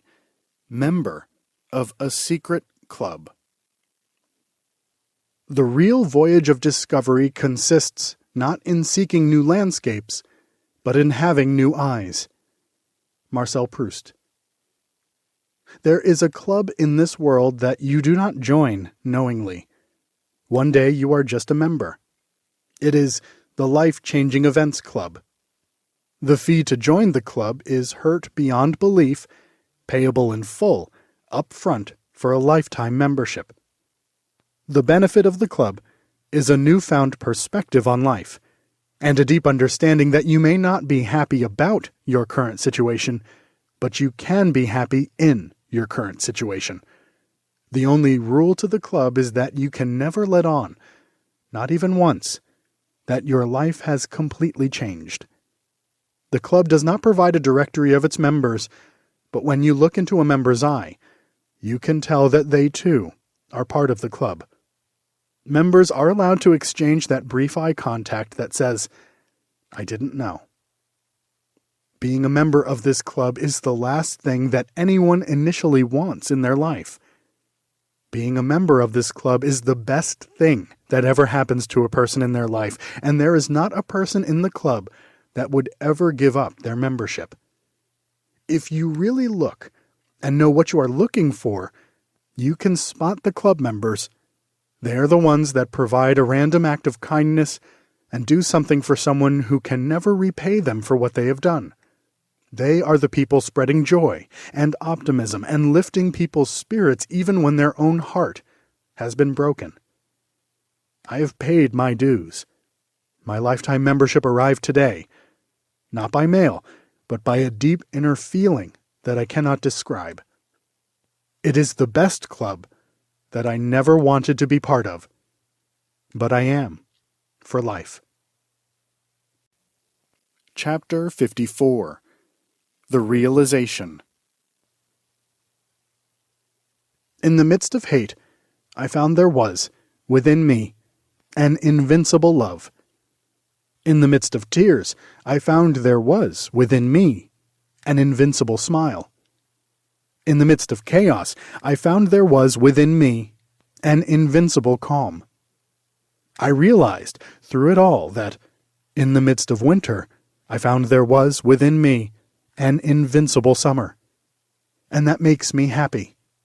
For it says that no matter how hard the world pushes against me, within me, there's something stronger, something better, pushing right back.